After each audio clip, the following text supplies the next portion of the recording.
An epic battle between two teams of superhumans is about to begin. Besides facing each other in an 11 vs 11 arena, they also have to deal with the worst monsters in existence. The blue team is up against venomous spiders and a giant snake. Meanwhile, the other team was gathered planning their strategy in the arena, when two players get hit by a spear that came from very far away. Just like that, the boys' counter jumps to 2 kills. The other 9 decided to split up and run in different directions. The boy spots a group and leaps from his hiding spot right into the middle of them. The red team thought they had him surrounded, but the boy dodges every attack and takes out another one, jumping to 3 kills. He grabs his spear and rips off another one's head. The last one panicked and tried to run but met the same sad ending. The boy's counter was already at 5 kills. Everyone was in shock watching a single boy wipe out an entire team. The boy jumps into the middle of them. The enemies surround him and try to attack, but the boy is locked in and takes out another one. Another enemy tries to get close and eats a punch to the face, and the counter jumps to 7 kills. The others are trembling in fear of this demonic boy. He goes on a rampage, jumping to 8 kills, 9 kills, leaving only the leader and another guy shaking in his boots.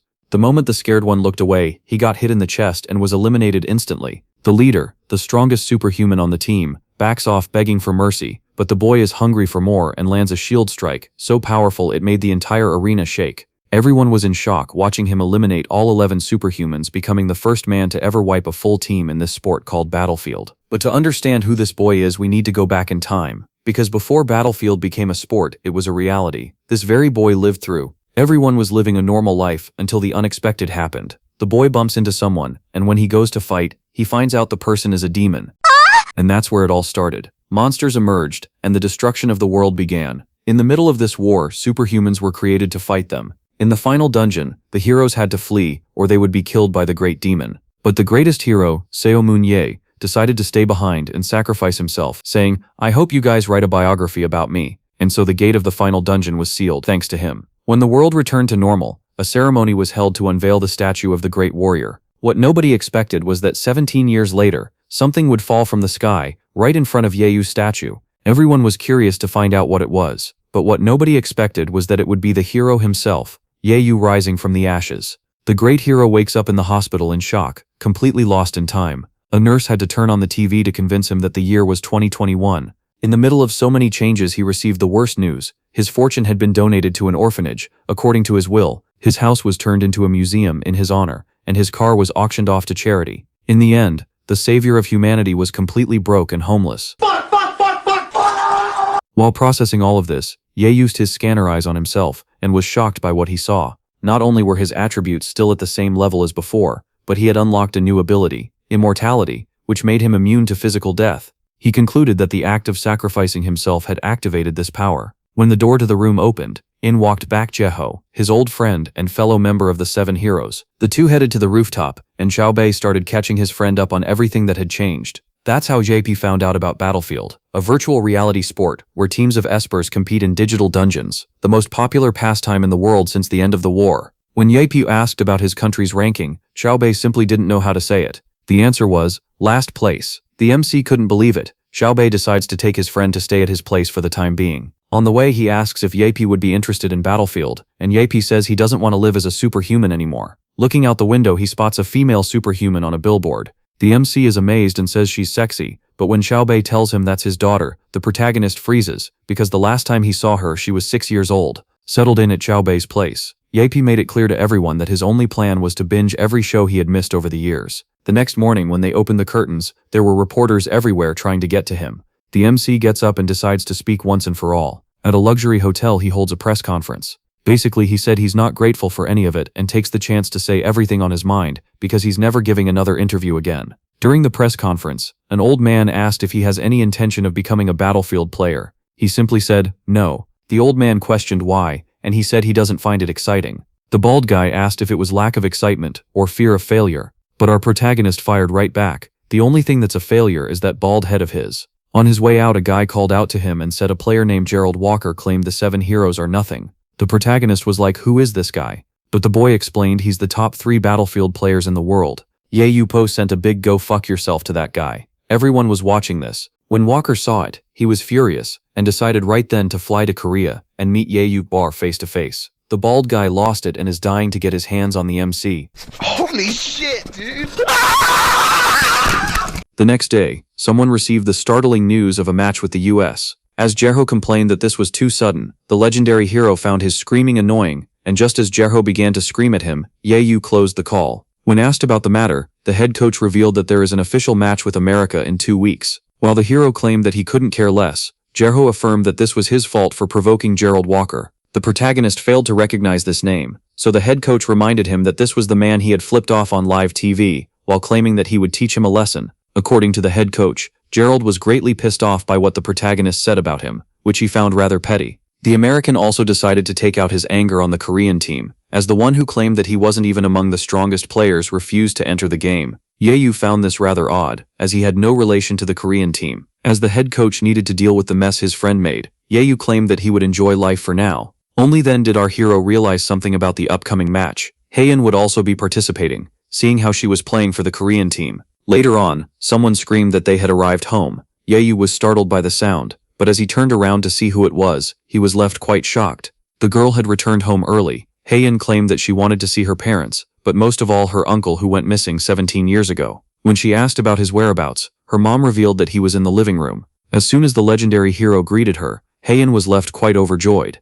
So she rushed forward and hugged her uncle Yahello. Yahello reminded her she was an adult now, as her hug turned into a tackle. She claimed that she was happy with his return. He had feared that his niece had forgotten about him in those 17 long years. Hayan claimed that she could never forget about him, as he always spent time with her and gave her the snacks that her parents refused to buy. As he pointed out how fast she had grown up, the girl revealed that she was now 23. Yahello then asked his niece if she had come back for the match, making her reveal that her main reason for returning was to see him. Hayan then suddenly leaned in closer. She wanted to know if her uncle truly didn't want to enter battlefield. Yahello assumed that the girl's father had put her up to this, and affirmed that he wouldn't become an athlete. When asked about the reason, our hero claimed that he had a lot of shows he needed to catch up with. Hayan tried to beg nicely, yet the protagonist refused. This made the girl claim that her uncle had changed, only for him to state that it was the other way around. As she pointed out that he used to give her anything she desired, he claimed that back then, the most she would ask for was snacks. Only then did the girl get an idea. Seeing how her uncle refused to become an athlete, she asked him to at least come with her for the avatar check at the league.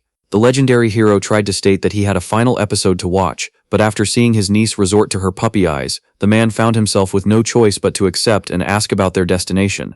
Hayan claimed that he would see once he got there. A little later, uncle and niece were welcomed to the Korean Battlefield Association. The staff member urged them to follow him. Our hero began to examine the room carefully. The man then stated that they would begin with the avatar check for the athlete. With the weapon and armor having been analyzed, the synchronization of the avatar was a success. The girl braced herself before finally connecting, and just like that, Hayan was now on screen. The girl then urged her uncle to observe carefully, as she asked the man for a monster in order to test the avatar. As the professional athlete braced herself, a werewolf-like monster appeared on the battlefield. Yahello was greatly shocked by this. The man explained that since Battlefield was a VR sport, they could recreate constructions, players and creatures alike in the virtual world. As he explained that new players needed to make their avatar in this association, the protagonist found it not far from his reality. With that being said, he decided to check the skills of his niece. The werewolf decided to make the first move, charging headfirst at the Korean athlete. She immediately resorted to her whip, and with a swift move of the wrist, she was able to get a hold on the neck of the hound. The monster now had no way to defend itself. Hayan then redirected her trajectory, before charging at it from above, and just like that, the girl decapitated the werewolf at once. She was rather pleased with the result. With the test finally having reached its end, the player was now free to return to the real world. Hayan let out a satisfied smile. After returning to the real world, the niece immediately asked her uncle about her performance. But as the hero claimed that she had a lot to learn despite being a talented fighter, Hayan urged him to give it a spin, while pointing out that she was now an adult. Yahello affirmed once again that he was firmly against entering Battlefield, so his niece claimed that she was only asking him to make an avatar. Hayan also wanted to satisfy her curiosity regarding the great power of the legendary hero that she had heard about from her dad. She claimed that as soon as she got old enough to understand fights, Yahello had already disappeared. Seeing how much she was insisting, our protagonist realized that he was defeated once again. Thus he accepted to give it a try, while affirming that he was simply satisfying the curiosity of his niece, who was deeply thankful. The staff member Cookie noticed that the protagonist wanted to create an avatar. He explained that normal players would have their stats measured before the test, yet Yahello was free to immediately enter the virtual world, as he wouldn't be partaking in any match.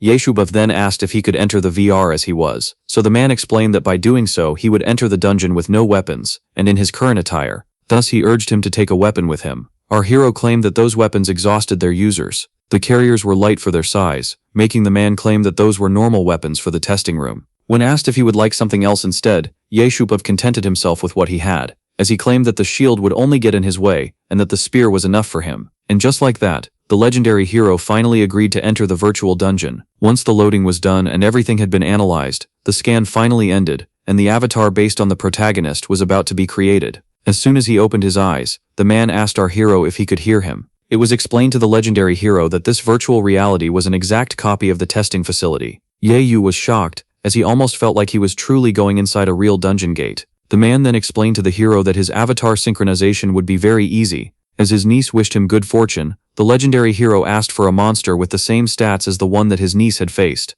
And so, with the press of a button, it began to generate. The pixels quickly began to take form, and just like that, the protagonist found himself in front of a giant monster that he immediately recognized as a Salaboon. As Yahello pointed out that these monsters seemed too different from the ones he had faced, the man noted that those were a special kind that were only weak to aura. The protagonist was also informed that data had been gathered in order to code the strongest possible form of the monster. With that being said, the Salaboon charged at the legendary hero. This one didn't flinch and kept on waiting. Only then did the perfect opportunity arrive. The disappointed protagonist quickly threw his spear, claiming that it wouldn't be necessary. He then braced himself before ending the monster with a single attack. Those watching him from the real world were left baffled. The professional athlete was particularly shocked. When asked if he truly had defeated a Salaboon with a single finger, our hero stated that it was an easy feat before criticizing the corpse animation of the monster. The man explained that this breed of monster wasn't particularly reputed for its power, but it also wasn't weak enough to be slain by a single finger.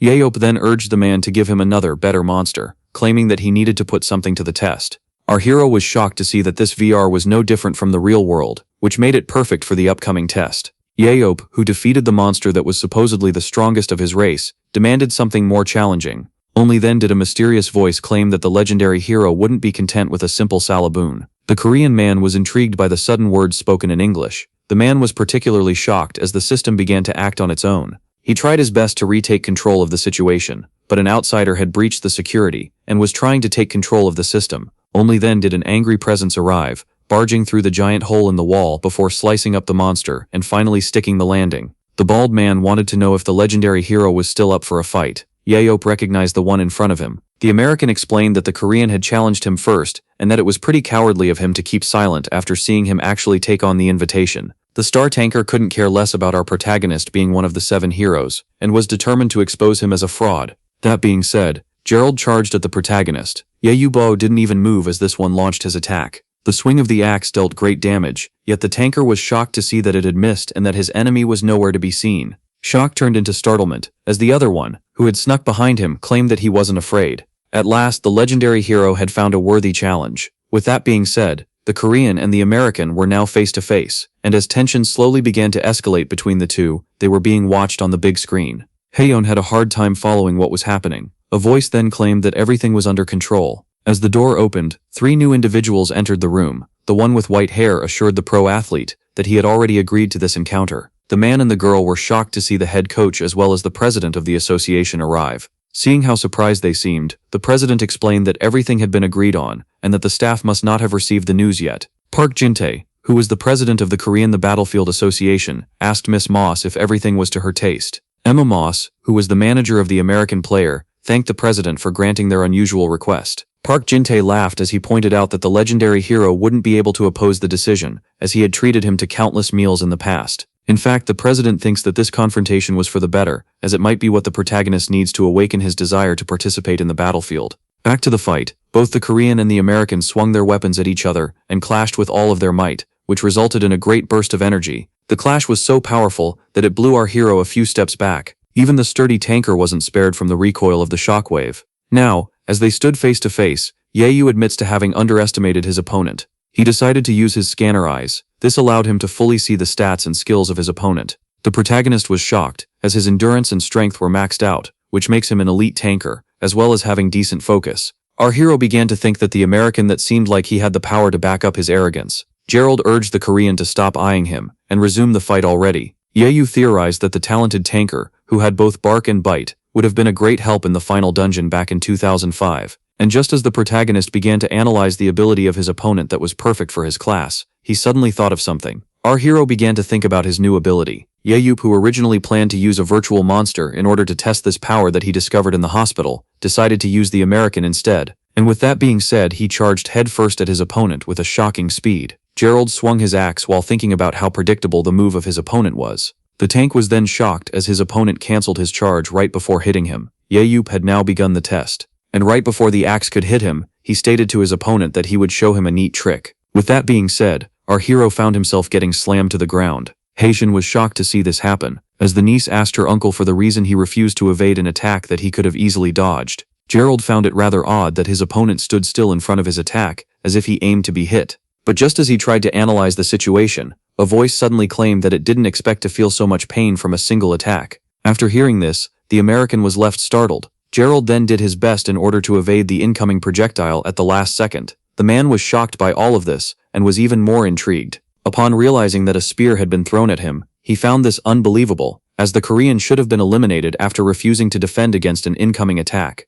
The tank was even more shocked, as he began to hear coughs. Yahyup was surprised to see that the programmers took the time to even add the smoke. Those in the control room were left utterly shocked, while the tank found himself unable to believe his own two eyes. Thus, as the smoke began to dissipate, the unscratched legendary hero revealed himself. And just like that, he fulfilled his promise by showing his opponent the said neat trick. The immortality skill that allows the protagonist to escape physical death had been activated. Yahyup then quickly asked his opponent his opinion regarding this little performance. This one demanded to know how the protagonist survived an attack head-on. So the legendary hero, who found his test successful, said that he had acquired immortality during the battle of the last dungeon. He was shocked to see that he had gained a healing factor on top of immortality, and realized that things weren't fair. So he decided to turn to the man in the control room. As our protagonist explained the situation to the man, this one was left quite baffled by this one-of-a-kind skill. Yoalp said that it would be low of him to resort to such an ability, and demanded it be removed from the avatar, which the man claimed was doable. And so, after a few presses of buttons, the man had successfully restrained the immortality skill of the protagonist.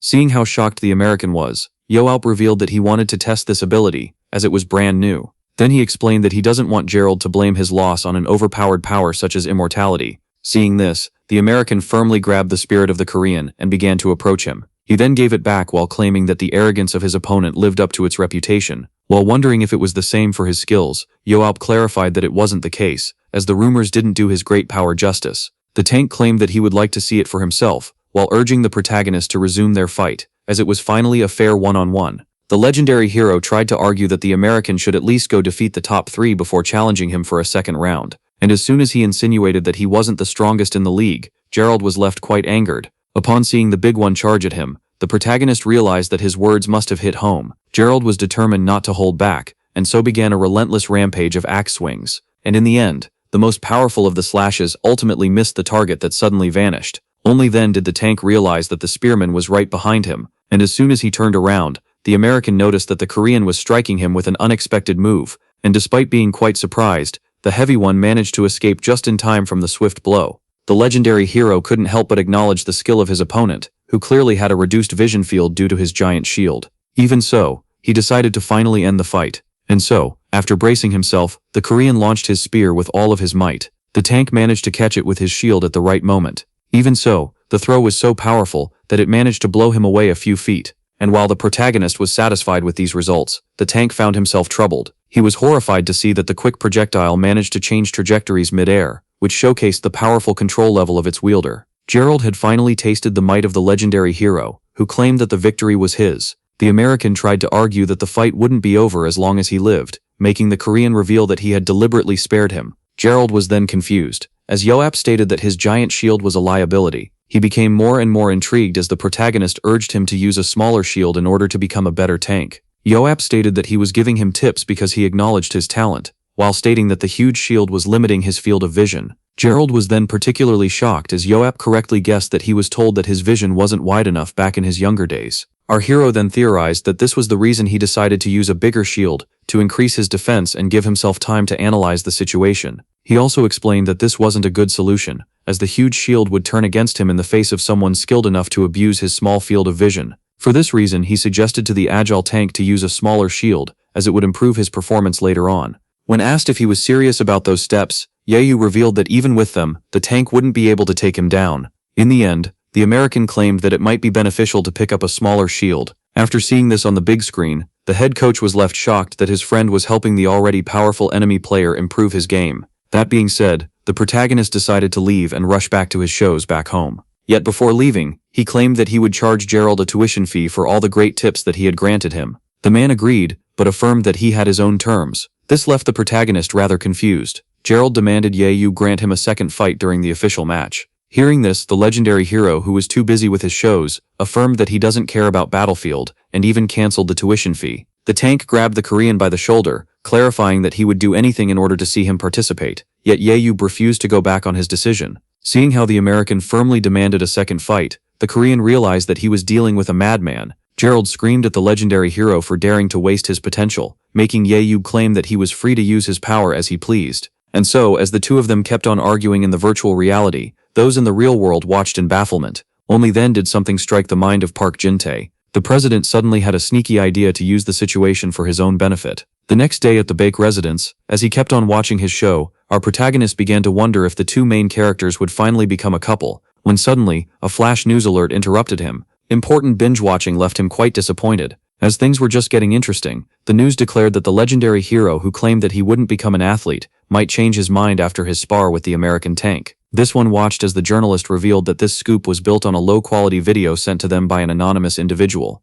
It was also revealed that America's terms were that if they managed to win against Korea with a crushing defeat, Seo Moon-yeop would be forced to enter the next match. And as it was reported that the legendary hero himself had agreed to this condition, our protagonist was left baffled, seeing how they were suddenly putting words in his mouth. Later on, at the Korean Battlefield Association, a Karen stormed the building. This one demanded an explanation and urged the president to clarify everything. Our hero demanded to know who was the one that gave the video to the media, and he wanted to deal with them personally. He then demanded an explanation about the video itself, as the part where he refuses to enter the competition was clearly cut out. And so as the protagonist claimed that he would kill the culprit, many were shocked as the president of the association formally apologized for the inconvenience. Park Jin-tae revealed that since the tank was supported by the powerful US, and with the media and the superiors pressuring him, he had no choice but to comply. Despite understanding the struggle of his friend, the protagonist still wanted to argue. For this, he quickly assured him, calling the president by name, that he had a brilliant tactic in order to keep his friend out of Battlefield,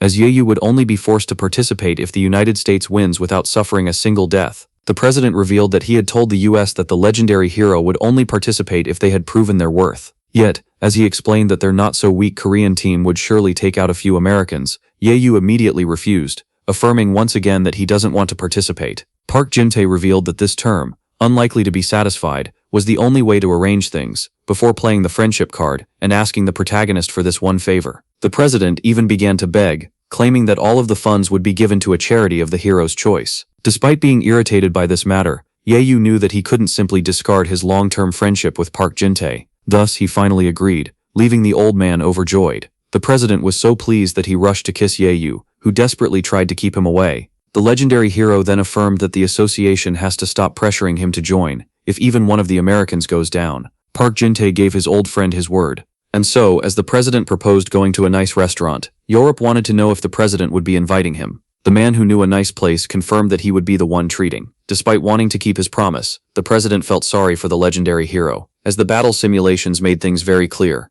A little later, at the house of the head coach, the news revealed that the Battlefield Association had personally confirmed that Europe had agreed to the terms and conditions of the US app. Another channel was also announcing the same, as well as a third. Seeing how the news was everywhere on television, the protagonist couldn't take it any longer, as the scoop about him replaced every show. Seeing how much his friendship with the president was complicating things, he began considering discarding their friendship. And so, as yet another one of his shows had been replaced with some breaking news about him, the legendary binge watcher was left extremely irritated. Thus, he decided to turn off the television and look outside. And just as the protagonist was about to pity his misfortune, his attention was suddenly grabbed by something coming from the backyard. Yeop rushed to check it out. As soon as she touched the cone, Hayan used her incredible speed in order to dash toward the other. This left her uncle somewhat impressed. The father then tossed a ball that the little girl immediately noticed. In a flash, the athlete resorted to her web in order to quickly catch it. Upon seeing this, the uncle realized that his niece must be practicing. Jiangbao praised his daughter for her speed, but claimed that she needed to be even faster in order to help her teammates,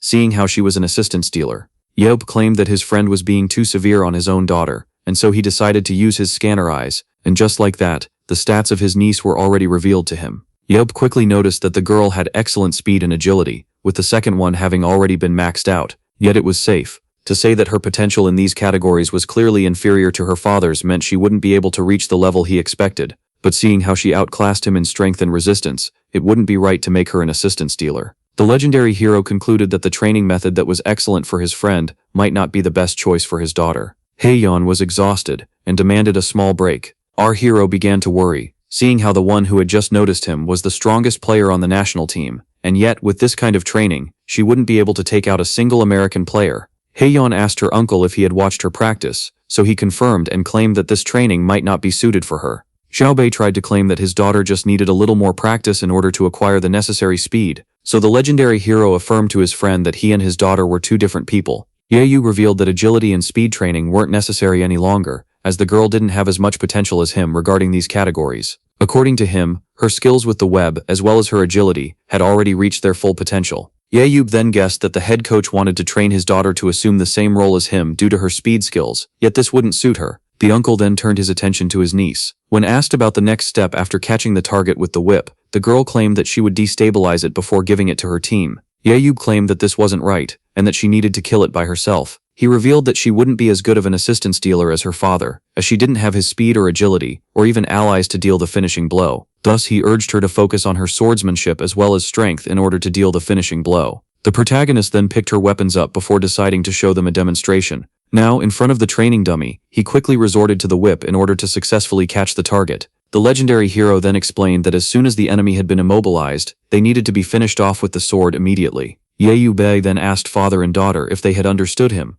but those two stood speechless after seeing this. The legendary hero then explained that since a whip alone can't secure a kill, it would be in her best interest to maximize her swordsmanship as well as her strength. With that being said, he personally changed the girl's position to a close-range dealer. Yet, as he addressed her father, both of them were left confused, and as Yayu ordered the girl to start a strength training that consisted of 500 sets, father and daughter were left blown away. The legendary hero then urged the girl to start already. Yayu clarified that they only had 2 weeks until the official match, and that he would personally train his niece until the day of the battle arrived. Meanwhile, in the hotel where the American team were staying and using as a training ground, John Kim, who was the agent and the manager, pointed out how Gerald Walker had improved a lot in a short amount of time. Gerald was left surprised as he asked the manager if he had progressed this much, and John confirmed. John Kim revealed that he had assumed Gerald to be fooling around upon seeing him pick up a smaller shield after his spar with the legendary hero. He then stated that he noticed that the tank had patched up his weakness in the last few days, claiming that this build might finally make him top 3. The manager then added that Gerald would need to practice his new style a little more in order to go up against speedsters like Nathan. The athlete then asked how much money this new improvement could bring him. John estimated that with the right negotiation, Gerald could increase his next salary to 10 million. After hearing this, the bald man began to think for a short moment. He then demanded this exact sum to be sent to the protagonist. The manager was left shocked, as Gerald claimed that this was a tuition fee. Gerald was determined to make Yope an ally regardless of the cost. He was eager to have his rematch against the one and only legendary hero, and so 2 weeks later at the International Stadium of the capital, the day of the match opposing Korea to the USA had finally arrived. The commentators claimed that most of the viewers must be excited for the final result, as it would determine whether or not Yope would face the American team. With that being said, it came time to make an overview of the players of the match. Each team was ready. The Korean team was composed of 3 tankers, 2 supporters, 4 proximity dealers, and 3 long-distance dealers. As for the Americans, they had 5 tankers, 2 supporters, 1 systems dealer, 2 proximity dealers, as well as 1 distance dealer. All were eager to see this match, especially with the Korean star Baek Hayan featuring in it, as well as Gerald Walker, the pride of the USA. One of the commentators claimed that he was eager to see the performance of the player who had just changed her position. Our hero prayed for his niece to have good luck on the field. The dungeon for today's match would be an underground castle guarded by skeletons. This place was known as Marta Born's Palace. It had 3 floors, each inhabited by a certain boss. The first level was home to the Skeleton Warrior. The boss of the second would be the Death Knight. As for the third and final level, it was guarded by 1 dragon and a lich. Seeing how there might be some new fans watching today's match, the commentators decided to briefly explain the rules of the game. The rules were that the other team needed to be wiped out to achieve victory. Kills would earn players points that would enhance their aura and change its color. With that being said, the players finally entered the stadium, with everyone being intrigued about who would be the ultimate winner in the end. With that being said, the first round finally began. As soon as the match started, the American team charged head-on. After exiting the starting point, the Americans immediately went to confront the skeletons. As soon as they were spotted, the Warriors of Liberty locked in.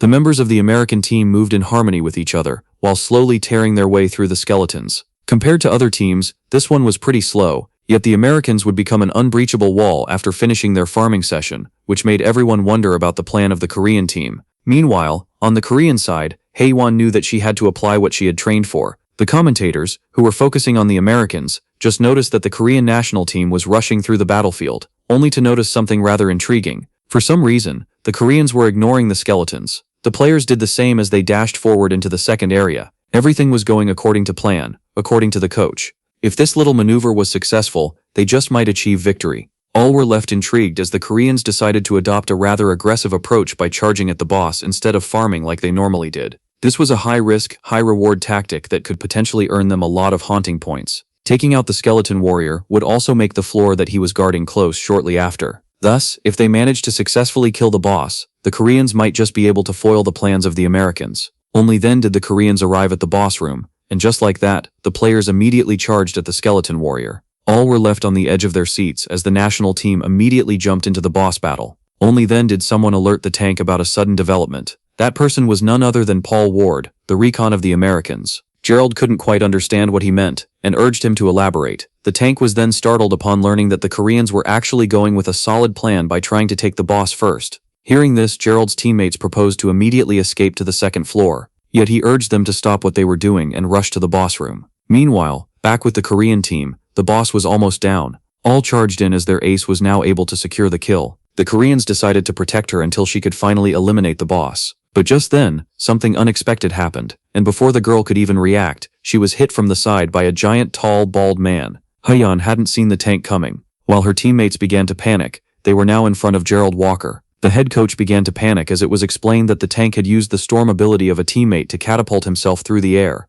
After taking so much damage and being blasted, Hayan was eliminated. Just like that, the pride of the Korean team was the first to fall. The tank commended the Koreans for their brilliant plan of tackling the boss first, only to then firmly affirm that they were destined to be defeated regardless of the outcome. Suddenly, the American attackers appeared from behind the boss, achieving a sneaky final hit. Just like that, Gerald and his team stole the kill of the first boss, forcing the level to close in 10 minutes. With that being said, the Americans decided to put an end to this round, as they charged in and slashed each of the opponents one by one. Not only was the American team able to steal the boss, but they also started to wipe out the enemy. The national team was immediately overwhelmed, and just like that, their defeat was almost at hand. In the end, as everything went silent, only one feeble Korean athlete remained breathing. Thus, Gerald decided to immediately secure the first round, and just like that, the skull of the last Asian was split in half. With that being said, the first round ended with a crushing 11-0 victory for the Americans. And so, as the second round was to begin after a break, the Korean ace was left devastated.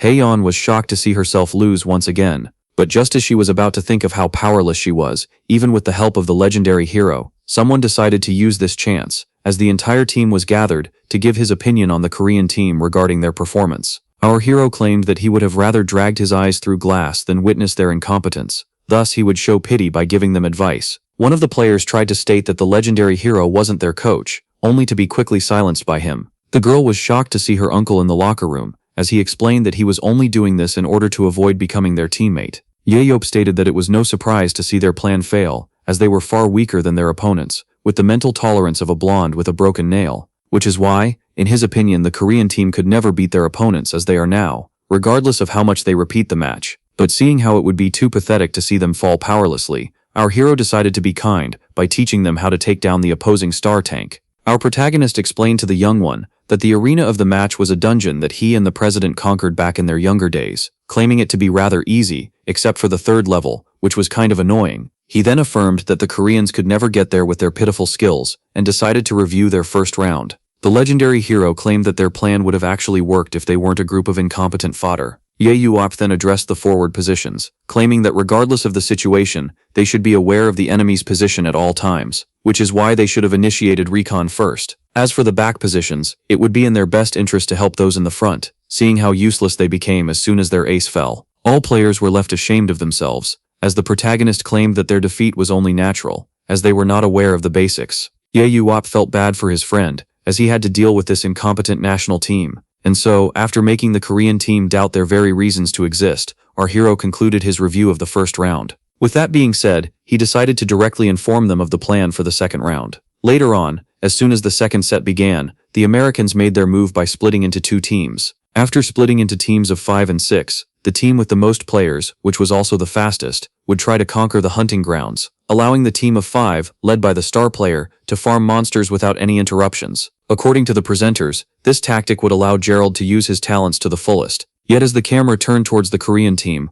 all were left quite shocked, as the ace of the Korean team, who was missing, suddenly appeared out of nowhere. Just like the first round, the Korean team was dashing forward. All found this rather odd, as not only was the national team ditching their defensive tactics, but their star player had also changed her position. Everything was going according to the plan of the legendary hero. He knew very well that as long as they obeyed his command, things would turn out well. Hayan was determined to achieve victory. Meanwhile, with the recon agent of the American team in the boss room, the man affirmed to the tank that the enemy team was nowhere to be seen. He claimed that since this was a one-way path dungeon, the opponents must have adopted their old strategy by focusing on the monsters. Gerald concluded that the Koreans must have switched plans after the butchery they suffered in the first round. Seeing this, he began to think that the force to descend of the legendary hero, entering the battlefield, was now inevitable. But just as he began to think of how he would be able to use his new build against the protagonist, he heard a surprising crack. Gerald immediately turned around to check it out, only to notice a crack expanding in the wall of the dungeon. And just like that, the tank was left shocked as it exploded from the hole. Many warriors joined the battle as the Korean team suddenly arrived through the wall. The Americans were caught off guard, as they were unable to figure out how the enemy managed to do that. Back in the locker room, Yahello urged the athletes to heed his words. He stated that they would be using Hayan, with her great speed, to do some recon. Before leaving, he shocked everyone by claiming that they needed to ignore the monsters if the enemy tank was part of the smaller American group. According to the legendary hero, it was a well-known fact that this dungeon was a one-way path, but it wasn't actually the case. Back in the day, the burrowers created hidden tunnels they would use for sneak attacks and scouting. Before urging Hayan to use them in order to fulfill her task, Yahello decided to inform the team of a way to uncover the entrance to the secret tunnels. As it looked exactly like a random wall, he explained that after entering it, the Koreans would be able to reach the Americans without being detected. All 11 members of the team were supposed to unite, attacking the two split American groups. And just like that, Korea managed to take the United States by surprise, and finally take them from behind. Back to the present, as soon as the ace of the Koreans landed, she recalled the advice of her uncle regarding using the legs of the tank as targets.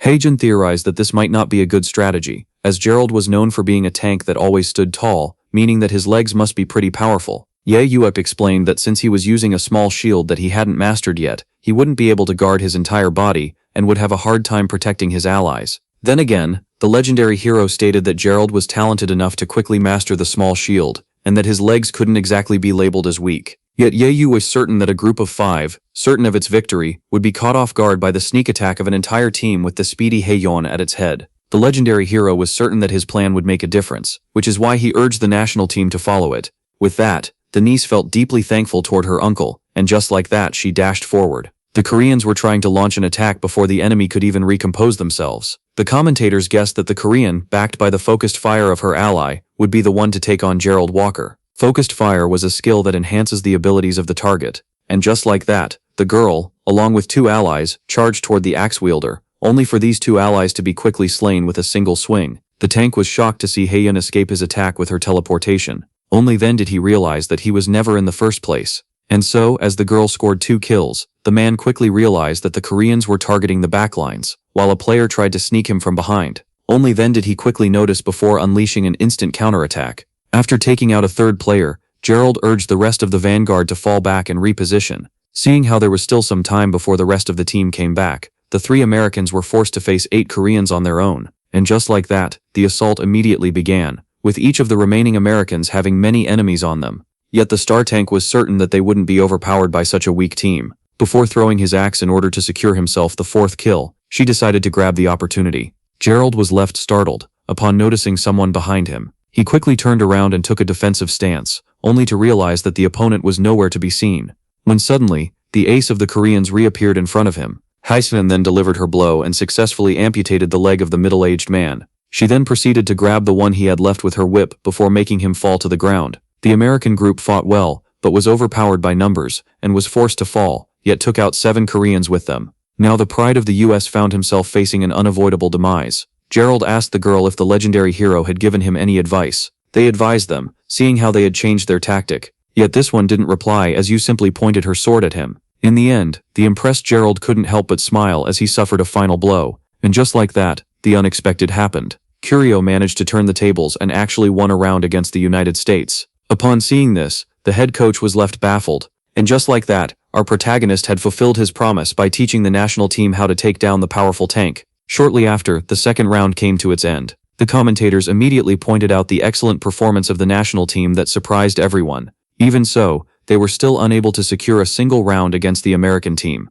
The Koreans might have been able to survive if they hadn't found themselves in front of the second American group after slaying the first one. The American tank turned around as the commentators pointed out that, even in the face of the strong American team, their supposedly weak national athletes were able to secure 5 kills. No one expected the Koreans to suddenly emerge from the wall, which made the match even more interesting. All spectators began to cheer as the MVP of the Korean team arrived. This lady had single-handedly scored 4 kills out of 5, and was labeled as the strongest Korean player. This person in question was none other than Hayan. Shortly after, during the interview time, a reporter from XBC Sports approached the head coach of the Korean team. She wanted to know his opinion regarding the unexpected approach that his team took during the match. Jang Kao claimed that despite the defeat, he and the players learned a lot, as a good performance against a powerful opponent was great for motivation. The reporters then asked him how he had thought of the brilliant idea of letting his team use the secret passage. Jang Kao affirmed that this was a brilliant plan, and decided to reveal to the public that he wasn't the one to come up with the strategy for the second round. Only then did the protagonist realize that his old friend was looking at him. This left him rather annoyed, as you know very well that he was still trying to persuade him. Shortly after came the time to interview the star player. The reporter asked her about the training that she had undergone, seeing how she showcased the best performance in the match. Hayan revealed that her uncle had trained her, and that after following his advice, she changed her position. With that, the legendary hero was left greatly annoyed. He was irritated by the fact that Hayan and Jae-ho were both praising him on camera. Only then did someone claim that they were just spitting facts. The president of the association claimed that his friend still gets irritated when flattered. Jae-ho stated that the president of the association should be in front of the cameras for the interviews. Park Jin-tae stated that he was too old to interest anyone. As the protagonist asked him about the matter, he decided to annoy him this time. The president pointed out how rude his friend was, as you are simply here to remember the old days, and asked Jae-ho if he had come up with the plan. The legendary hero confirmed, revealing that it wasn't very fair to use a secret tunnel that only a few knew about in order to win a sports match. He claimed that he wanted to use speed in order to overpower the tanky Americans, only to opt for a safer plan in order to remain off the battlefield. The president then stated how the niece of the protagonist had found a position that suited her after training with him. He then pointed out that it was refreshing to see his plans in action once again, while pointing out that his potential was too good to be wasted. Jae-ho humbly affirmed that he was unbeatable.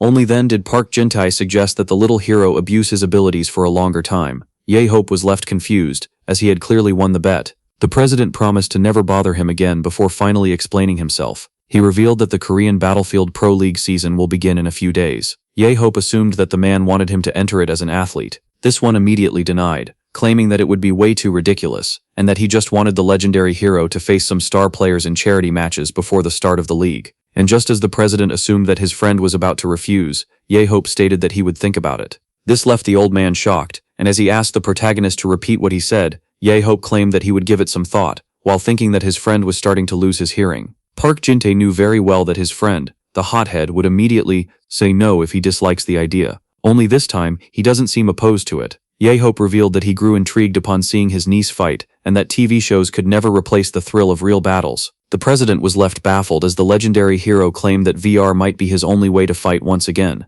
Park Jin-tae was so excited that he grabbed his old friend and praised him for his way of thinking. He then decided to show him the footage of the match that went viral. After just 1 hour, the protagonist watched in bafflement, as the comments on the 10 million views were all amazed by the match, and were praising him for his great plan. Yope was left irritated and urged the president to let him go at once. He then affirmed that the excited one was rather strong for his age, as he almost broke his neck. Yope then reminded the president that he had agreed to think about the matter, and hasn't accepted his proposal yet. Park Jin-tae clarified that it was already a miracle that Yope didn't refuse from the start. Yope then asked his friend if the Broad League would begin in a few days, which he confirmed. Jin-tae was almost caught as Yope found it rather odd that charity matches that could damage the bodies of the players would take place before the league. Even so, the hero decided to brush the matter off, and decided to impose his own terms in case he agrees to participate. The president was intrigued, and even before knowing them, he swore to his friend that he would grant him any wish in his power if he agrees to play for charity. After hearing this, the legendary hero couldn't help but smirk.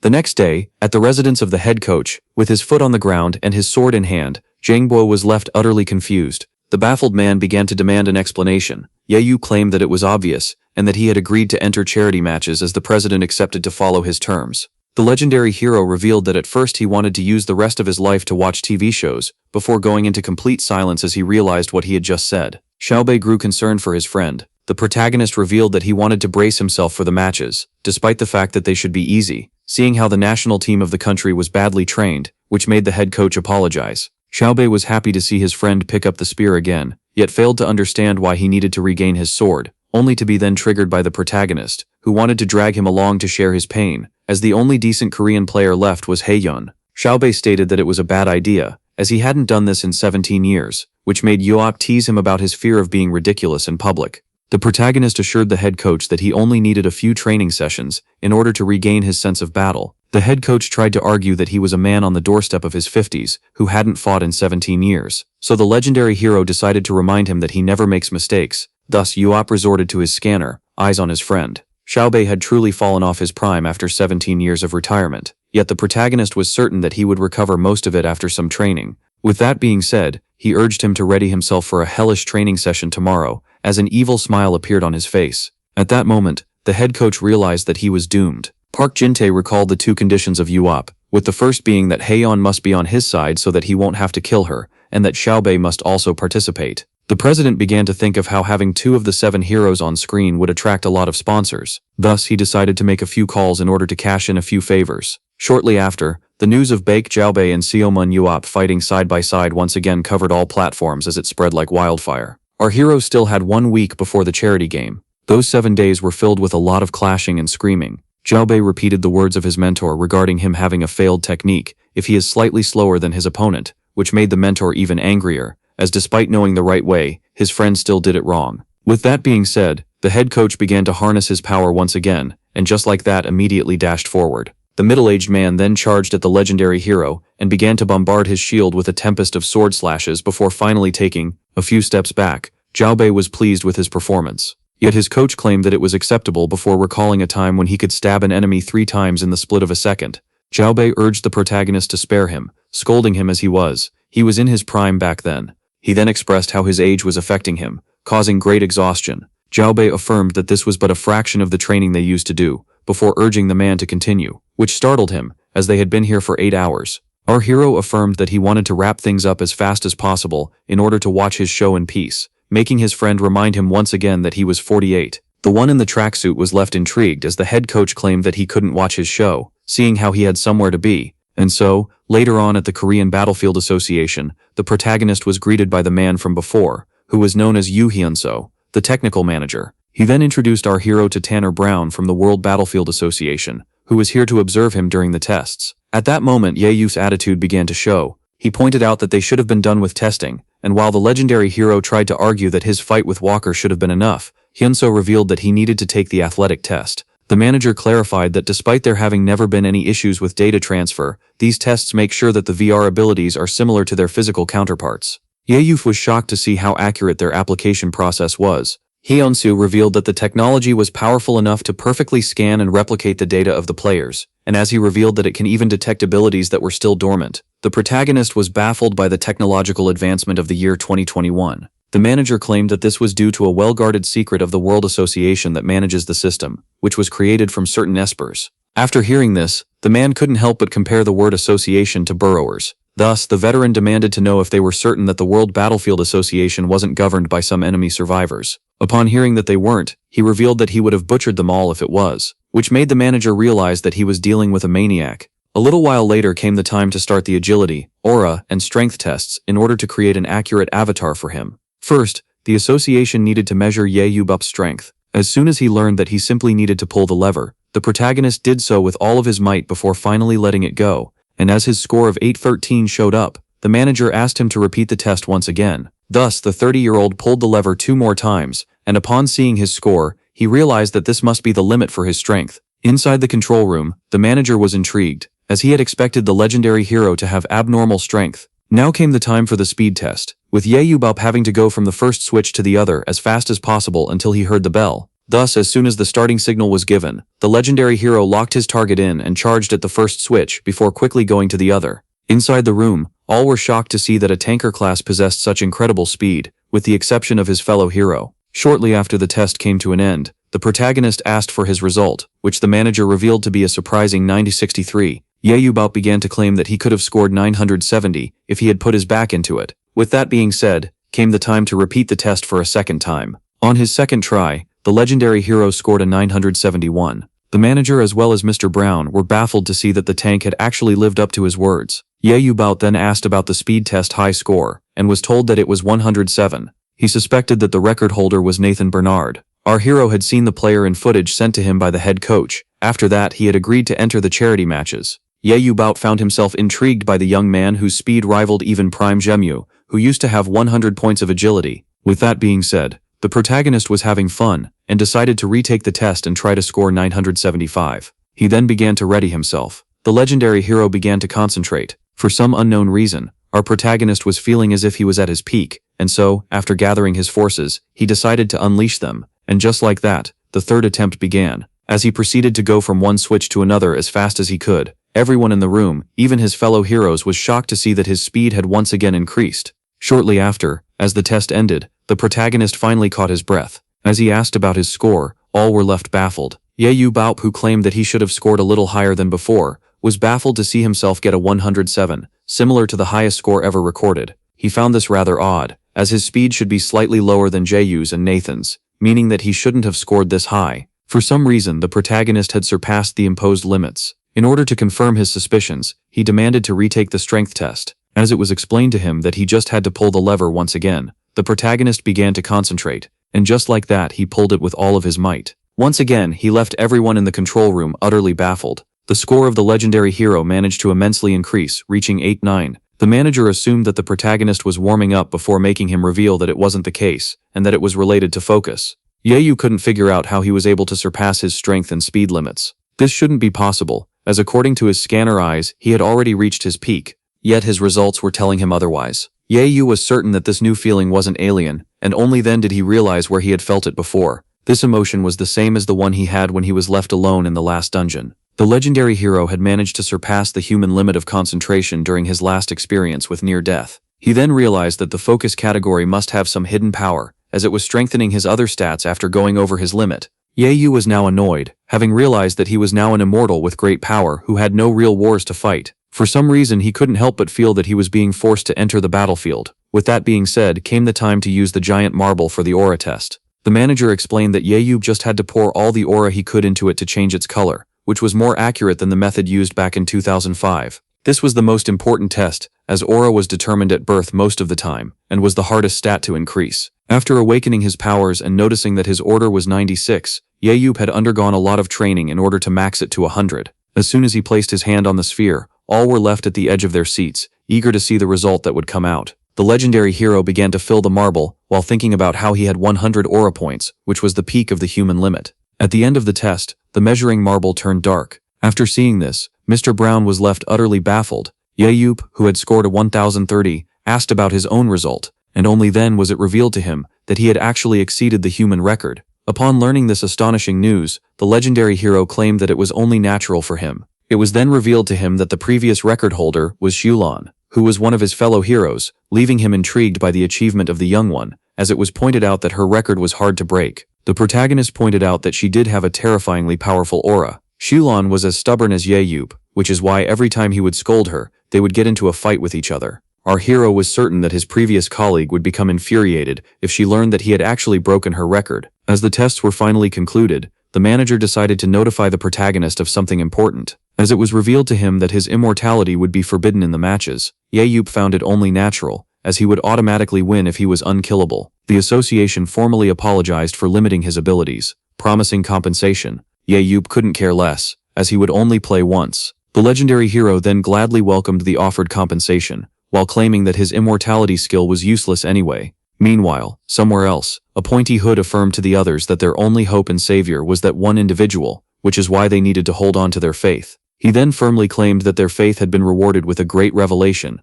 and just like that, this one person had been revealed. The pointy hoods claimed the legendary hero as the one and only immortal savior, who had recently returned, the dead. Now just like that, they decided to go prove their faith to him. As they began to cheer and chant his name, sometime later the protagonist noticed an odd crowd in front of the house. This left him quite intrigued. Only then did they begin to scream that he was the savior of the world and that they had faith in him as Yahello. Finally concluding that these people were journalists, his friend explained to him that those were his worshippers, who go by the Seomun Foundation. The protagonist was left intrigued, recalling seeing them from the window of his hospital room back then, which the head coach confirmed. Yahello demanded to know why they worshipped him without his consent, so Jaeyu explained that they think that he would come at the end of times to save them all. As the legendary hero claimed this to be pure anxiety, his friend pointed out how he had actually returned, and as it was explained to him that they were now praying for the end of times for their prophecy to be complete, Yahello was left quite annoyed. Thus he decided to go give his so-called followers a piece of his mind. As the head coach demanded to know what the legendary hero was about to do,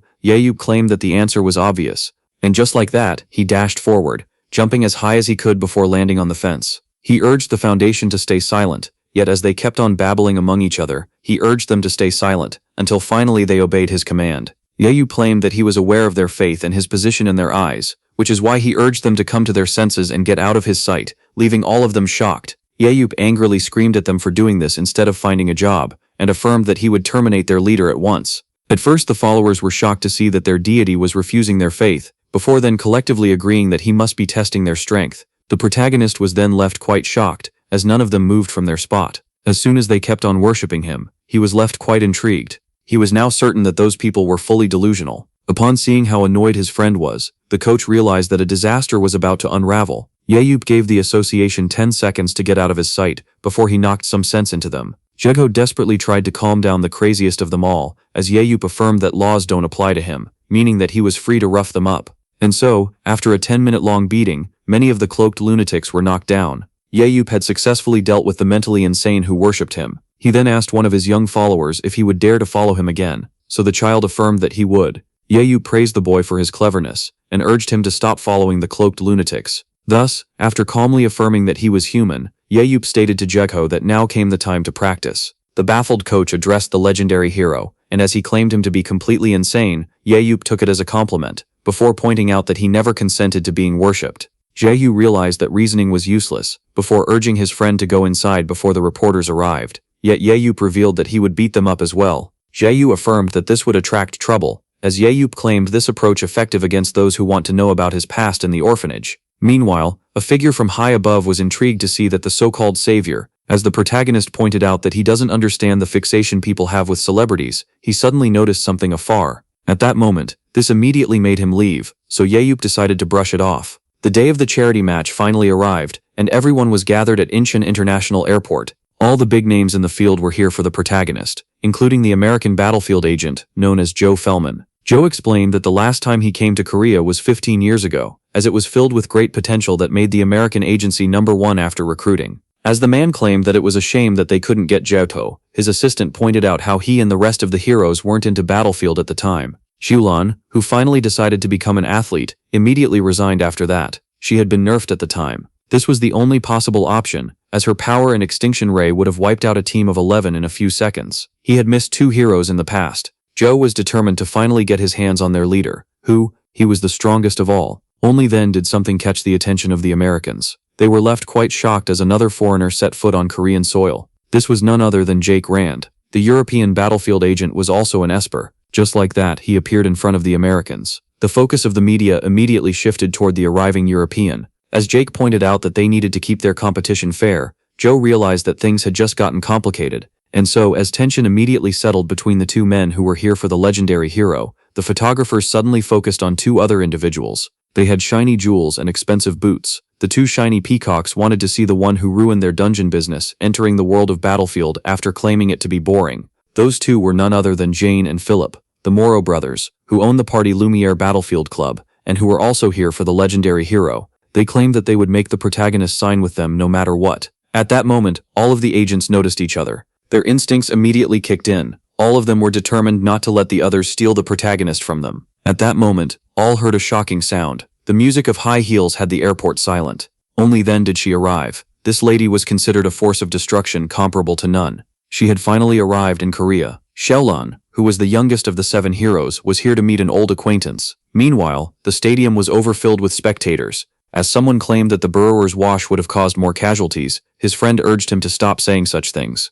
The individual claimed that the student would be a problem, as he had made far darker jokes. So his friends demanded that he refrain from making them at this important event. As he got out of the car, he claimed that this was debatable, and just like that, the 2 heroes began to walk down the red carpet. Seizmu Ye was eager to start his fun. Joey had a hard time understanding why everyone was excited about his hot-headed friend. Yewick gave credit to the coach for this, as he had made him look quite presentable. At that moment, a hungry crowd of reporters charged at the heroes. Before the protagonist could even realize the situation, his friend pushed him toward the hungry horde. Joey had focused the attention of the reporters on his friend, in order to escape them, and so they began to bombard Ye with questions. As the questions began to pour down like rain, the protagonist was left pretty annoyed by the betrayal of his friend, only to hear the name of Xiulan. The mention of his old teammate shocked him, so a report revealed that the youngest of the heroes was now in Korea for the charity match. According to the rumors, one asked for the reason she would even want to attend the match. It was revealed to him that she was here to meet an old acquaintance. Only then was he left frightened as he realized that he was the one she was here for.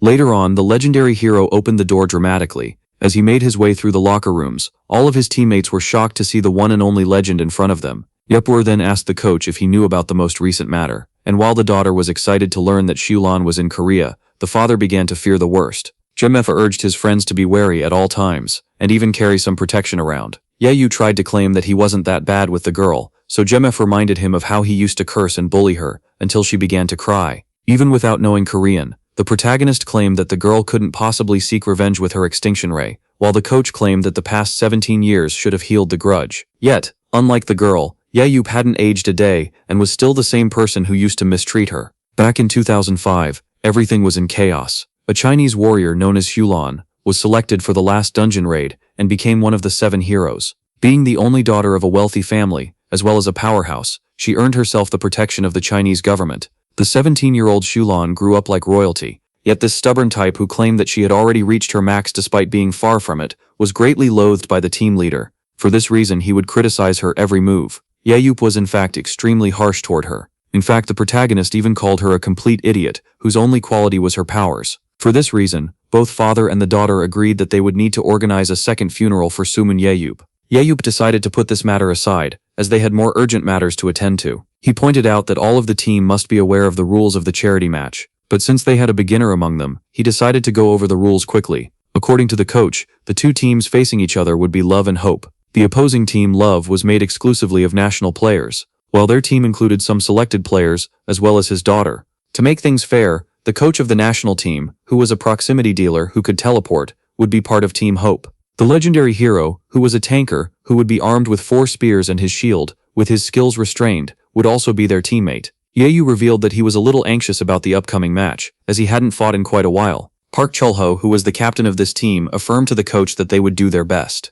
Yeyu was shocked to see that these players were so confident, as he was certain that they were far weaker than the coach. He, with his scanner eyes, was certain that he would only need his high-level friend and niece in order to achieve a perfect victory. It didn't take him long for his skill to reveal that there was nothing special about the rest of the team, but suddenly, something caught his attention. A man known as Choi Hyuk had surprisingly decent stats. He also possessed a skill that allowed him to quickly infuse weapons with aura, as well as another that allowed him to harness it to create a shield around his body. It was also shocking to see that the man had a potential strength of 90. Thinking that the one known as Choi Hyuk would make a decent tanker, he urged them to approach. The man was left nervous as he introduced himself as a proximity dealer. Our hero was shocked by Hyuk's actual class, as he claimed that he was a proximity dealer sponsored by Sangsung Spritz. When asked if he wasn't actually a tanker, the man nervously claimed that, despite this being his childhood dream, his small size forced him to adopt a different class. The legendary hero then asked the player about his skills, making him reveal that he could only infuse objects with aura. This made Yeyu realize that this player wasn't aware of his aura shield, which is why he must have become a proximity dealer. It didn't take him long to realize that a coach must have given him this position at random, as he was too small to become a tank, and Hyuk must have just assumed the position. With that, Yeyu asked his niece to fetch him a shield, which she immediately rushed to get. As soon as he got it, the hero handed the shield to Choi Hyuk, who was left rather confused. Seeing how the match was about to begin, Yeyu gave Hyuk a quick lesson on how to use the shield, explaining that he should attack before quickly hiding behind it. As Choi Hyuk tried to argue that he was a dealer, the protagonist got angry at him for not quietly obeying his orders. This made the rest of the team wonder if the dealer was to blame for anything, as they realized that the hero was in fact a madman, as he immediately switched his position. And so in this confusing situation, the younger player decided to turn to the coach, only for him to completely ignore him, and explain to the team that there would now be a formation of 4 tanks, 6 dealers, and a single support. And while Hyuk realized that no one would help him, the players who were informed of their lineups were now required to suit up.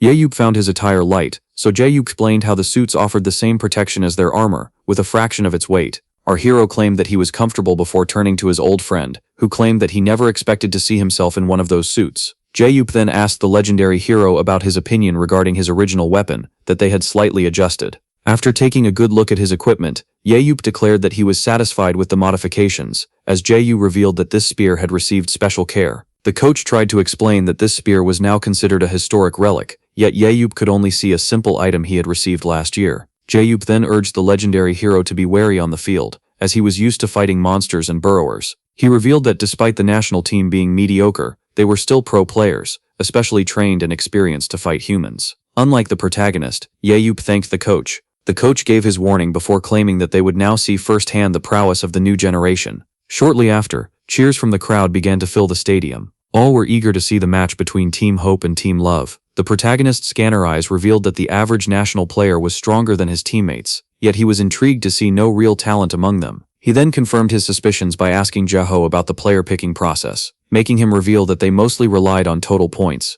Yayu realized that none of the players were actually talented in a certain category, as they were picked based on overall points. Only then did he notice something intriguing, as a blonde player on the opposing team was eyeing him. According to Scanner Eyes, the one known as Shim Yong-soo had some pretty decent stats. With the exception of his miserable focus, Yahyup immediately theorized that Yong-soo must be a spoiled rich kid, as he only had 26 focus points out of 60, and that this person wouldn't be effective in a real fight. This one asked the old man if there was a problem. Yahyup was shocked to see himself being referred to as an old-timer. Yong-soo was annoyed by the presence of the protagonist, as even during the match he had adopted the same gaze that he had now. According to the blonde one, ignorant war veterans had no right to teach them about their sport, despite knowing nothing about it. Yahyup urged one of his teammates to take his place. Now side by side with the blonde kid, he asked him if he had a problem with him. Yong-soo revealed that he couldn't stand the arrogance Yeop displayed during the match. Our hero couldn't help but laugh, as it was then claimed that he was tarnishing his own image by making himself look like a battlefield expert.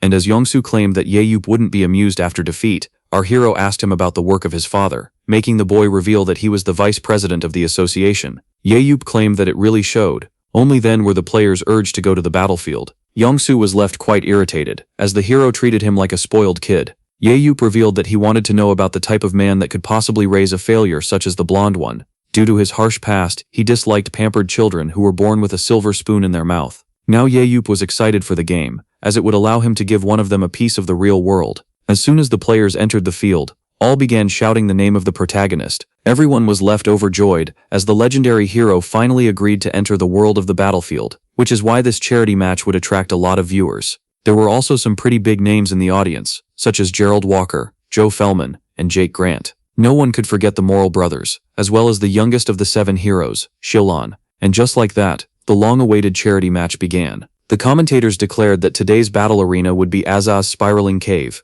It is made of 3 circular zones with a secret tunnel leading to the concealed basement. Many types of monsters work in this dungeon, including skeletons, arachne, and serpent. As Team Love was made of national players, and Team Hope had heroes on their side, everyone was eager to see who would win. In the end, 10 minutes before the match, the coach decided to summarize everything for his team. He explained that they would start in Zone 5, while the enemy would spawn in Zone 1. Jeho explained that while they hunted and farmed in 5-1 and 5-2, the protagonist would go to 5-3 alone in order to kill the boss, Serpent. It was revealed that Serpent's death would close the entire area. The players began to doubt that even Yeop could take it on alone, as no one had done it before. Jeho explained that they would next go to Zone 6, clear it, and then use it to enter the smaller circle, where they would encounter Team Love. He then explained that he, his daughter, and his friend would certainly take on some of the opposing players.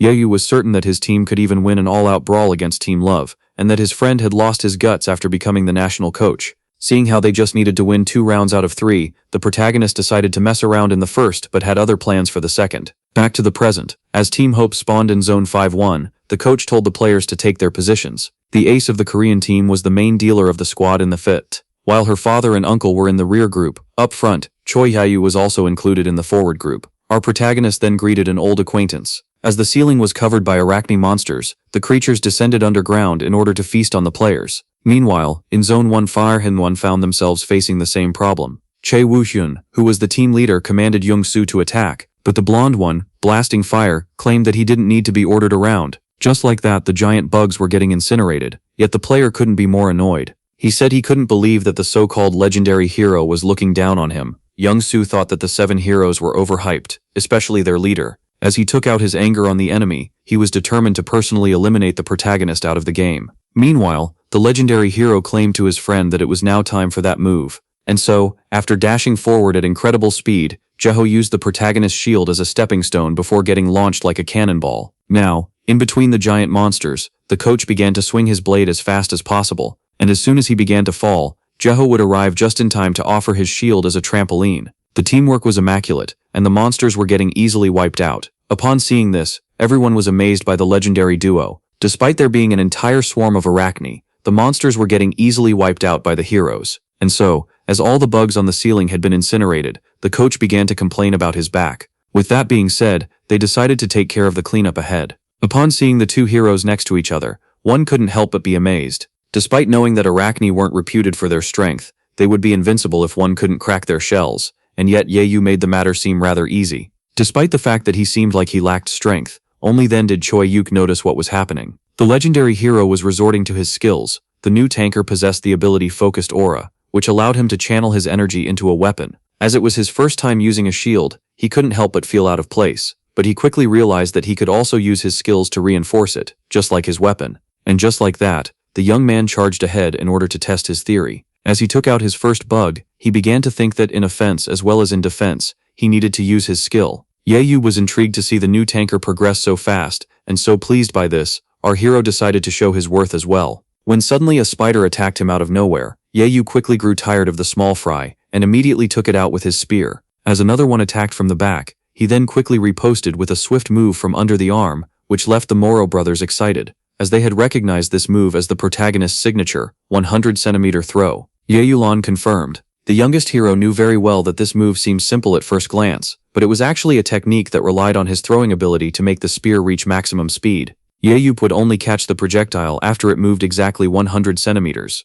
Yeyulan labeled this attack as a supersonic thrust that exceeded human physical limits. Even so, this extremely difficult technique, which required perfect timing and great speed, was being performed as a simple move with a great, confident smile on live TV. She was irritated by the fact that even after his disappearance in 2005, the legendary hero was still the same annoying man. Meanwhile, as our protagonist checked on a friend, he noticed something coming from above. First, he quickly ended its life. The legendary hero decided to put an end to this battle and threw his spear with all of his might. With that being said, the zone was finally clear, and our hero was free to proceed with the next step of the plan.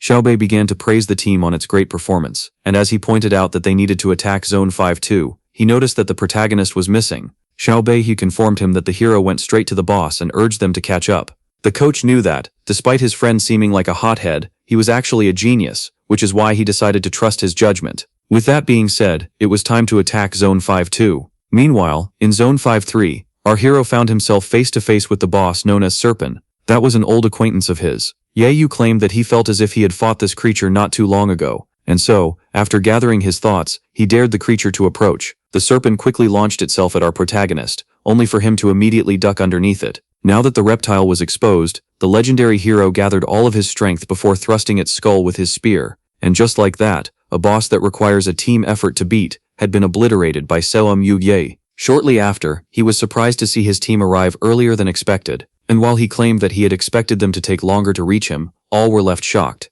Yeyu was sitting on the powerful boss after successfully killing it. During the match, he noticed that their order changed based on their kill count, and could grant players some kind of supplementary strength. With that being said, the legendary hero tasked his team with doing the rest, while the Bak father and daughter followed him. Yeyu had a plan in mind. The commentators pointed out how the only relevant characters of Team Hope were heading towards the enemy without getting monsters, to stay discreet. Yeyu had noticed that the serpent lost most of its health after suffering a single hit. Combining this with the fact that the battlefield had a hunting system, and with Yeyu only having scored a few monster kills, he began to theorize. Seeing how his aura was currently the weakest color, he theorized that his power on the field was enhanced by his overpowered mentality. At that moment, Xiaobei urged the hero to reveal his plan as they were closing in on the enemy. He wasn't surprised when Yayu claimed that he had spaced out, as the protagonist pointed out that he had found an Esper on Team Love that was a spoiled rich brat like Xiulan. Xiaobei quickly realized that he was referring to Youngsu. Yayu explained that he would go check for him and give his orders in case the boy in question was absent. But if he managed to meet with Youngsu, a different approach would be taken. Meanwhile, Team Love established their camp in Zone 12, which they had just wiped out. The captain decided to split his team into 2 groups, with 6 players going to Zone 11, and the 5 others to Zone 9. And with that being said, the players were dispatched. Shortly after, in Zone 9, the 5-man team found themselves facing a horde of arachne. Among them was Youngsu, who was blasting his flames. Due to the hunting strategy that his team was using, the player had already gained a purple aura. He found himself excited to meet face-to-face with the protagonist, as his group decided to clear the next zone. But as he began to fantasize about his victory, one of his teammates arrived just in time to save him. The projectile bounced off the shield before landing near the players. Youngsu found himself shocked as he began to bleed. At that moment, the boy realized that they had walked into a trap, and just like that, the 5-man group was left agitated. Meanwhile, in Zone 11, the rest of their teammates were also dealing with the same problem, and feared the presence of the legendary hero. But just as the captain was about to give his orders, arrows landed on the ground.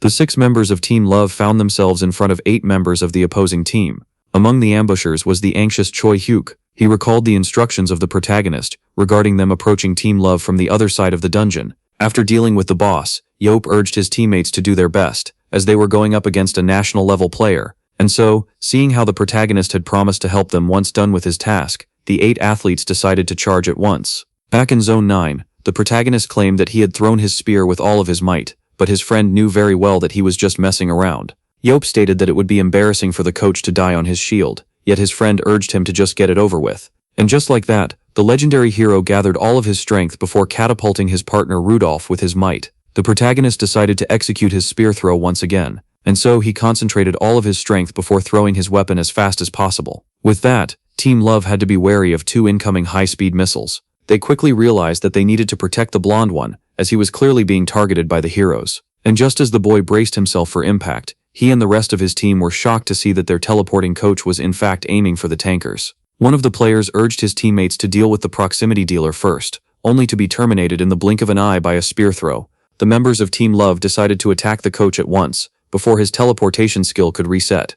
Only then did the ace of the Korean team come to the rescue. After grabbing her father with her whip, the girl blasted him away, and just as she was about to hit the ground, she used her teleportation powers to disappear. With that being said, both Bakes returned to the side of the protagonist. Yayu asked his partner if he was happy to feel the thrill of battle after so long. Yet the 48-year-old couldn't be more annoyed. Due to their last move, Yayu and his allies had wiped out the enemy tankers. And so, as those in blue braced themselves for a fair 3-on-3, their opponents were left in a tough situation. Yayu claimed that each of them would select his opponent, leaving the son of the vice president horrified. Meanwhile, back at the stadium, all were amazed by the ingenuity of that tactic. According to the commentators, it was amazing to see his team make a perfect escape after taking out the tankers while pretending to go for Youngsu. They claimed that the legendary hero, with his average Esper skill, was once a true master of his craft as he saved his friend with a simple spear throw. The commentators then pointed out that Yayup was still throwing Jehu.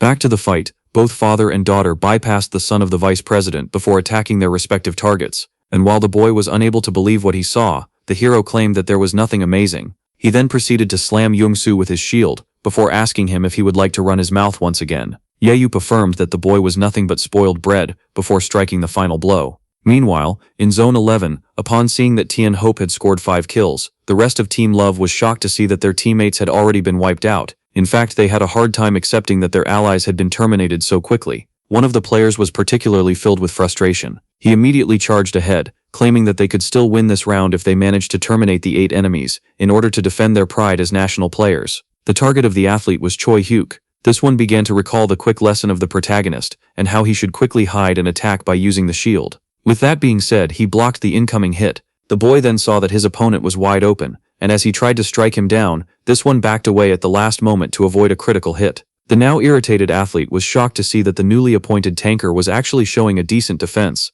Thus he charged back at him, claiming that he wasn't worthy of his position. As the blade closed in, the young man realized that he needed to defend himself, when suddenly he tripped and fell. Shortly after, death particles began to fly through the air.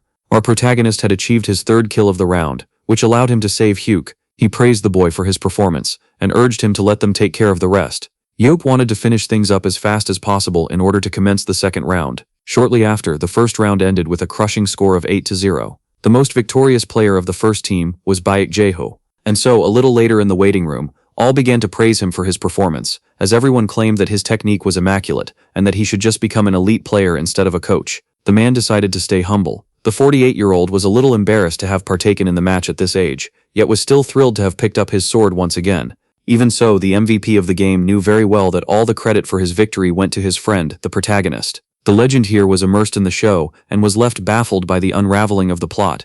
Now came the time to start the second round inside what was described as a confusing arena made of confusing and dangerous rooms and stairs. The second round would take place in the dungeon known as the Labyrinth of the Damned. This dungeon was reputed for having killed many espers, until the arrival of the legendary hero who conquered it. For this reason, all eyes would surely be on Ye, as he was the first person to conquer this very place. Meanwhile, the protagonist was rather annoyed. Most of his social interactions in 2021 had been with little pricks so far, starting off with the reporter that caused the rift between him and Walker, to the cult of the insane, that worships him. And now the son of the vice president wanted to witness the skill of the protagonist firsthand. Whether they doubt him or just want to have him tested, the legendary hero puts on his helmet in order to demonstrate what they want. Even so, Yeop decided to add his own personal twist to the upcoming show. Shortly after, at the starting point of Team Hope, the coach decided to summarize the plan for his teammates. But before he could even explain the details of the labyrinth, he was suddenly interrupted. Yeop claimed that he would roam the dungeon on his own, while urging the rest of the team to do as they please.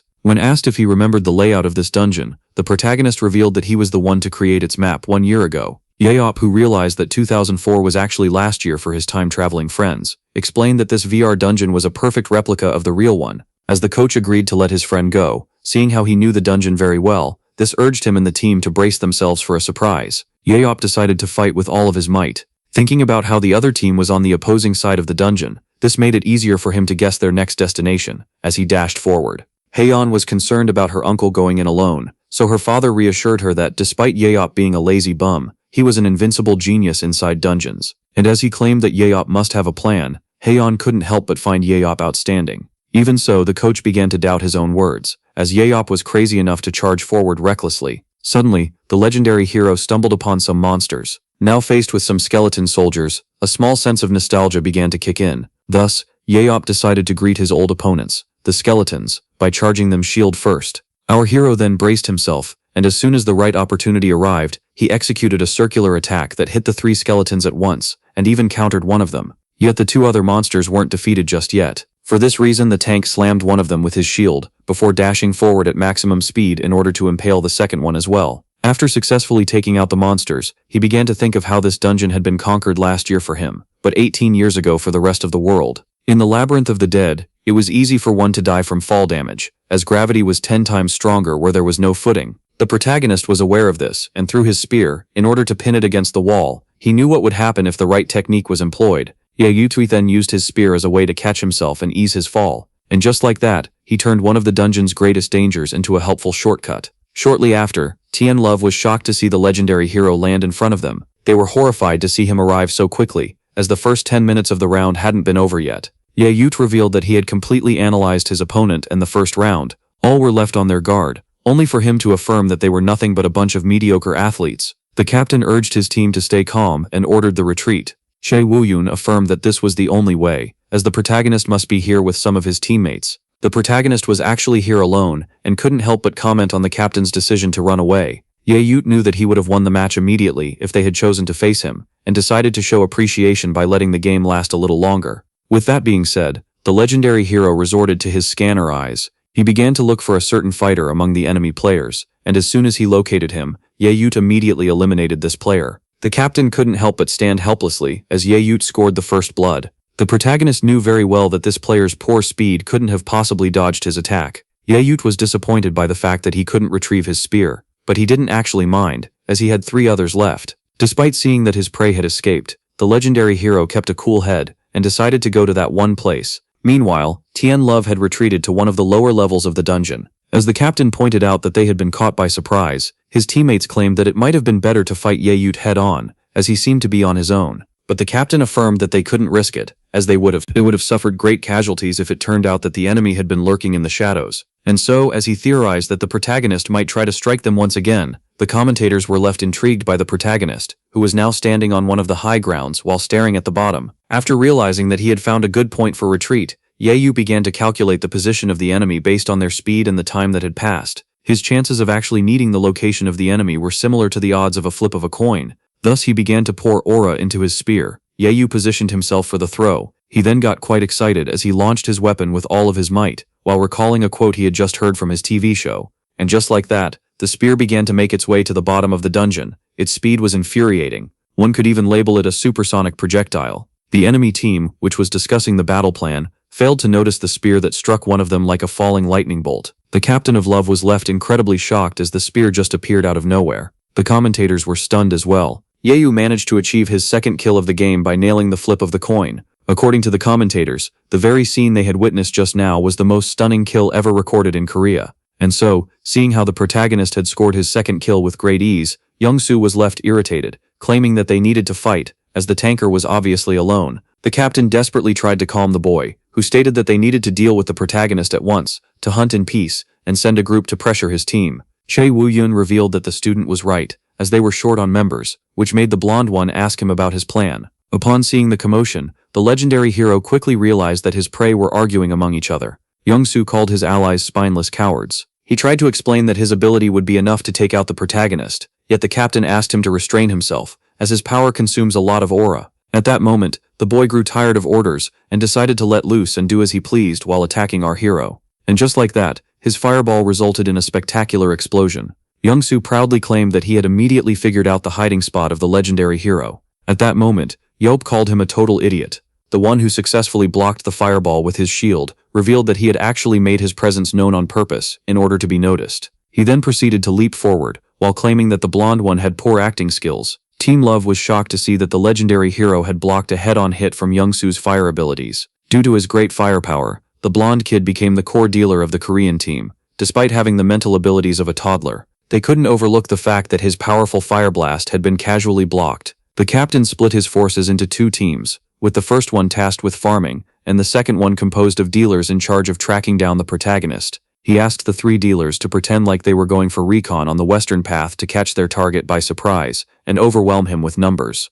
The captain claimed that, assuming they could assess him, they would be able to take the powerful one down. The commentators immediately pointed out how Team Love was now trying to hunt the protagonist down, which was a difficult task. After all, Yahello was the player who was the most familiar with the dungeon. Only then Yahello from above called the players of Love predictable as he launched his attack. The legendary hero expressed his disappointment. Yahello was 2 steps ahead of the enemy and was now ambushing those who were supposed to catch him by surprise, and just like that he made a crushing entrance. Seeing how all of them had survived, the protagonist praised them on their reflexes. Upon realizing that he was going up against 3 dealers, the legendary hero couldn't be more pleased. Thus, he quickly snuck behind one of the attackers before scoring his 3rd kill of the game. With that being said, he turned towards the second target and used his legendary 100-centimeter throw. The legendary hero had now acquired a total of 4 kills. Now came the time to deal with the last dealer. Alone in front of the danger, this one began to panic. Thus, he desperately tried to run for his life. Yet the player wasn't fast enough to escape certain death. With that being said, only 6 enemy players remained on the field. Thus, Yahello decided to go and terminate them at once. Meanwhile, the crowd was left utterly shocked. A Korean athlete had actually managed to take down 3 national players in a few seconds. All were left baffled by how fast the legendary hero had taken out the enemy. This made the commentators wonder what would actually happen if the warriors of the past fought against the athletes of today. After seeing this performance, Sheldon was unable to believe her own 2 eyes. She was now certain that the legendary hero had truly returned. While the commentators claimed that he was dominating the game, back in the dungeon, the team of the hero demanded to know how he had scored 5 kills, so he revealed that his aura had turned red. The team was pleased by this fast progress, and decided to join him in Zone 3-1. Xiaobei claimed that the match would end before his team could join him. With that, he decided to cut all communications in order to focus on the battle ahead. And just like that, the tanker leaped forward. Yamipyew then proceeded to land in front of the remaining opponents. He apologized for making them wait, claiming that he did his best to arrive sooner. The captain asked his team to keep a cool head while ordering them to get into formation.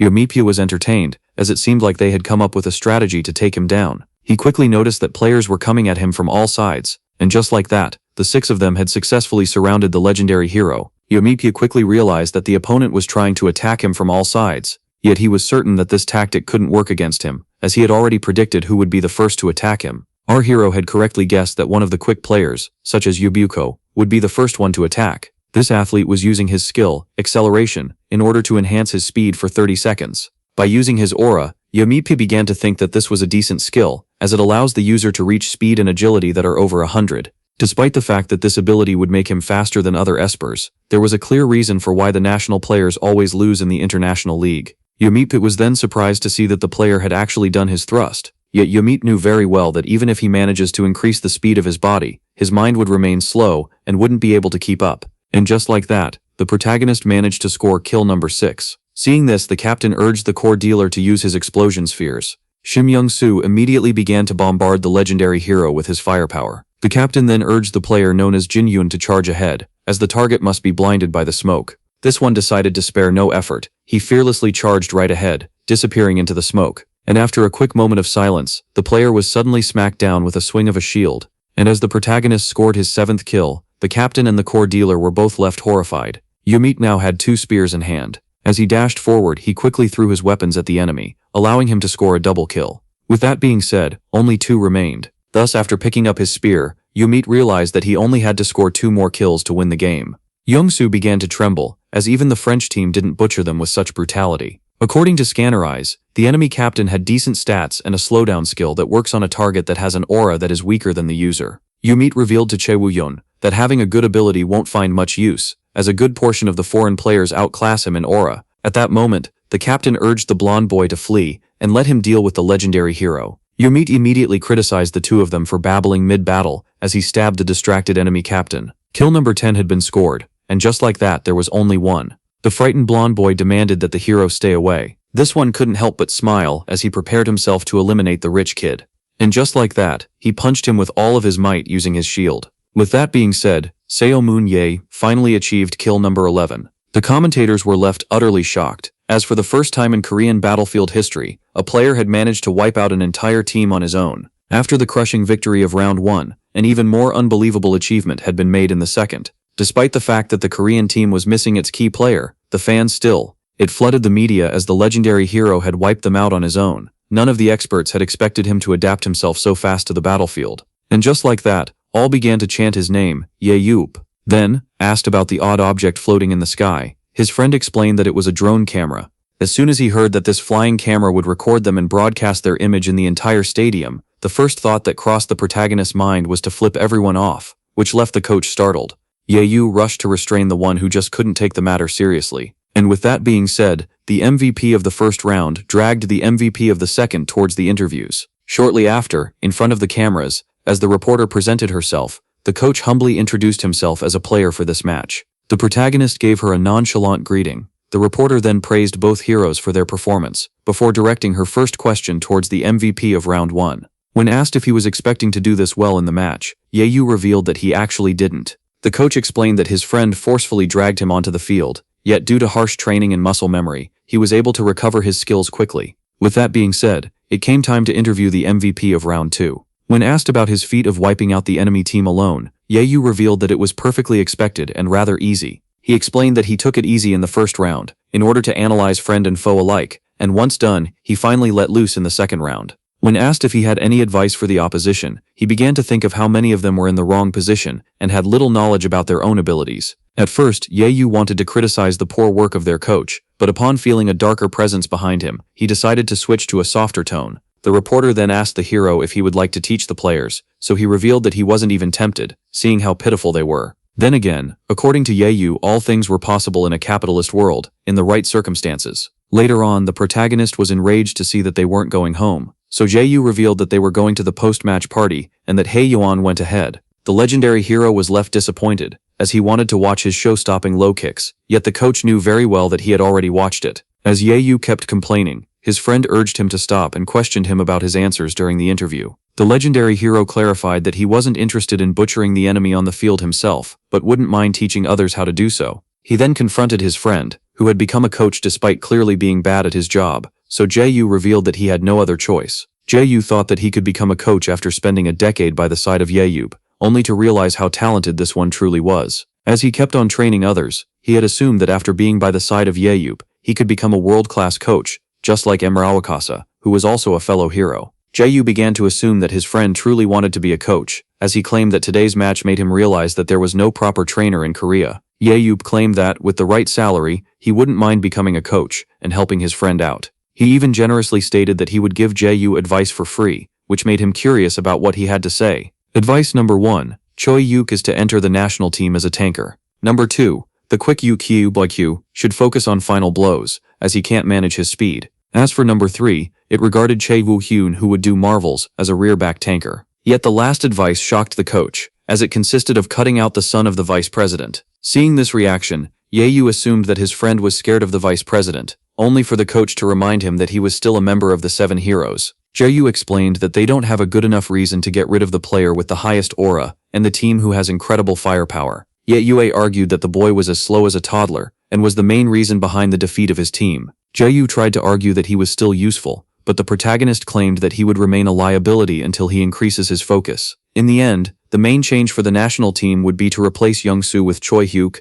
and focus on his strength, achieve great results. As he finished giving his advice, Yue urged the coach to inform the association president that he would need to pay him quite a fortune if he wanted to get him on the payroll. Later on, at the Hunter's Hotel, our heroes finally arrived. The uncle was immediately greeted by his niece. The father watched in disappointment as his daughter happily expressed how this place was filled with alcohol, and especially good vodka. Thus, as he left the 2 booze enjoyers alone, the man rushed to talk with the president. Thus, as the only reasonable one in here finally left, Yue offered to drink as much as possible. Only then did the swarm of hungry agents notice Seomun Yoabe. Seeing how the rivals began to circle his prey, Joe decided to make his move at once, yet his assistant urged him to wait. She reminded him that the crazy protagonist might get offended if approached for scouting purposes. And so, as he decided to take his time, someone came in front of him. That man immediately greeted the legendary hero. This individual was none other than Jake Rand, the European battlefield agent. Joe couldn't help but watch helplessly as the arriving agent and the star player conversed in a foreign language. He began to reassure himself by claiming that, despite Jake stealing a player from him before, he was certain that the man wouldn't prosper this time.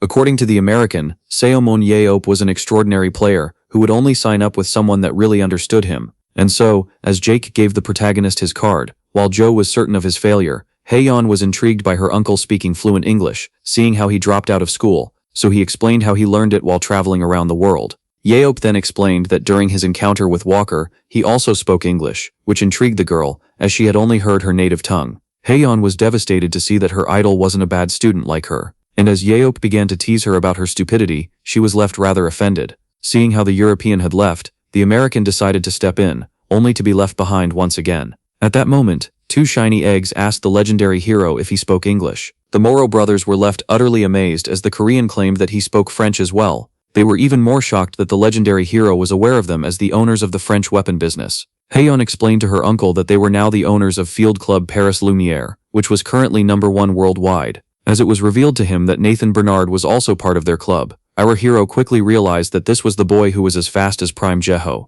Yeyu assumed that the club owners were here to scout him, only for the brothers to affirm that it wasn't the case. This left our hero intrigued, as they explained that even if it would be an honor to recruit him, they also wanted to respect his decision to stay away from the field.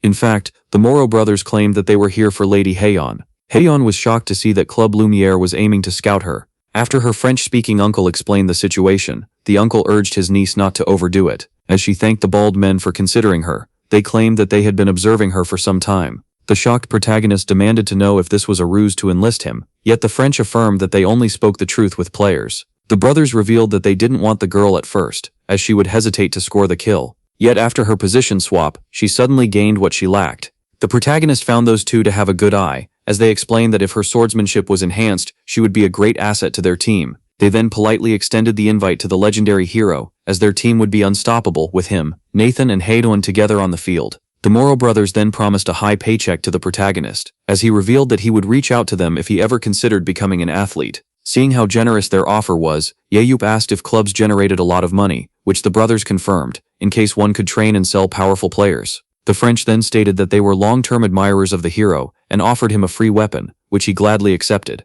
With that being said, the two eggs decided to take their leave, and as they disappeared in the blink of an eye, the legendary hero couldn't help but compare them to a tornado. Yeyup found himself getting tired of all the socialization, while Hayon asked him about his conversation with the French. Thus, as the young one kept on, she insisted on knowing, so Uncle decided to reveal everything to her while sipping a glass of vodka. When suddenly another nuisance arrived, Yahyup immediately turned around to confront him, delaying his drinking session. The man introduced himself as young Minyoung from the Blue House, which left Yahyup intrigued about what the Blue House could want from him. When asked if he was familiar with the Esper Meritorious system, Yahyup explained that it was a fake program that promised to reward all those who contributed during the war. Yet Young claimed that the monthly pension of the Tier 1 contributor, the legendary hero, was very much real and had been compounding since 2005. The man revealed that the Blue House wanted to give him all the money he had earned since the day he disappeared. After learning that he would acquire a sum amounting to more than 2.5 billion won tax-free, the protagonist was left shocked. Even after a little while, Yahyup was still amazed by the huge sum of money he would receive from the Blue House.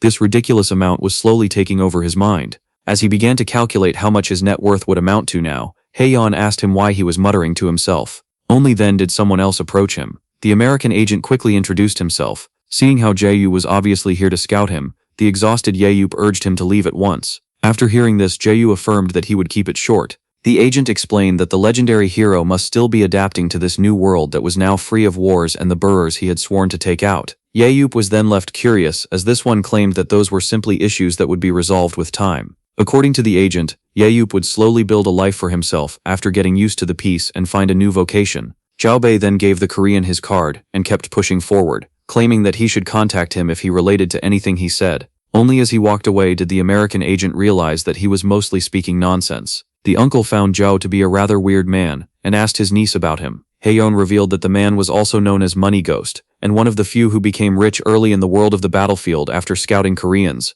Yahyom revealed that the man didn't talk about money and focused on emotional nonsense instead. The girl found this rather odd, as back in the day he had proposed a huge salary to her father while aiming to scout him. Even so, the hero was forced to admit that the man's speech didn't seem alien to him. A little later, the main event of the party arrived, as the donation exchange was about to commence. The host revealed that the one who donated the most would have the honor of announcing the donation. Yahyom was shocked after learning that he was the one who had donated the most, and just like that, he was invited to the stage. Seeing how he was being labeled as the most generous donor, he asked about his net worth back in 2005. Suddenly, someone revealed that it amounted to 1.74 trillion won. The president explained that it had all been donated by him and Jayo, as decreed by the will of the protagonist, Yayu. Yayu thanked his old friend for this reminder, as he had forgotten how wealthy he was in the past. The protagonist began to laugh at himself for being happy with a 2 billion won pension that he would receive, seeing how his worth was once in the trillions. He even jokingly claimed that he should try to retake a few of his assets.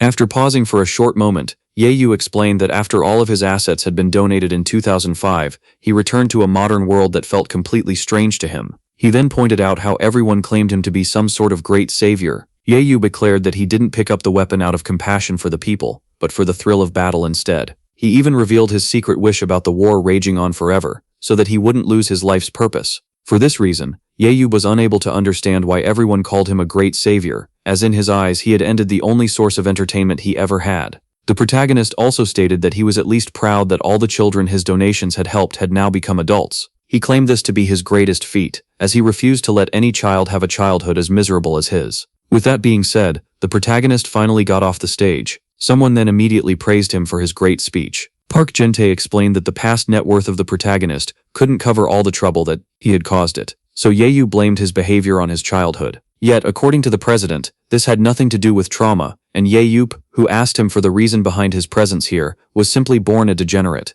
The president wanted to know why Yayu had made a mockery out of the children of the national team. Yet the hero was more interested in learning why they were so weak. Jin-tae began to complain that the reputation of the team had been sullied after being wiped out by a single hero who claimed that they were used to defeat the president. Then, the president angrily explained that the players were doing their best, seeing how the government refused to fund them, yet Yayu claimed that this didn't concern him. His old friend affirmed that he was the main reason behind their decision, seeing how he treated them like a bunch of punks in the street. And as the president claimed that Yayu had given the Espers a bad image, Yayu tried to argue that he was only defending himself. The old man decided to cut straight to the chase and asked the protagonist to become a technical coach for the national team. But before he could even talk salary, the legendary hero refused, claiming that he had some plans in mind. Later on, while in the car, as Yayu talked about how 16 billion should suffice, Xiaobei grew intrigued. The coach was then utterly shocked, as he learned that his friend wanted to buy a club. Yayu claimed that as a Korean he couldn't stand athletes so weak, which is why he wanted to train his own players to improve the national team.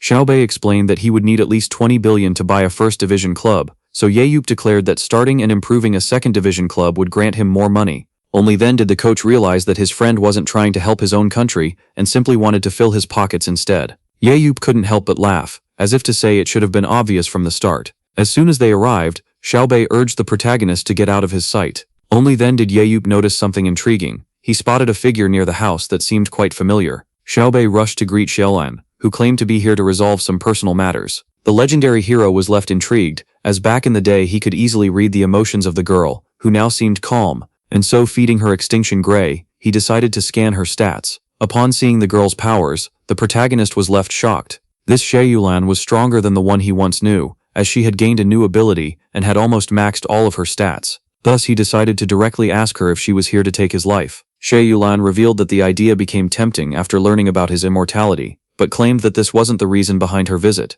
Yeyup then assumed that she was here to settle an old grudge, so he decided to remind her that he had saved her from death many times in the past. The lady claimed that she no longer held any ill will towards him, as she had forgiven his bullying long ago, and so the protagonist asked her for the reason behind her presence, only to be shocked as Xiaolan revealed that she simply wanted to personally check if Xiaomun Ye had truly returned to this world. And with her goal being fulfilled, she decided to take her leave, which left the protagonist rather confused.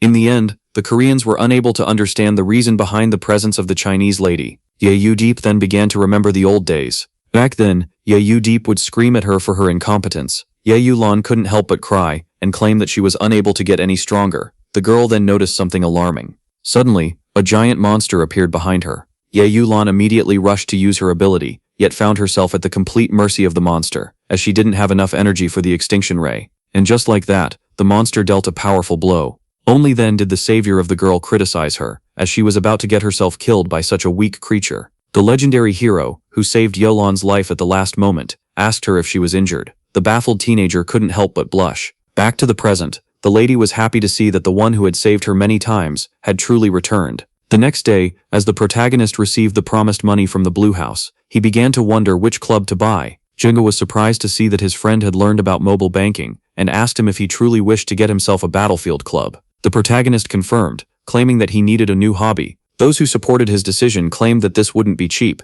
The man then offered to buy the legendary hero a KB1 League club, seeing how he was in his debt. Yet Yeyup claimed that it would be more fun to buy it with his own funds, before asking about the meaning of KB7. According to the coach, this was a league where matches were played 7 versus 7, and its teams were overall more cost-friendly than the regular ones. When asked if many players were in this league, Zhouho revealed that all talented athletes would rather go to the second division than play 7 versus 7. Hearing this, Yeyup had finally set his mind on buying a KB2 division team, which made Zhouho wonder if he had already started searching for one. Yeyup affirmed that he didn't, which is why he was going to ask Park Jin-tae. After hearing the news, the president was left greatly pleased. The protagonist urged the older man to calm down, as he couldn't contain his joy upon learning that Yeyup refused to become a coach in hopes of buying a club. When asked about the clubs on the market, Park Jin-tae revealed that there were currently 3 that were for sale, including one that wanted to sell at all costs. The curiosity of the legendary hero had been piqued, and so he asked the president, with the club sales contract form in hand, about this club in question.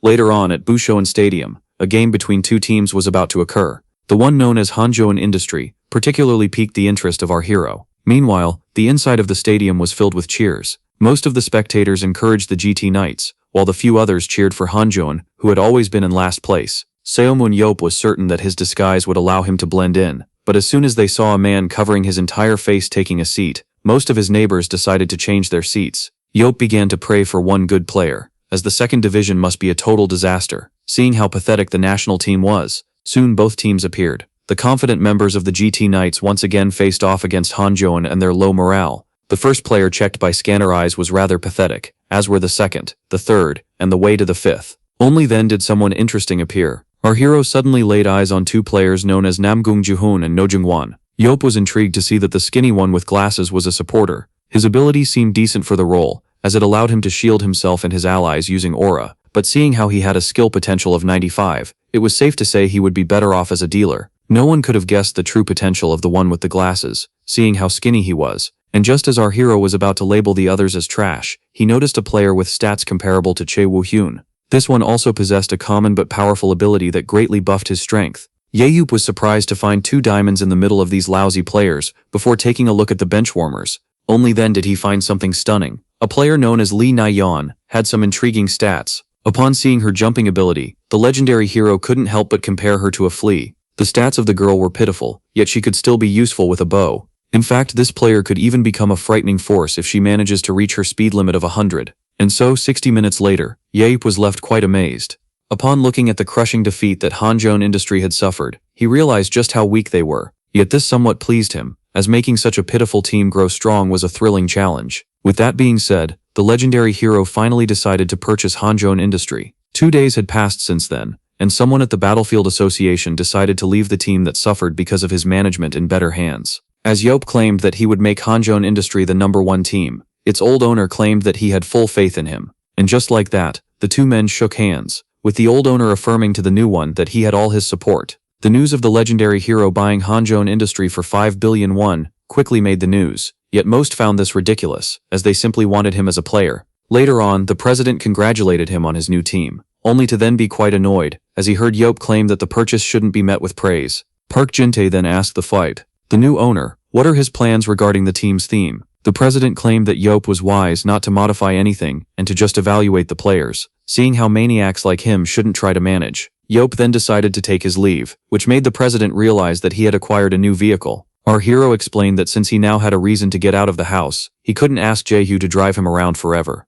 Yope had used his remaining money to buy himself a motorcycle, and with that being said, he started to ride. Not long after, a maniac began to drive on the crowded highway at high speed. One of the drivers began to scream, wondering what kind of madman would drive so recklessly on the highway, with no helmet. But upon seeing who the rider in question was, the man must have choked, and even decided to let it go, as it was none other than the legendary hero. No one seemed upset by Yope driving like that on the highway, and claimed that the cup would recognize him more easily, since he didn't have a helmet. And just like that, everyone's favorite maniac kept on rushing to his destination. After some time, he finally arrived at the Hanjoin Industry clubhouse. Upon taking a look around, Yope found himself rather disgusted. This so-called clubhouse was nothing but a spacious ruin. Suddenly, a man approached our hero, claiming that visitors were forbidden, only to quickly realize who he was talking to. Upon seeing that he was addressing the new owner of the club, the man apologized and introduced himself as Coach Choi Dong-jun. Yope then confirmed his doubts regarding the man being an esper, and concluded that he was a supporter. Back in the day, due to his stats, when asked about his age, the confused coach revealed that he was 43 years old. He was then left even more intrigued, as the new owner claimed that he was 47. Choi Dong-jun, in front of the menacing aura, had no choice but to admit that his 30-year-old boss was in fact his senior. And so, as Yope decided to address his new employee casually, this one referred to him as Sir. Once asked for a tour of the place, the coach showed the owner everything, ranging from the cafeteria to the dormitory that housed their 14 players. Yope stated that the number of players was far too small, yet was pleased by how spacious the old place was, as the coach claimed that they had installed all necessities. At the end of the tour, the legendary hero was brought to the training arena. Yope was left curious, as there were only 11 pods in this old and wide building despite the team having 14 players. The coach explained that they lacked the funds to secure 14 pods, which the owner found ridiculous, as his recovery ability could earn him quite some money. The legendary hero realized that the coach was worth keeping around, and that his main problem was the players. Choi Dong-jun was then shocked, as the new owner demanded to meet the players right away. Yayu wanted to see the athletes he had exclusively asked for at once. Later on, in the lounge, the protagonist introduced himself as the new owner of the club. He couldn't help but compare the short player to a small flea as she anxiously introduced herself as Lee Na-yeon. It took the new owner one look at the girl's hands to realize that she had been working hard on her archery skills. Na-yeon was shocked to see the legendary hero being aware of this, as he clarified that he was skilled enough to figure out that much from her bruises. Despite her speed, the girl's lack of strength made her inadequate to be a dealer, so Yayu claimed that she must be worried about her skills not improving with training. Yayu evaluated that, due to her stats, she was probably destined to be on the bench forever. But since the little flea had piqued his interest, the legendary hero decided to change her fate by claiming that he would make her a key player. As the crazy owner claimed that she would now be adopting the theme of a mysterious thief, the girl was confused.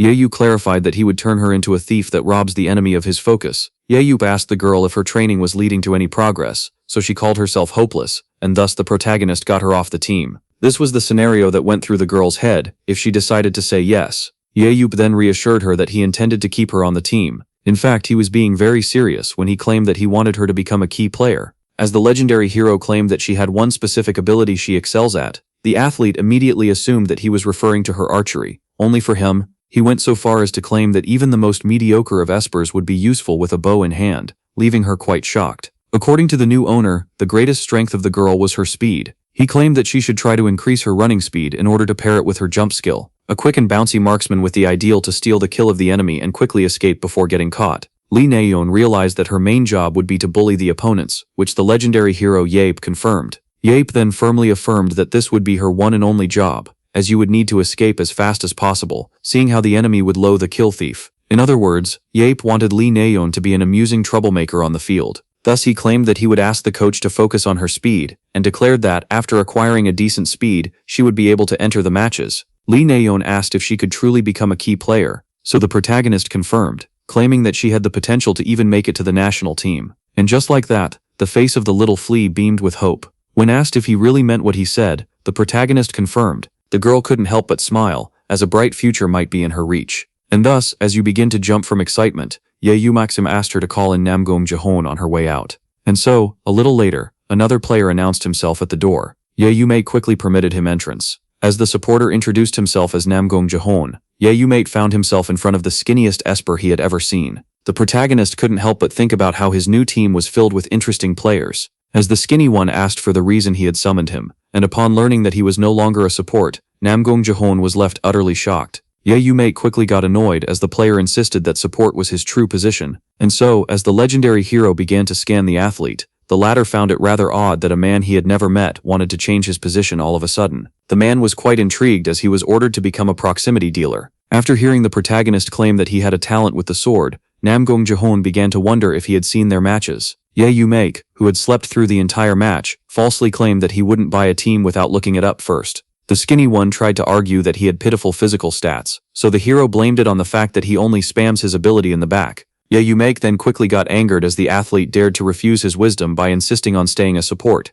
Supporter was the class that was most despised by the legendary hero, as 90% of its users were useless liabilities that doze off in the back. Yet the remaining 10% are the only real supporters. Seeing how they possessed more than one ability, these types of players could truly help their team while being safe in the back. Thus, seeing how the skinny one only had a single ability, the protagonist would offer him a second skill. The legendary hero was particularly triggered as Namgong Jahon understood that he wanted to turn him into a sword-wielding support. Thus he decided to politely correct him and claim that he wanted a proximity dealer with support powers on his team. Gerald then came to suspect that the skinny one didn't want to change classes because he was terrified of the front lines. The owner affirmed to the player that he needed to follow his advice and change his mentality in order to become a key player. When asked if this would truly open up the path to success, the protagonist confirmed, but claimed that Namgong Jahon needed to work hard as well. Yarop revealed that he would gladly throw the athlete out if he refused to switch his role. With that being said, the protagonist asked the young one if he would rather sit on the bench of the worst team in the nation, or make a bold choice that would forever change his life. And just like that,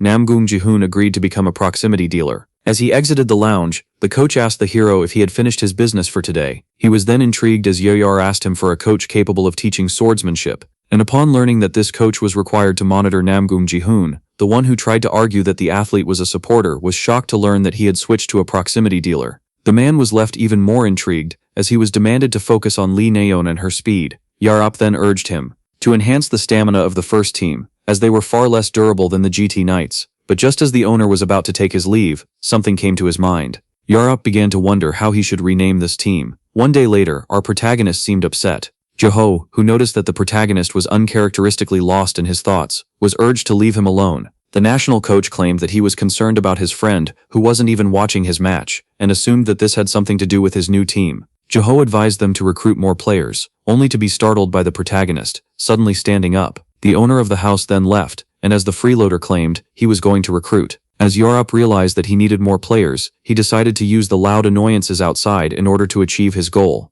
A crowd of reporters was standing outside the gates. The legendary hero then contacted Dongjun and claimed that they needed to recruit players. The man was intrigued and claimed that they didn't have the funds or the resources to afford more than 14 players. The annoyed protagonist offered to personally buy pods in case they received new players. Yeyu then asked about the cost of a single pod, making his employee answer that it amounted to 200 million won. Upon hearing this, the hero was left quite annoyed by the cheap management, as this was a laughable sum. With that being said, Dongjun was ordered to place the ad at once and make sure it only lasted 3 days. The coach tried to argue that they would need more time, as he recommended, seeing how not many players would be interested in the second division. The protagonist revealed that he had it all figured out. And so, as the swarm of reporters kept camping in front of the residence, the gates were suddenly opened. All were left shocked as they received a polite greeting as soon as they saw the protagonist. The journalists bombarded him with questions. Yahello agreed to satisfy their curiosity, but required a service in return. When asked about it, he affirmed that it was something very simple. Yahello wanted the reporters to let the world know that his team would be holding an open audition for 3 days only. And just like that, the mailbox of the recruitment department was flooded with emails. Shortly after, the coach affirmed to the owner that they had received an insane amount of applications. When asked about an exact number, he estimated something in the thousands. Choi Dongjun claimed that they only had 70 participants, as battlefield players were rather rare, which disappointed the protagonist. The coach explained that this was an abnormally high number, especially outside of transfer season. Thus our hero rushed to the office in order to personally select the players. The nature of all applications was presented to him. Yahello declared that he would take a quick look at each one, before proceeding with the interviews that the coach rushed to prepare. When a human becomes an esper, he would have to undergo a physical exam at the association in his country. The physical test allows one to assess his strength, speed, and aura. This was the same test that our protagonist had taken. Even so, he was disappointed by the results in front of him. But the most annoying part was that his scanner eyes couldn't work on lifeless sheets of paper. Even so, the legendary hero was certain that he would stumble upon one useful player by looking into them. Only then did something catch his eye. A 23-year-old man known as Joe Sunga, who had 2 abilities and claimed that he only had experience in deliveries, greatly intrigued the protagonist. His strength and speed were pitiful, as they were merely above the average Olympic gold medalist civilian. Despite having no physical qualities, his ability to share objects and vision was rather intriguing. And just like that, the legendary hero finally found a player that piqued his interest. The day of the interview finally arrived. One of the candidates excitedly greeted the protagonist, claiming that he was an admirer. According to the CV of the young man, he had played Battlefield in high school, so he claimed that he didn't see himself as a pro athlete after graduating. Yahello assumed that his presence here meant that he had a change of heart, but to his shock, this individual was simply here to get his autograph. Thus, he ordered him to get out of the room. Yahello ordered the young man to disappear from his sight. The boy tried to argue that the legendary hero couldn't talk to him like that, as it would tarnish his reputation, only to then receive a stapler to the skull. Yahello affirmed that the entire world knows that he is a madman, yet urged the boy to remember that once again.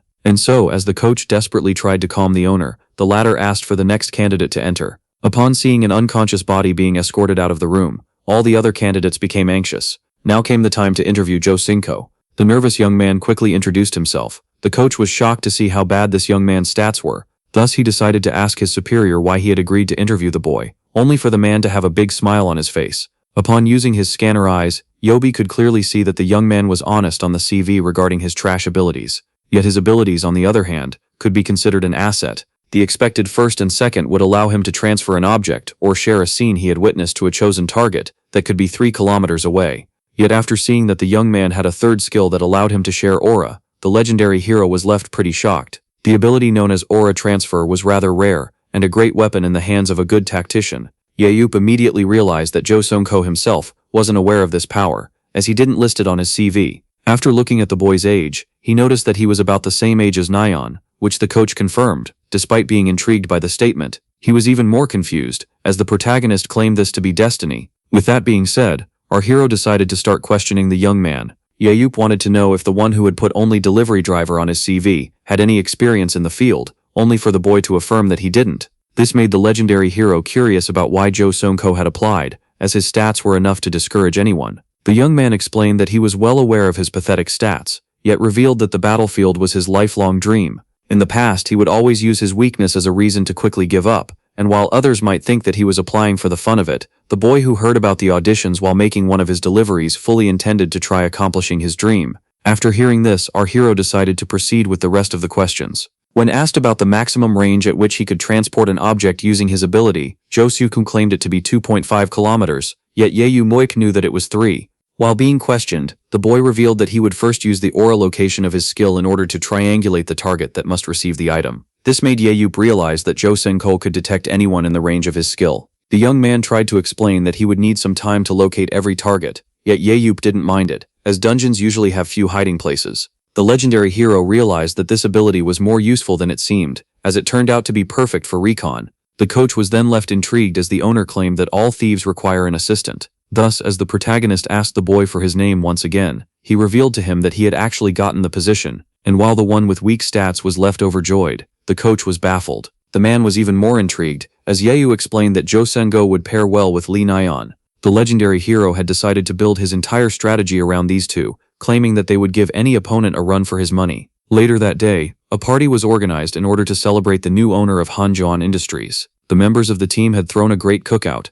Yayu was happy to see that the players were merry with each other and had high morale. Only then was he approached by the player known as No Jungwan, who was the captain of the team. After taking a look at his stats, the protagonist realized that this was one of the players who had caught his eye during the match with the GT Knights. Yayu labeled this young man as an above-average tank, who was still overqualified for this weak team. The captain personally thanked the owner for attending to their needs and promised to live up to his expectations, so Yayu stated that he wasn't looking for instant results. Thus the polite player bowed, as he claimed that he and his peers would be in the care of the great hero. After this small interaction, Yayu could safely say that No Jungwan was perfect to be a leader. Only then did he notice the thief and the delivery man interacting with each other. Yayu found Nayeon to be rather extroverted, thus the owner asked these two players to come forth. When asked if they had already met, Nayeon confirmed, claiming that they were coincidentally both freshmen on the team, and about the same age. The boy and the girl were rather intrigued, as the pleased owner revealed that they should get along, as they would become a duo from now on. Both youngsters were intrigued as the legendary hero explained that every grand thief needs an ally in the shadows. Thus it was revealed to the little flea that the delivery man would become her new secret partner. The owner then urged the two players to go enjoy themselves, as he would reveal the rest of the tactic another day. And so, as the two of them began to walk away, Yayu began to think of how he had finally obtained what could be called a team. He only had one matter left to attend to. As he looked at the name of the team behind him, our protagonist decided to rename it. Thus he demanded the attention of all present players, and revealed that their team would adopt a new name. And then they came along to pick the one that would represent him the most. 3 months had passed since then. In today's match, everyone expected a lot from the new Hanjong Industry team, that had now become USM. The commentators revealed that despite the fact that Yayu had bought the club 3 months ago, no remarkable changes had been recorded. Yet today was the first time that the new players would finally enter the field.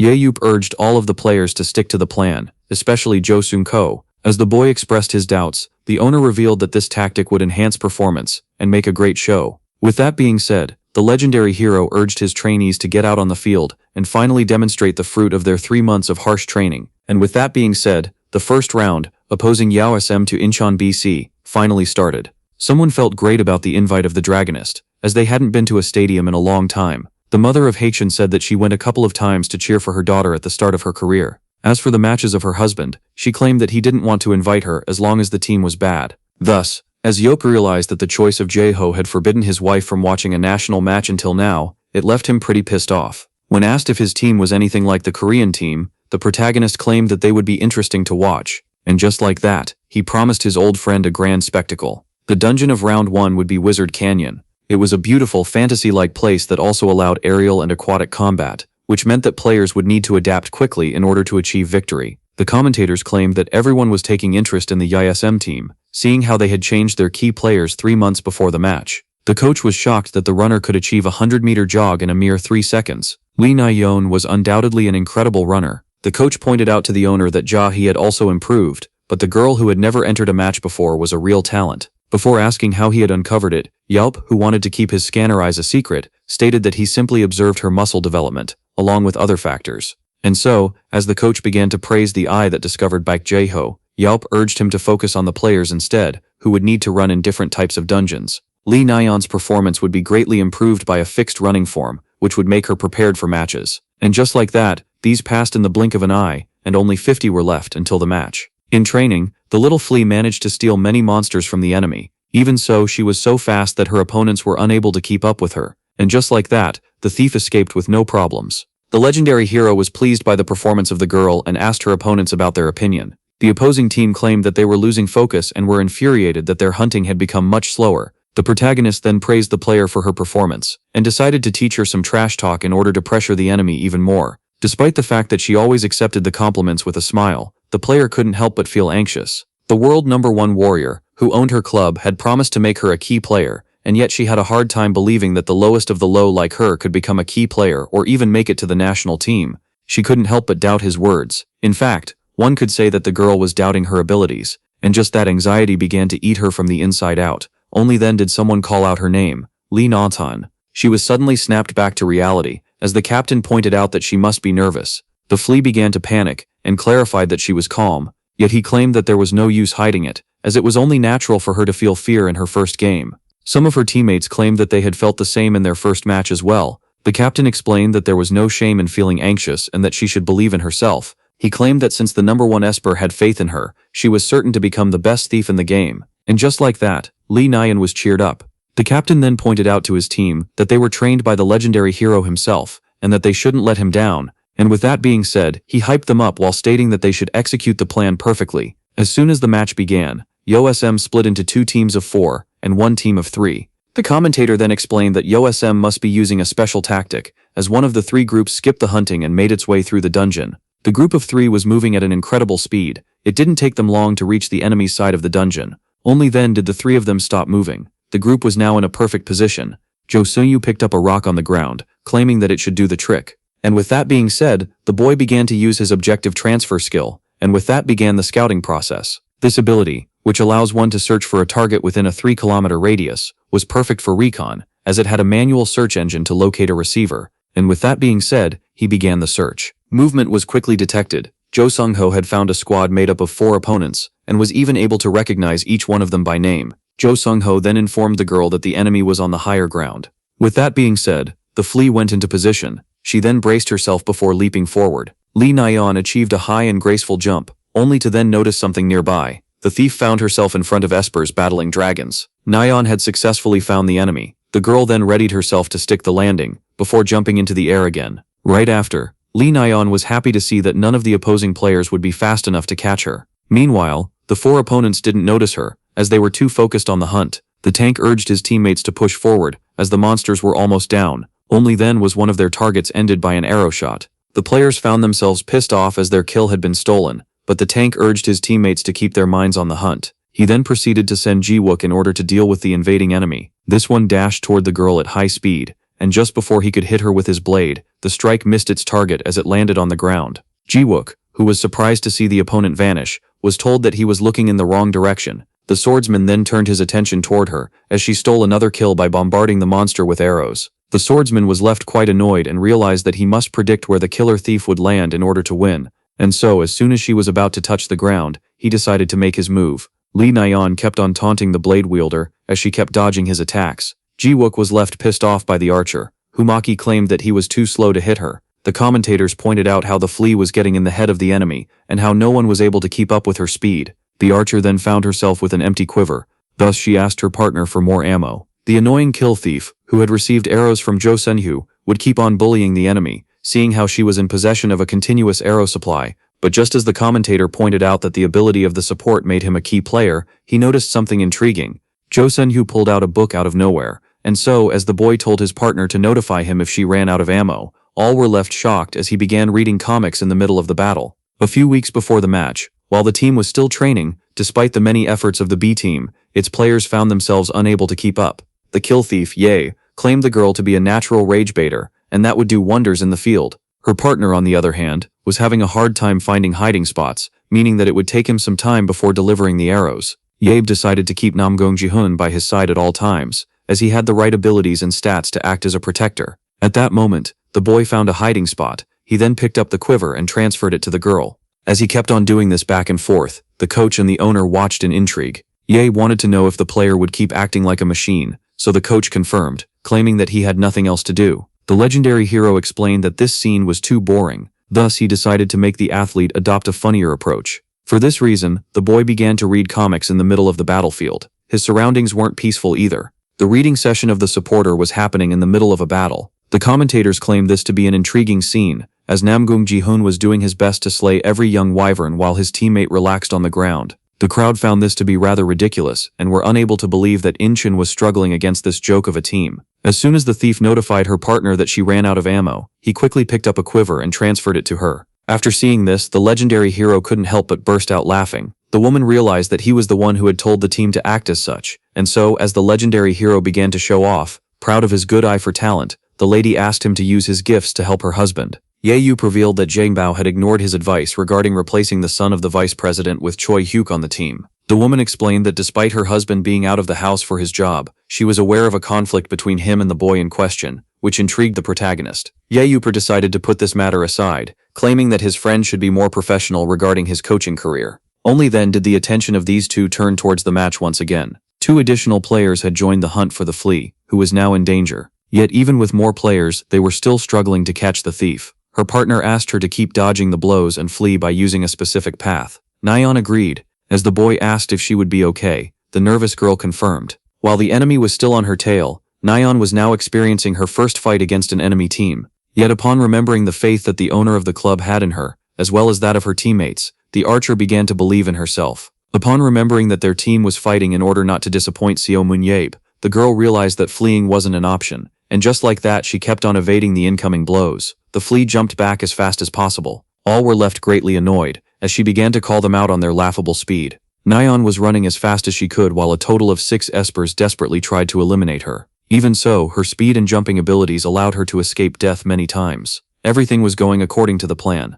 Nayeon had predicted that the opposing team wouldn't abandon the chase so easily. The opposing players were determined to get their hands on the kill thief at once, in order to stop wasting time and finally farm in peace. When suddenly, the girl stopped. She had nowhere left to run. The opponent asked her to take a look behind her. Nayeon found herself on the edge of a cliff. They were so high up that even her jumping ability wouldn't allow her to land perfectly on her feet. The flea had no choice but to agree with the enemy. She shouted with a smile that she was now cornered and had nowhere to escape. The team was confused as she pointed out that they would certainly not spare her, only to then be surprised by an unexpected twist. Suddenly, the rest of USM appeared from behind a giant rock. As her allies landed on the platform, the thief playfully claimed that they would not spare them as well. Nayeon claimed that the enemy was now doomed. All were left shocked by this, as no one had expected the USM athletes to appear from behind the rock. And just like that, Incheon, who couldn't hunt properly, was forced to face a team that took its sweet time farming. In other words, the red team had no way of fighting back. And so, as the 6 members were getting butchered, the remaining players of the thief rushed to assist them.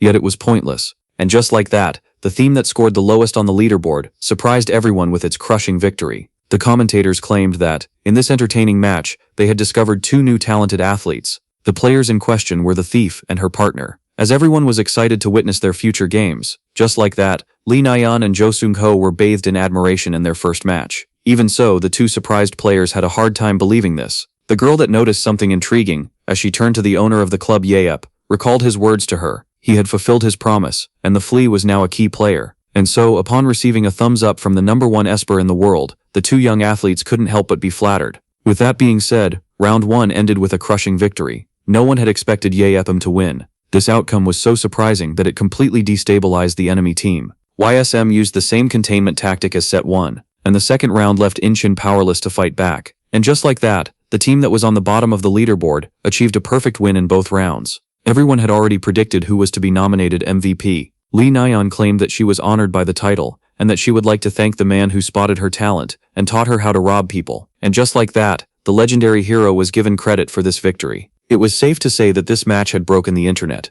as comments showered the girl in praises for her outstanding performance. And despite the fact that the flea was the main center of attention, her equally important partner had also received his fair share of merit. On top of making 2 beginners superstars right away, this match was able to revive the Korean League. The legendary hero who created the strategy and discovered the thief and her partner also caught the eyes of the public. And just like that, his brilliance and hunch for discovering talented players shook the world once again. Some days after the match, the protagonist was asked if he had truly discovered the thief and her partner. Yaek affirmed to Jaeho that he was telling the truth, and that he wouldn't lie in that matter, which the coach found logical. The hero then began to show off his good eye for talent, as his friend asked him if Lee Nayeon and Jo Sung-go could become an asset to the national team. For this reason, the protagonist urged him to focus on Cho Yuk first, who was refusing to become a tanker, yet Jaeho explained that he had convinced him. The boy explained to the coach that despite his desire to become a national player, his team was firmly against it, which the protagonist found to be a convincing explanation. Jaeho revealed that the Korean coaches despised him,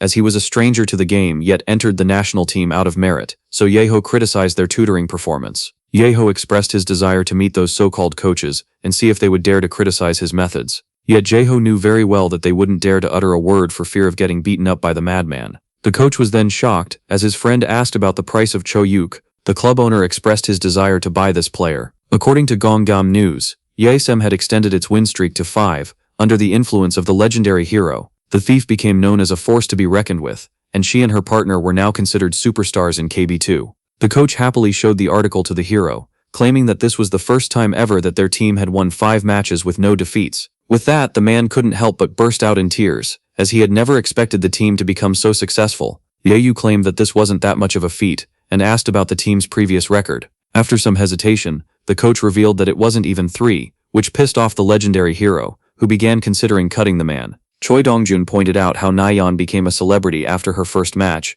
and that the protagonist was right, seeing how surprisingly well she was performing. The man was then forced to apologize, as Yahello recalled how he had doubted his decision to hire Joe Sunga and increase the speed of the girl. The legendary hero then explained that this wasn't the right time to celebrate. He explained that every team was now aware that Joe Sunga was the weak link of their strategy, and asked the coach's opinion regarding the matter. Dongjun, he claimed that they should prioritize his protection. He was then pretty pissed off by the arrogant owner, who claimed that he wasn't totally worthless after all. But the man quickly hid his anger as the hero looked his way. The owner then asked the coach to keep up the good work with the team. Even after the training of Jo-hoon and No Jung-won bore its fruits, Dongjun affirmed that he would. The protagonist explained that he was fond of his confidence, claiming that he expects a lot of victories. Upon learning that the owner wanted a win rate of 50%, the man was left utterly shocked. He couldn't help but shake, as the team that was already living its best days had only been able to achieve a 31% win rate so far, yet had no choice but to accept. The captain began to think of how 50% would have been impossible for the team in the past, yet was certain that the owner wasn't speaking recklessly. Despite this, the player knew that the one threatening to exercise his childhood trauma on the coach in case of failure was someone very tactical. No Jung-won was able to become an athlete due to the sponsorship he received from Henjin, and despite its new name, the captain of the team was happy to finally have a chance to repay it back. Yahello Men declared that since the entire team was in the restaurant, it wouldn't be right to simply bully the coach. Thus, he required the attention of all who were present in order to make an announcement. The legendary hero explained that he would invest more in the promising team if they managed to raise their win rate to 50%. And as he asked if he had been understood, all players confirmed while clapping their hands. Yahello then decided to take his leave and urged the coach not to send him off, as he disliked this custom. Once outside, the owner began to think about how he needed more players. The object transfer and scouting abilities of Joe Sunga were limited to 3 kilometers, and if the enemy focused on him and took him out, his partner would be useless. Yahello was well aware that if their strategy was countered, the glorious days of the team would be over. The legendary hero wanted to incorporate more diversity into the team and have enough players to run 11-on-11 training matches. He knew that the previous candidate just wanted to be claimed by him, and began to wonder about a new way to scout. As the team's new sponsors provided the funds, and just as the protagonist began to think about getting Choi Hyuk, he suddenly received a text. Yahello was advised to look into the youth minor leagues, as despite many talented players having been scouted, there might still be some undiscovered talent. The protagonist was happy that Jae-yu was finally being useful for once. He then stated that he could start looking into the high schoolers once the second half of the year begins. YSM peaked at 6 wins, just like the protagonist had predicted. The opposing teams used tactics in order to counter the dynamic duo. Yet as the morale of the team was lowering, its captain took things in hand, allowing new strategies independent of Yaeup's tactics to see the light. And so the team that was ranked last place among 20 teams kept climbing and scored 10 wins and 8 defeats. YSM managed to become ranked 9th before slightly dropping to rank 11 at the end of the season. The win rate of the team was over 55%. With that being said, summer finally arrived, and with it the opportunity to look for new players. One day, in front of the Battlefield Club of Yangmyung High School, a crowd was gathered. The Battlefield coach of the school, Kim Jung-moon, greeted the legendary hero, who explained that he was here as a club owner. Yaeup revealed that he didn't have any specific characteristics in mind, and asked to roam the place, so the coach offered to give him a tour. Once inside, Yaeup was surprised to see how well equipped the high school club was. Only then did he notice something intriguing. Yaeup spotted a player nearby that seemed talented. The coach explained that he wasn't surprised by his good eye for talent, but revealed that the young man had already been scouted by a first league team. Yaeup was irritated and disappointed that such an average esper had already been swooped up. The legendary hero wanted a young man with a stat average of 90 and an overpowered ability, yet doubted that anyone would live up to his standard. Yet as he was immersed in his attempt to find treasure among the trash, the coach snapped him back to reality, and so began the tour of the facility. Kim showed the protagonist every player present in the building. Yaeup found himself annoyed, as the task was harder than it seemed. Seeing how all of the talented high schoolers had already been scouted, he couldn't help but be pissed off at the big teams that swoop up every player, just like fishermen with nets would do. Only then did someone arrive while apologizing for the delay. The coach was happy to see Beom arrive, and asked him if he was studying well for his entrance exam. Only then did the young man notice the legendary hero in front of him. Yaeup was curious about this one, and decided to analyze him with his scanner eyes, only to be left quite surprised. When asked if he ditched the sword for the books regularly, Bom confirmed, explaining that with his weak skills he had a better chance to enter college than a pro team. The protagonist was intrigued to see that no one had tried to scout the young man until now. Bom then revealed himself to be a fan of the legendary hero, who offered to shake hands. The young man was worried, as this one was known for beating up his admirers, so Yahello explained that he gets a pass. The protagonist then revealed to the boy that he wanted him on his team. Bom, who had now been analyzed by scanner eyes, was left shocked by this. Yahello was amazed to stumble upon the ability of shadow walking. This skill increases the walking speed of the user in the shadows, and even allows him to use them as camouflage with enough control. And so, while the owner of this ability was left utterly confused, Yahello was certain that it would make wonders in the Korean League. Thus he immediately invited Bom to UISM, as getting him before the other teams was a must. Bom appreciated the offer but asked the club owner how he could decide so fast, as they had just met. In order to keep his eyes a secret, Yahello claimed that he had seen one of the boys' matches, only for this one to reveal that he had never gotten up from the bench. The legendary hero realized that he had messed up, so in order to save himself, he claimed that he had researched the boy, seeing how he wondered how someone like him could be a bencher. Yahello explained that the high schooler had hidden potential that he was unable to see. Bom stated that the protagonist must have the wrong person, as he was weak, slow, and had a pitiful ability. Yahello explained that he had the ability to see potential, while giving some of his players as examples, which made the boy point out how incredible this is. When asked about it, Yahello revealed that the most special thing about the athlete was his skill. Yahello revealed that he had enough experience to know that the boy wasn't well acquainted with his power, as this one explained that it makes him faster in the shadows. According to Bom, his powers were useless. Yahello explained that power reflects the wielder, and that his shadowy power must reflect his lack of confidence and desire to be seen. Despite being unable to burst his bubble, the legendary hero explained that, with some work, the ability of the boy can gain in power. He claimed that it could be seen as a one-time evolution. Yahello then offered the young man a 2-year contract, before adding 3 more if he found himself comfortable living as a player. The legendary hero then decided to add a 300 million won compensation to the contract, as Bom was left utterly shocked. The protagonist explained that this sum should perfectly make up for the 2 years he would have wasted outside of college. Thus, as the boy claimed that he needed to ask his mother, the protagonist decided to take him to see her at once. He then urged him to get on the motorcycle, before starting to drive at high speed like a maniac. Youn Boom signed a 2-year contract that is open to extensions, with a 55 million won bonus, 35 million won in annual income, as well as 300 million won in compensation. Yahello was left so greatly pleased by this, that he began to hope that he might find more players to join his team. For this reason, the adult was eager to visit the next school. Yet upon arriving, he was shocked to learn that all the players had already been scouted. Even so, he decided not to give up, as there were still many schools on his list. Thus, as he traveled from high school to high school, only to be met with a constant absence of talented players, the annoyed legendary hero finally reached the last establishment. Yahello decided to make this school his last stop. Shortly after, he was left pretty pissed off that the player he was here for refused to become an athlete. Choi Jungman, a player with the skill observation that allows him to locate the weaknesses of his targets, revealed that he doesn't think professionally about Battlefield. The teacher explained to the hero that the young man, with good attributes and decent ability, was refusing to go pro, despite the many offers that were made to him. Choi Jungman, who had asked about his parents' opinion, explained that they claimed he was wasting his talents and missing out on a good life. As the young man claimed that he wanted to live his life as he pleased, the protagonist realized that he was talking with a flawed boy. Upon hearing this, he revealed that he aimed to become an author. He realized that he was dealing with an artistic kid. This made the legendary hero think for a short moment. Ye Tian explained to the confused Choi Yuk that he was the one and only legendary hero who saved the human race from extinction back in 2005. He pointed out that the biography that was published back then was outdated and offered that the students rewrite it. Choi Jungmin began to see the potential of this book, as its protagonist explained that it would make a great dark fantasy. The boy was left particularly intrigued as Yo offered to tell him about the last dungeon that he had been keeping secret until now. The protagonist explained that he would only permit this if the boy entered his team. The boy immediately took the bait, leaving Yo quite pleased. Just like that, the club owner secured himself a player with the 160 million signing bonus and the 55 million annual income for the next 3 years. It was only natural for this high schooler to be more expensive than the previous one, seeing how many clubs wanted him and his great ability. Choi Jungmin then gathered his courage and addressed the protagonist,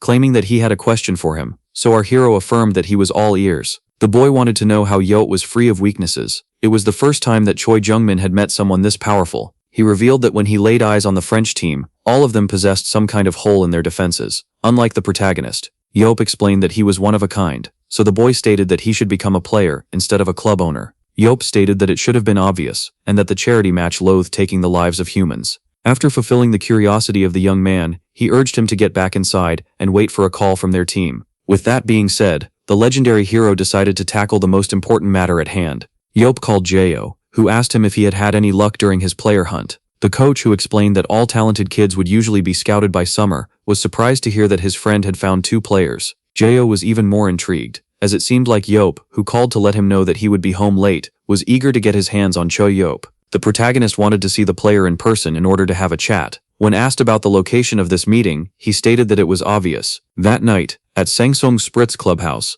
the protagonist decided to pay its coach a visit. As the security tried to forbid him from entering, he recalled a similar situation that he encountered back at the Blue House. Upon recalling how he had beaten up many guards while seeking the president back in the day, the guards of the clubhouse asked for permission to notify the owners before letting him enter, which Yayu didn't mind. Just like that, the guards stepped aside to protect their coach. As he made his way through the fancy clubhouse, our hero couldn't help but admire the fancy training field as well as the shiny new buildings. Yayu realized that this club was far wealthier than the one that he owned, but tried to console himself by claiming that his could be used for many activities. He then realized that it was only good for hiking, seeing how it was high in the mountains. Suddenly, he was approached by someone. This man was Kim Jin-tae, the head of this club, who rushed to the scene after being notified of the presence of the protagonist. Seeing how this one referred to himself as Ye, Yayu realized that he was there for finding and selling players. As the club owner revealed, Choi Dongjun was in charge of such tasks in his club. The man claimed that the one in question must be really talented. The annoyed Yayu Poet stated that this statement wouldn't even pass as a joke. Kim Jin-tae was aware that he needed to be worried at all times, as no one knew when Yayu would get angry and have another episode. Our protagonist was shocked to see that the head of the club knew that he was there. He was here to meet the coach. He was also aware of his intention to recruit Choi Hyuk. Everyone knows that Yayu recommended Choi Hyuk as a tanker, but Coach Choi Moon-sung, in an act of rebellion, refused to let him switch. Seeing how the meeting between the protagonist and the said coach would only result in disaster, the head of the club offered to negotiate with him instead. Yayu repeated his words a second time and urged the man to take him to the coach. And just like that, the fat one had no choice but to comply. Shortly after, in the coach's office, Seomoon Yayu introduced himself to Choi Moon-sung and explained that he was here to address official matters. But as he shook the hand of the man he still hadn't threatened, he was surprised to see him trembling. Only then did our hero realize something. He realized that the man in front of him was rather familiar, and that he must have seen him somewhere else before. As a player, the hero asked if he was acquainted with the coach. The protagonist was intrigued by his presence, so this one introduced himself as Youn Boom, the captain of this team, who had been suddenly called here by the coach. And as the one with the mustache claimed that he should stay aware of the situation of his peers, the bald one knew very well that he was here to protect the coach. The legendary hero decided to brush this matter off, yet for some reason he couldn't stop staring oddly at the coach. As Yope was now certain that he had encountered the coach before, this one began to panic. The one with the mustache began to sweat, and claimed that the protagonist, who meets a lot of people on the regular, must be confusing him with someone else. But as our hero insisted, the man reminded him that they were here to discuss the contract of a player, and as it seemed like the protagonist finally remembered, the man was left startled. But as it turned out, the legendary hero was still trying to remember. The coach affirmed that they had never seen each other before, yet Yuriwope kept on trying to remember, as the poor man urged him to stop trying to recall bad memories, and as the mustache man urged him to just give up, it all came back to the protagonist. The coach was left stunned, as the maniac finally remembered him. Yuriwope explained that he would never forget those who had irritated him in the dungeons. Our protagonist got quickly angry as he remembered the man as the annoyance from the 1993 Temple of Vengeful Spirit. Yuriwope began to wonder why he had spared the coach, whom he had sworn to kill back then. Upon learning that the legendary hero had returned, the man began to grow his mustache, yet tried to hide himself from the madman. Choi Moon-sung wanted the protagonist to forget about 1993. For the first time in history, 200 espers had gathered in front of the unconquered gate of the Vengeful Spirit Temple, in front of the station at the capital. The leader of this army was deemed an 18-year-old genius who wanted to adopt a safe strategy to protect his men, especially the weak ones, from the traps. When suddenly someone opposed this command, one of the warriors proposed to stop wasting time with complicated plans and just finish things up quickly by overwhelming the dungeon with their numbers. A 24-year-old Choi Moon-sung claimed that the young one was being overestimated for his good reputation and claimed that he should lead in his place. And so, as the redhead kept on babbling, Jin-tae desperately tried to hold back the young maniac that was Ye. Park Jin-tae reminded the boy that their priority was to conquer the dungeon, which is why they needed to focus on the plan. With that being said, the protagonist promised to settle his score with the swordsman once the dungeon was conquered. Yet Choi Moon-sung was unable to take him seriously and decided to go against this plan, as he was convinced that he was powerful enough to clear this dungeon.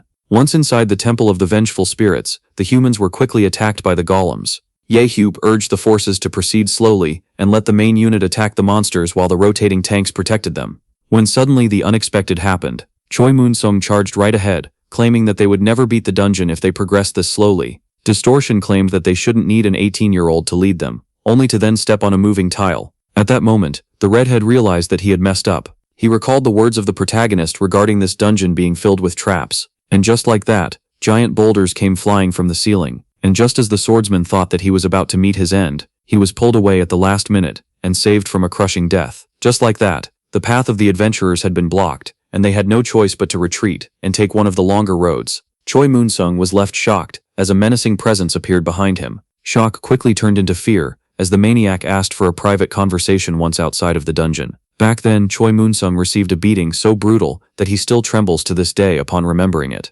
Thus, he decided to keep acting as if the legendary hero was confusing him with someone else. So Yahello asked for a private conversation. Seeing how scared the man had gotten, the protagonist tried to reassure him. Yet as Yahello claimed that he would never try to settle a grudge that started back in the 90s, Choi Moon-sung wasn't so sure about that. The protagonist then asked the other two to exit the room, but revealed that he didn't mind talking in front of them. With that being said, the one with the mustache was now left cornered, so he asked the head and the captain of the team to leave them alone. As soon as they exited the place, the menacing Ye pointed out how Choi Moon-sung was the loudmouth from back then, who ignored his orders. He pointed out how his insubordination added an extra 9 hours to the raid back then. The coach had no choice but to admit the truth, claiming that he was once immature in a past that they should forget. Despite that, he was older than Yabe by 6 years. Choi Moon-sung then pointed out how he had received the beating of his life from the protagonist, as soon as they exited the dungeon. Yabe claimed that he didn't remember this part, so the man angrily affirmed that this lash of anger was the only reason Yabe spared him. So, as the coach proposed a new start, the protagonist agreed, claiming that it would be wrong to beat him over an old mistake. But as Yabe stated that he had every right to assault him because of a new one, the coach was left frightened. Yabe, who decided to forgive the man for his past mistakes, was now planning on punishing him for one that he had made in the present. And so, as the maniac cheerfully rushed to beat his elderly opponent, claiming that he would hold back, the coach was left horrified. He then demanded an explanation, so the legendary hero revealed that his sin was to oppose the position change of Choi Hyuk. Even so, Yabe commended the man for his bravery, as he had opposed the position switch despite being aware of the one behind it. So the coach tried to argue that the player was perfect as a proximity dealer. As the club owner pointed out how he was badmouthing him and Jae-ho, the man was relieved and asked about the second method. Jae-ho revealed that he would tell the reporters about the incident of 1993 in order to tarnish the reputation of the coach. Upon hearing this, the coach threatened to sue the legendary Esper, who was immune to the law. The legendary Esper found this laughable and dared Choi to take things to court, as he promised to personally track him down. With that, the coach asked the club owner what his main purpose was. Jae-ho revealed that he was here to buy Choi Hyuk. As the hero pointed out that the player's contract would end soon, the coach stated that he would extend it to prevent the career ruiner from taking the player. Yet Jae-ho affirmed that Choi Moon-sung was the real career ruiner here, as he refused to let the boy live up to his true potential in order to satisfy his hatred. With that being said, the coach had no choice but to accept, while thinking that he had many proximity dealers to replace Choi Hyuk, and so the coach demanded a 1.2 billion won transfer fee. The protagonist found this amusing. He claimed that the coach, who was working in a rich club, was trying to hustle a poor club owner such as himself. He then revealed that he had gotten the sudden urge to strike the coach down, but promised to spare his life for the right discount. At that moment the coach began to panic. He was certain that the one he couldn't help but see as a monster would surely live up to his threats. As he lowered the transfer fee to 1 billion won, Yae-ho wasn't satisfied. The coach went down to 500 million won, yet this wasn't enough to ensure his own safety. In the end, he couldn't take the pressure any longer, and lowered the transfer fee to 100 million won. Choi Moon-sung claimed that with this fee, the protagonist should bury any tension left between them, and so as the club owner agreed, the coach stated that he would consider this a promise. With that being said, the redhead assumed himself to be out of danger, yet little did he know, the real Seo-moon Yae was far pettier than the monster he had in his head. Some days later, at YSM, the young man finally arrived. Our protagonist welcomed Choi Hyuk, the new tanker on his team, who was to be paid 600 million annually, according to his 5-year contract. It was then explained to the public that coach Choi Dongjun bought Choi Hyuk from his old club with a final transfer fee of 50 million won. Later on, in front of the player contracts, Yae began to think of how, despite all of his efforts, he was still 4 players short of acquiring a team of 22 athletes. At that moment, Hayan arrived home. She quickly noticed her uncle, whom she had rarely seen recently, and rushed to check his work. The uncle then explained that his niece was the busy one, seeing how, according to her mother, she was barely home these days.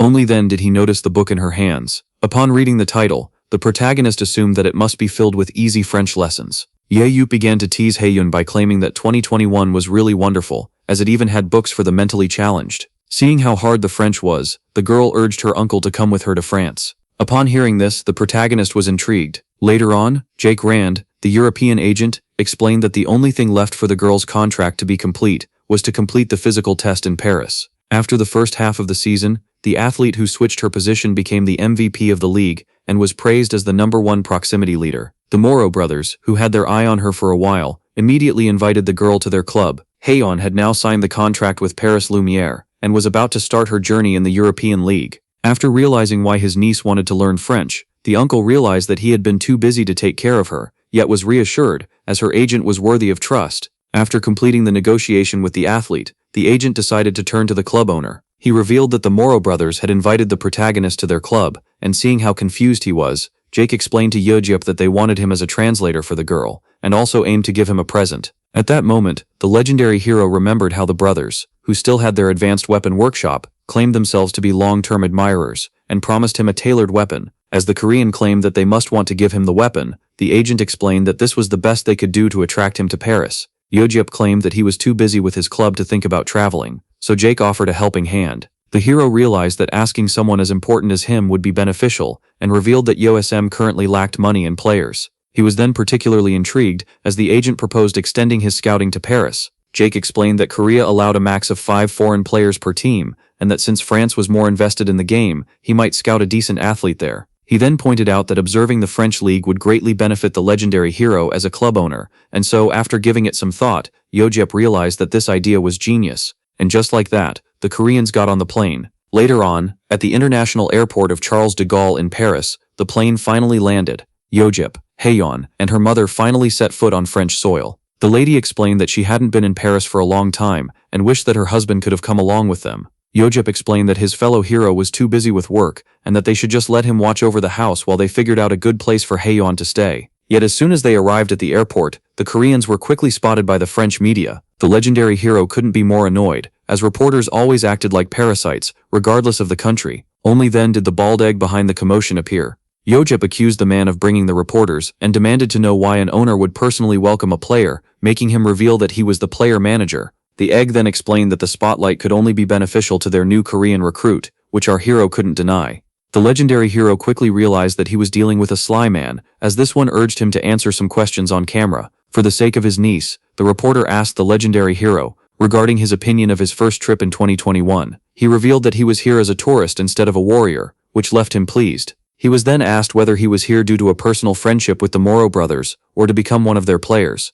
Yahello revealed that he had actually rejected their offer and was only here for the sake of his niece. One of the questions shocked the protagonist, as he was asked if he would be seeing Eric Thurman, who was one of his fellow heroes. From what he had heard from Joho, Yahello was aware that Eric had gotten married and was now living in the countryside of France. Yet since his stay in France would be short-term, he couldn't afford to pay him a visit, but would gladly meet him if he was here in Paris. Upon seeing on the television that, according to the legendary hero, Eric was a simpleton who might have gotten scammed and lost all of his money, the man in question, who was now unemployed, couldn't help but spill his coffee. Eric, who was one of the 7 heroes, was shocked to see that their leader was in France. Thus he decided not to waste any more time, and immediately dived into the sea. He explained to his friend that they would have to go on their fishing trip another time, as he needed to rush back to France. The one with white hair was left utterly shocked, as they were currently in the middle of the Atlantic. Meanwhile, at the clubhouse of Paris Lumiere, the brothers were excited to see that the legendary hero was finally visiting their club. At that moment, the brothers asked their visitor once again to sign with them, yet Yep claimed that the competent Hayan should give them everything they need, which the French didn't doubt.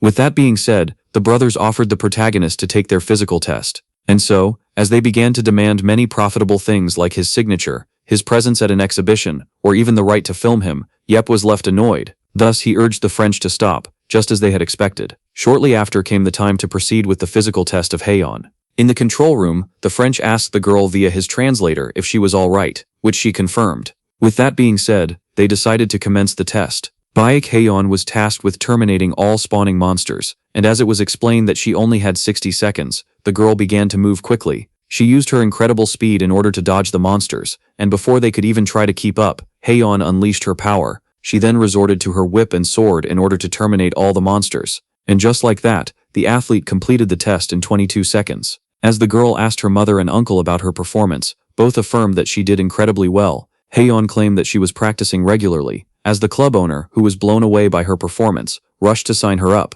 It wasn't a surprise for Yeyu to see his niece exceed all expectations, as even at 24 years old she still had some room to improve. Despite knowing that she did well because of his instruction, the protagonist realized that the coaches of Lumiere would take good care of her. Despite the fact that the girl needed to improve her skill and aura, the legendary hero theorized that she had the necessary talent to become a key player. He also knew that the brothers were extremely lucky to sign his niece for a mere 5.6 billion won. Only then did someone enter the room, asking about the protagonist. Hayan and her mother were both surprised to see this handsome figure arrive. There was no mistaking who this player was. That person was among the top 3 of Battlefield. Ye was intrigued by this one player, who rivaled Prime Jeho in terms of speed. The elite player Nathan Bernard was also a member of the Paris Lumiere team. The protagonist had no idea he would meet this man, so suddenly, and just like that, Seomu Yeop and Nathan Bernard were now face to face. Back in 2005, after that, the 7 heroes closed the gate of the final dungeon, and after the war finally reached its end, many espers abandoned their weapons,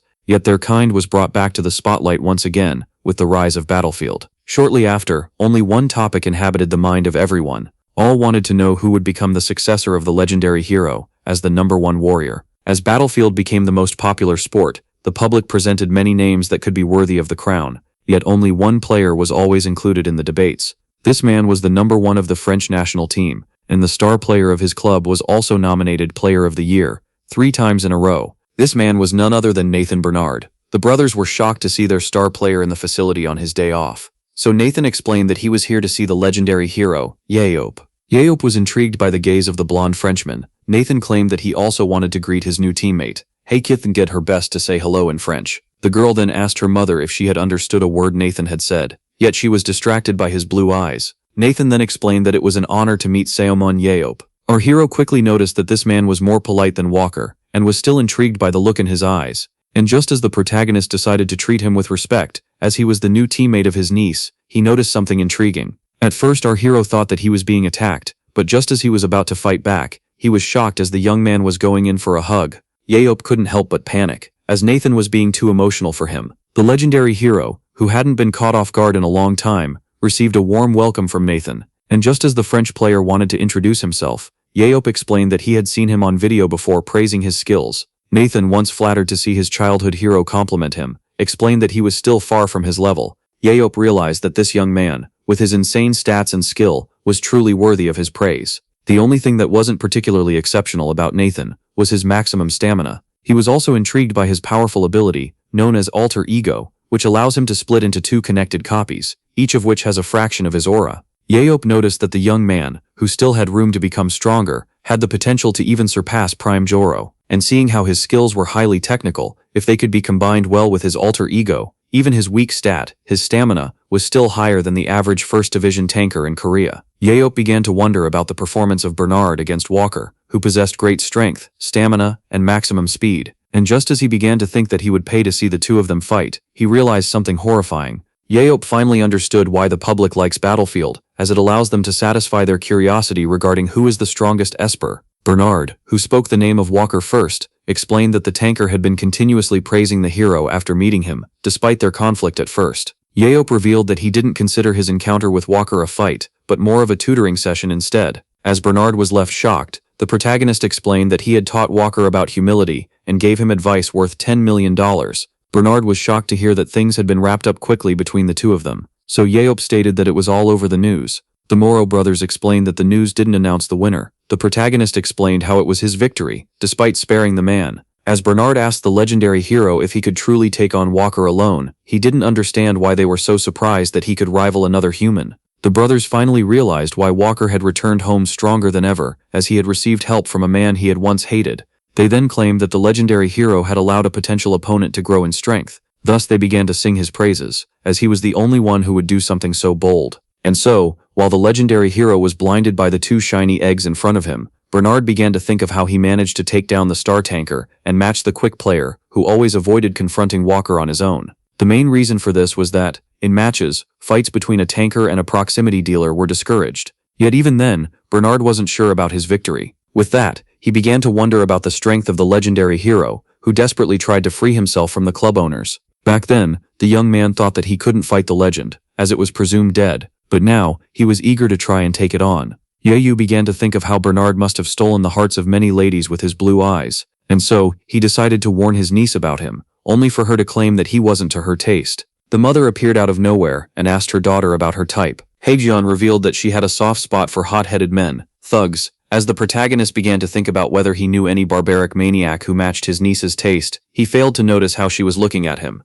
The girl's mother tried to claim that this type only attracts problems, but Hayan explained that they achieve great feats. As the mother tried to convince her daughter to go for a man like her father, Hayan quickly closed the matter, claiming that her love life was private. Despite the fact that only walk popped up in the hero's mind when thinking about vulgar barbarians, he wouldn't let this man date his niece. Later on, Hayan decided to go on a shopping spree with her mother, and promised to get him something nice. Bernard Leah assured the protagonist that he would escort the ladies, without knowing that he was the one the protagonist was. Even so, due to the brand one's intervention, Yahello was spared from shopping, as the brother suggested going to visit the workshop. His eyes quickly began to sparkle as the time to receive his gift finally arrived. Later on, at the weapon factory, as the brothers gave him a tour of the place, Yahello began to observe the workers. He realized that this environment was healthy, as even when the owners were around, the workers remained unfazed. The owners of the club then showed our hero the weapons crafted in this workshop. One blade quickly caught Yahello's attention. The legendary hero, who had used countless types and tiers of weapons, found this sword worthy of praise.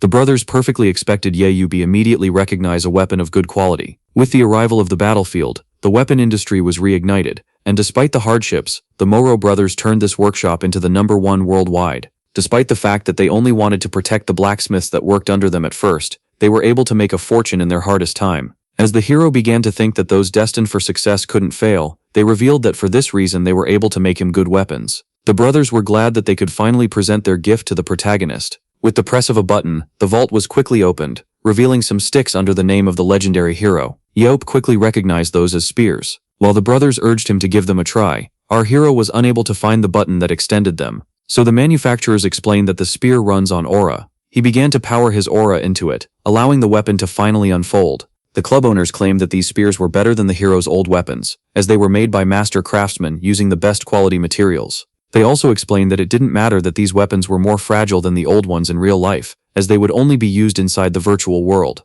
As he closed the spear using aura, the protagonist found this logical, as his days in real-life dungeons were over. The brothers then claimed that this weapon could stay with the protagonist for life, if cared for properly. Yahello couldn't help but feel bad, as he was taking this miracle of technology as a present. So the Moro brothers explained that despite this weapon having been tailor-made for him, he won't be the only one to use it. Yahello was left quite shocked as he learned that the brothers intended to sell countless copies of the spear used by the legendary hero.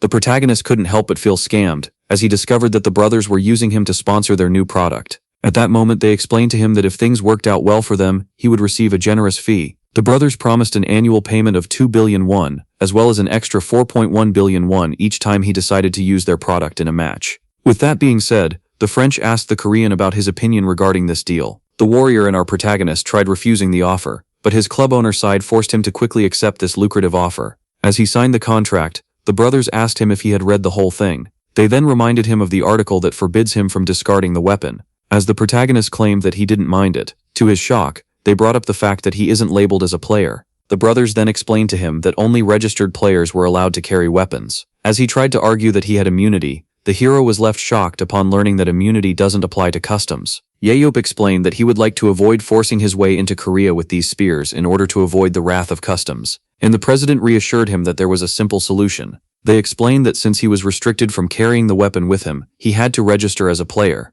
Later on, mother and daughter came back from their shopping spree with a gift for the uncle, only to find him completely defeated. Hayan asked the legendary hero about his problems. Earlier that day, when he was asked to become a player, the brothers clarified that he should register at the Korean Battlefield Association, before doing the same at the international organization.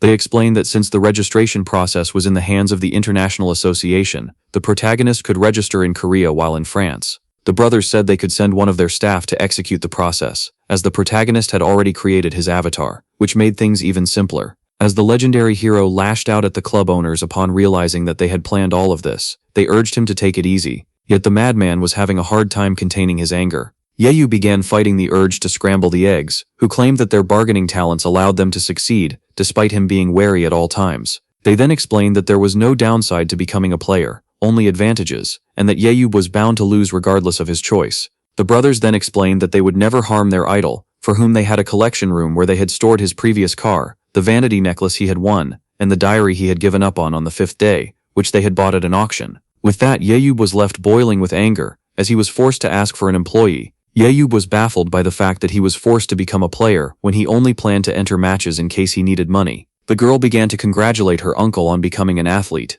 Yahello couldn't help but be heard by her praises. Yahello explained that he wouldn't be forced to play matches, but the thought of losing to the Moro brothers enraged him. As they suddenly asked him to become one of their players, he quickly threatened them. Hayan revealed that she would like to see him join Paris Lumiere, so she could fight by his side, just like her father did. So the legendary hero clarified that what she considered long ago was yesterday for him. Only then did someone point out how the protagonist had gotten new spheres. This was none other than Nathan, who asked our hero to test them out. Nathan, who was on vacation, then said to train 2 times a week, as the next season was near, and that they had practice tomorrow morning. With that being said, Nathan urged his childhood hero to practice with them. Yovis realized that the young man wasn't even trying to hide his intentions. He couldn't help but be interested in Bernard, and thus accepted his invitation. As the next day dawned at the clubhouse, the players of Paris Lumiere were all gathered. Haymon was extra motivated for her first practice with the team.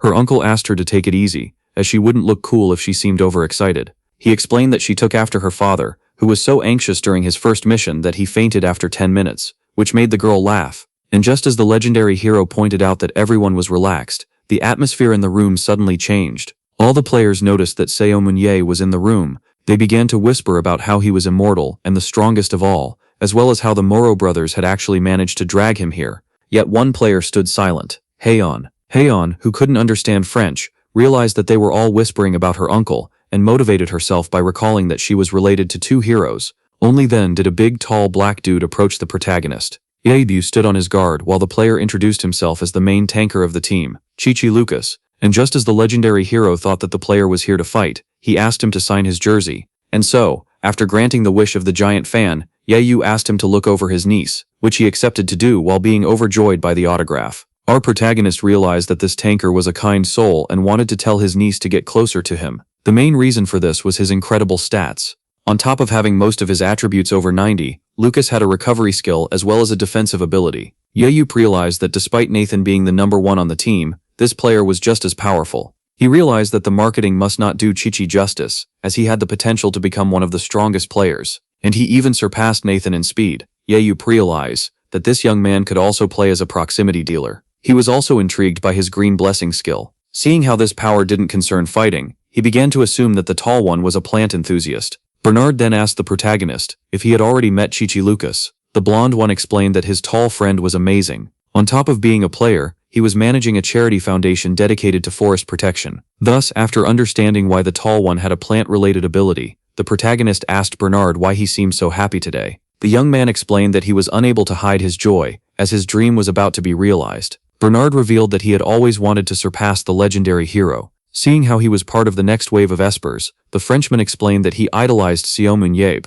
but also considered him a wall to bypass. When he was young, he would look at the statue of the protagonist, whom he thought had perished inside the final dungeon. For this reason, Bernard thought that he could never have a chance to fight him head-on. But as it turned out, the legendary hero managed to come back alive.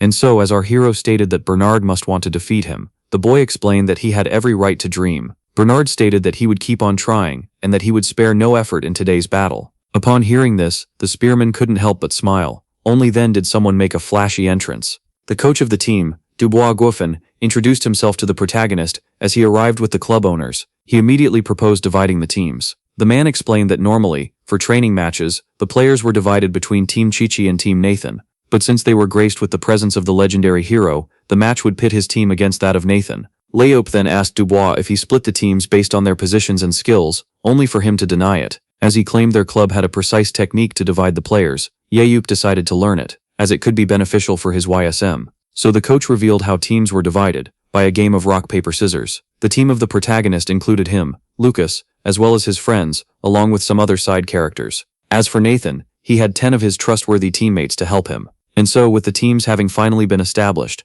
the players were now free to start the match. Just like that, the 22 players were transported inside the dungeon. Team Yayoop was characterized by its blue uniforms, while their opponents were wearing white. Our hero quickly realized that this spacious dungeon was perfect for all-out team brawls, as field tactics would be useless. This made him realize that his one-on-one with Nathan was being forced, but the protagonist had no problem with it. The coach explained to the players that they had 55 seconds to discuss their formation before the 5-second countdown. With that being said, the legendary hero resorted to his scanner eyes in order to perfect the team's formation. He decided to put the main tanker in his usual position. The blonde one was to be a frontline tanker, and the one next to him a sub-tanker that would cover for the main vanguards. Yayoop explained that this strategy would focus on front tankers, and that they might change the formation depending on how much their main one moved. Chi-Chi was left baffled. He claimed that the legendary hero must have a lot of information on their team, as he had just recreated their normal formation. He pointed out that the protagonist must have researched them a lot, so Yayoop decided to lie by confirming Lucas's suspicions.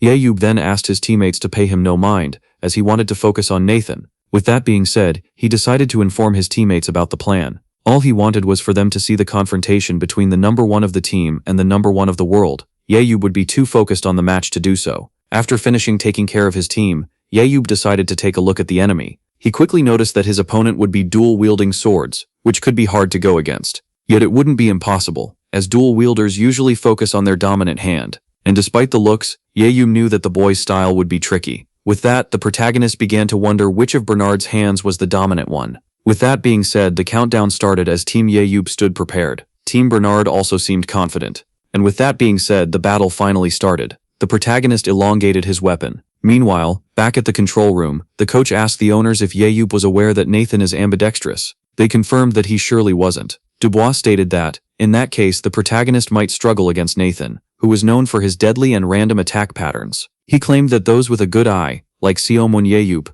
would struggle more against Nathan and his alter ego. With that, he began to speculate that Nathan Bernard could become the Esper that overcomes the legendary hero. Back at the dungeon, both teams charged at each other. As the French clashed together, the Koreans went straight towards their target. As he was going up against Nathan, both made sure not to fall behind the other. With that being said, the dual wielder charged at the spearman first. In order to protect himself from the swords, the spear wielder, who had the advantage in range, decided to take the fight up close for some reason. And just like that, the two of them clashed with each other. As Nathan attacked his shield, Yayoop predicted that the young man was going for a feint, but just as Nathan was about to score the first blood, the protagonist blocked him with his shield at the last minute. While thinking about how fast he was, Nathan kept attacking relentlessly, so Yayoop decided to counterattack by using his 100-centimeter throw, but even his supersonic attack only managed to hit the afterimage of the French player. With that being said, after repositioning himself, Nathan charged at the protagonist first. Yayoop knew that the slightest mistake could result in his demise, and so he tried his best to block the tempest of slashes that was thrown at him.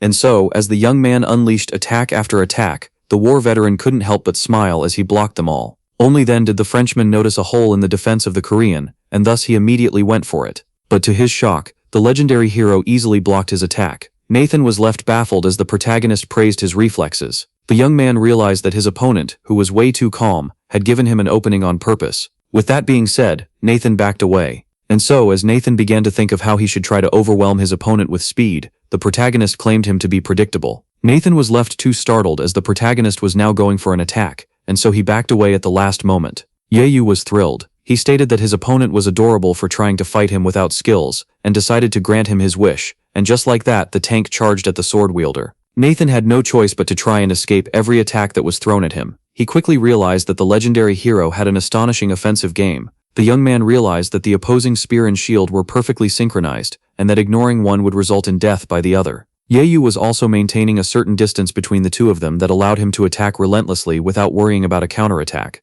According to Nathan, only the legendary hero could show such a perfect performance. Nathan knew that the only way for him to win was to try and attack, yet with the defense of the protagonist, who thought that he was giving up, this would be impossible. Thus, the French player realized that the only way for him to win was to get some help.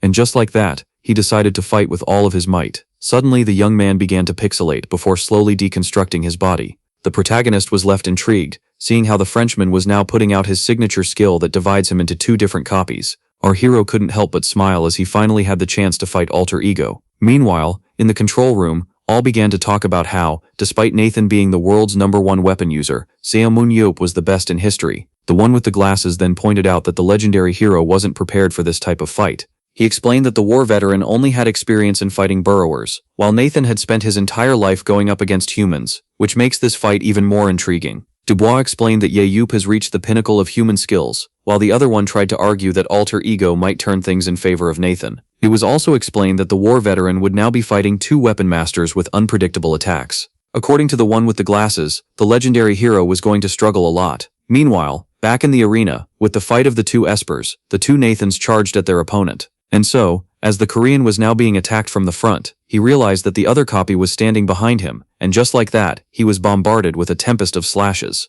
Despite his skills, even the legendary hero was having a hard time defending himself. Nathan found this rather odd, as a regular player would have already tried to flee from his attack range, yet Yahello was blocking them all. He was particularly intrigued, as none of his countless attacks managed to bypass the shield. Nathan was also surprised to see someone actually resisting his full power. And so, as the first copy was buried by the shield, the legendary hero noticed the second, and as he tried to attack it, this one, with his great reflexes, managed to dodge while questioning the humanity of Youn. With that being said, our hero decided to try and catch his breath. Nathan was unable to find a path to victory, yet the marks left on the ground by the fight made things very clear to him. His tough opponent was also having a hard time, as he was being overwhelmed by ability and speed. And despite knowing that pressuring the legendary hero would lead to an opening, Nathan couldn't help but be wary of his smile. The young man couldn't help but be impressed, as his idol kept on smiling throughout this entire fight. But little did he know, his so-called idol was now panicking because of his strength. Yahello, who had been dominating the fight at first, was now getting overwhelmed after the activation of alter ego. He knew that a long battle against an unfamiliar opponent who knew everything about him would only result in his demise. The legendary hero had no choice but to take a risk. On top of the perfect coordination between the 2 copies, each Nathan also had perfect synchronization between his left and right hand. Thus Yahello decided to put his mind into the battle, as he was now facing a strong opponent. He knew very well that Nathan was unpredictable and faster than him, and so, seeing this, the protagonist decided to take a very particular gamble. Thus he dared Nathan to approach. As Nathan charged at him at high speed, the young man rushed at the war veteran with his sword in hand, but to his shock, Yahello evaded with ease. This greatly baffled the French speedster. Only then did the protagonist decide to stab him with his spear. Yet Nathan couldn't help but smile, as this was the perfect opening for his copy. And just like that, Yahello's arm was slashed off. Yahello was now disarmed. Those in the control room were left utterly shocked. The man with the glasses stated that this would give Nathan a great advantage. With that, the protagonist was left thankful toward the French player, as he had perfectly expected him to try and slash his right arm and let his guard down afterward. And just like that, the protagonist, still armed with his shield, made the first one fall into his trap. With that being said, he smashed the first copy with his shield. Yahello stated that he was grateful toward Nathan for falling right into his trap. With that, the one-armed legendary hero had to face the remaining copy of Nathan Bernard. But just as the Frenchman decided to go for the final blow, he was suddenly stopped by Lucas. The Korean claimed that their confrontation had ended in a tie. He then pointed out that his team had won, as Nathan, who was too immersed in his one-on-one, had forgotten that they were in the middle of a match. And so, after giving the final blow, Team Yahello achieved victory. Shortly after, as Yahello claimed that the first round was unexpectedly hard, Nathan asked him if he had sacrificed his arm on purpose. The protagonist explained that he had taken a risk in order to take down the alter ego. While Nathan was annoyed by the fact that he had let himself get tricked, the coach arrived, claiming that this was an incredible match, and praised the protagonist for distinguishing the real Nathan from the fake, with no prior research. Yahello was happy to learn that there was still one more round, as it allowed him to settle the score with Nathan. The legendary hero explained that he would have a better chance against the unpredictable player if he observed his performance one more time before the match. At that moment, the coach explained that this could be arranged for Yahello, who accepted to partake in the match. And so Dubois Goffin asked Yahello to come with him. Shortly after, in the match analytics lab of the club, the man with the glasses praised the player for his performance during the first round. As Yahello revealed that he was intrigued by the man he had mistaken for a coach, Dubois introduced him as Gabriel Sana, who analyzes the practice matches. The Frenchman then politely bowed to the Korean in an Asian style to show respect. The legendary hero quickly used his scanner eyes on this one. He then pointed out that Gabriel must not be a retired player, seeing how low his stats were. The one with the glasses then praised our protagonist for his observational skills. As Yahello accepted the compliment, he then asked about the function of this lab, wondering if it was only good for replaying match footage. Gabriel reassured him that it was more complex than that, and explained that after the war, the analytics of battle greatly improved. He then introduced the hero to the Esper Analysis System, or EAS, that can record everything regarding players, such as skills, stats, and weapons. According to Gabriel, this system was far more accurate than the naked human eye, which is why all big clubs use it. Yayu pointed out how espers with good observational skills used to earn a lot of money by improving others and leading dungeon raids. According to Gabriel, knowledge was power, which is why there was a huge gap between the teams that had EAS and those that didn't. When asked if the system was created in Paris Lumiere, the man denied it and explained how complex and expensive it was. Yayu was curious about the price, so he was informed that it cost 3.4 billion won, not counting the huge fee demanded by the coaches who were acquainted with it. The hero, who knew that his scanner eyes were a perfect substitute for EAS, claimed that this system might be useful to his coaches. He was certain that with this precise data, he would finally be able to silence the nonsense of Choi Dong-jun. And just as our hero began to think that he was unable to spend such a fortune to make his annoying coach shut up, he suddenly got an idea. Yayu turned to the Moro brothers with an offer in mind. Our protagonist promised that, in exchange for an EAS and being introduced to someone who had experience with it, he would give them his battle data. The brothers quickly realized that this data would be greatly beneficial to the spear and shield users in their club. They also couldn't forget that, despite their giant collection on the legendary hero, none of the videos had much of his battle data. Thus, the brothers, who idolized our protagonist, found this to be too good of a deal, and with that being said, they immediately accepted the offer of Seomun Yelp, leaving him quite pleased. The protagonist then asked everyone to brace themselves for the second round, which would be much more fun than the first one. Now in the washroom, the hero began to think of how, having fallen for the trick of the brothers, he had acquired a course for game analytics and a new weapon in France. The protagonist then began to think of how different fighting against a person felt, yet he couldn't actually call it fighting, as it was more of a sport that didn't involve lives being at stake. Yeju thought that he would die before seeing the day when he would fight in times of peace. He also couldn't deny that the confrontation with Nathan was amazing, as it was the first time in 2021 that he actually felt the thrill of battle. Yeju couldn't deny that Nathan was the strongest Esper he had ever fought.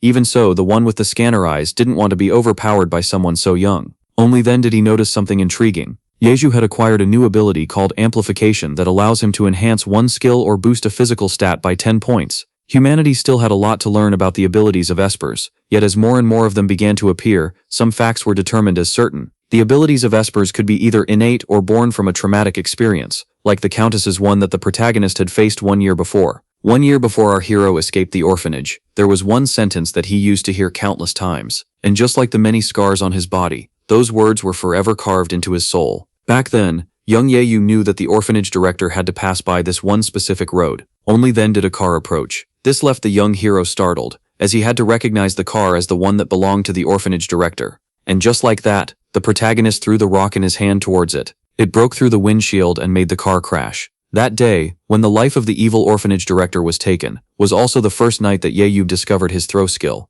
And while some people might claim that revenge amounts to nothing, it made the young man have a revelation. Upon achieving his revenge, Seomun Yeyu smiled for the first time in his life. Back to the present, the next round was about to start. While the legendary hero was thinking about it, his new skill, he began to wonder if he had acquired it while fighting the French speedster. But he also theorized that it might have something to do with his 110 mentality. Yeyu realized that being pushed to his very best could be enabled by an intense experience. So this new skill was overpowered, as it allowed his strong stats to go over 100 and his weak ones to become all-powerful. And as the protagonist began to think of how eager he was to put it to the test in the match, he was suddenly snapped back to reality. This was none other than his niece calling him. Yeyu asked the girl about her performance in the first round, and was shocked to learn that she had died after a single assist. Hayan explained that she was too focused on kills. It was God of Guard while using teleportation. This reminded the veteran of how, back in his time, they thought teleporting attacks were suicidal. He also stated that the French players were incompetent, like those they had back home, which is why she should use her power as a means to escape. Yeyu then decided to cheer his niece up, saying that a proximity dealer needed to be daring. She revealed that she was worried about him fighting Nathan once again, and so he affirmed to his niece that he was all-powerful. She found it to be a bunch of nonsense, as he had clearly lost an arm during the first round. And as Hayan tried to argue that alter ego was more powerful than throwing, her uncle asked her to have faith in him. He claimed that he would defeat the Frenchman for sure this time. With that being said, the second round was about to begin. As the countdown started, Yeyu was intrigued by how the polite Nathan became a different person with a sword in hand. He then began to wonder what to amplify in order to take down the alter ego user. Yet the answer seemed pretty obvious, and just like that, the legendary hero resorted to his new skill. As soon as the match began, the blue and white teams charged at each other and clashed while exchanging blows. All players were doing their best, especially the Korean newcomer. The fight between the two teams of elite Ospreys was going wild. Despite having used his new ability, Yahello was unable to feel any change in himself, yet he was certain that fighting would make him feel the difference. And just like that, the legendary hero found himself in front of the French ace. The two powerhouses were now face to face. Yahello urged Nathan not to hold back, and with that being said, both of them began to prepare their signature skills. While Nathan was creating his alter ego, Yahello braced himself to go for a throw. And with that being said, the spear was launched at supersonic speed. Its target was the blonde young man. Nathan realized that the spear was incredibly fast, but Yahello had predicted that the young man would think himself fast enough to evade it, and only then did the spear suddenly accelerate, before changing trajectories. The second Nathan was hit in the chest, Yahello had successfully taken down his target. He knew that Nathan was fast enough to evade his projectile, but the other copy wouldn't be fast enough, seeing how it wasn't expecting to be the target of the attack. Nathan was left intrigued as the already launched spear was able to gain speed. He was left particularly confused, as there was no data of the legendary hero being able to accelerate his projectiles. With that being said, the Frenchman was left particularly annoyed and decided to flee, as he didn't expect Yoe to have such a hidden ability. He decided to get away as fast as possible, as he was almost out of aura. Only then did the protagonist command the young man on his wife's judgment. Yahello claimed that only a top player would accept being overpowered in a one-on-one, and go regroup with his team. The protagonist stated that Nathan didn't expect his alter ego to be eliminated so quickly, before stating that he should have analyzed things faster. He then affirmed to the French ace that the victory of the second round belonged to them. And just like that, Nathan Bernard was eliminated. Shortly after, the player pointed out that there was a third practice round, but to his shock, the protagonist claimed that he was tired, and that was enough for him. As Nathan began to beg for one more round, Yahello found him to be rather arrogant, as he still thought that he had a chance against him. Even so, he decided to accept the challenge. As soon as the third round began, Nathan resorted to his alter ego. Yahello found his decision to give it his all from the start to be very wise. With that being said, Nathan charged at Yahello. His idol thought this was the final round, as he charged at the protagonist. The young man realized this was his last chance. He had to try to take him down. Yet the legendary hero awaited the French ace to come and attack him. Every single synchronized, quick, and unpredictable attack pattern had already been analyzed by the protagonist. With that being said, he resorted to his amplify skill. The legendary hero then began to twirl his spear into the air before going for the attack. Just like that, the Frenchman and the Korean clashed together. The battle between Yahello and the two Nathans grew fiercer by the second, but the speed of Nathan Bernard was not something to be joked about. The skilled player was starting to overwhelm the war veteran. Yahello realized that the persistence of his opponent was admirable, and that he would be in a pickle if Nathan managed to slash him in the back. The best approach for the spearman would be to constantly move in order to keep the two Nathans in front of him and make them use as much energy as possible. Our protagonist knew that he was slower than Nathan, but he was skilled, and often did not let any of the Nathans sneak up behind him. He also knew very well that the swordsman wouldn't be able to keep up if he kept wasting stamina, uselessly. And so, as the legendary hero kept on running, there was one fact that he couldn't deny. Nathan was getting closer to catching him. Seeing how the young man's movements were getting more and more dangerous, the war veteran needed to distract him at once. Only then did a genius idea spark in his mind. Yahello suddenly remembered that this was a team match, and with that being said, he landed between Nathan Bernard's teammates. The protagonist decided to get sneaky on his opponent. Those in white began to wonder why he was standing between them. Just like that, the legendary hero made his move, and took out a man in white, using his spear. Both Nathans were shocked by this. Yahello knew very well that anxiety could create holes in any defense. For this reason, he extended his spear and decided to cause as much chaos as possible. Only then did Nathan Bernard come from above, in order to interfere. Yet Yahello stood ready. He firmly grasped his weapon before slaying yet another player in white. The biggest fish in the pond was left baffled as he was being ignored. The two Nathans began to panic as the war veteran took out yet another one of their allies. With that being said, the legendary hero decided to see if the two Nathans in the air would be able to dodge his spear. Yahello then threw his weapon with all of his might, as the targets couldn't possibly regain the ground before getting hit. Seeing how critical this situation was, both Nathans decided to act at once.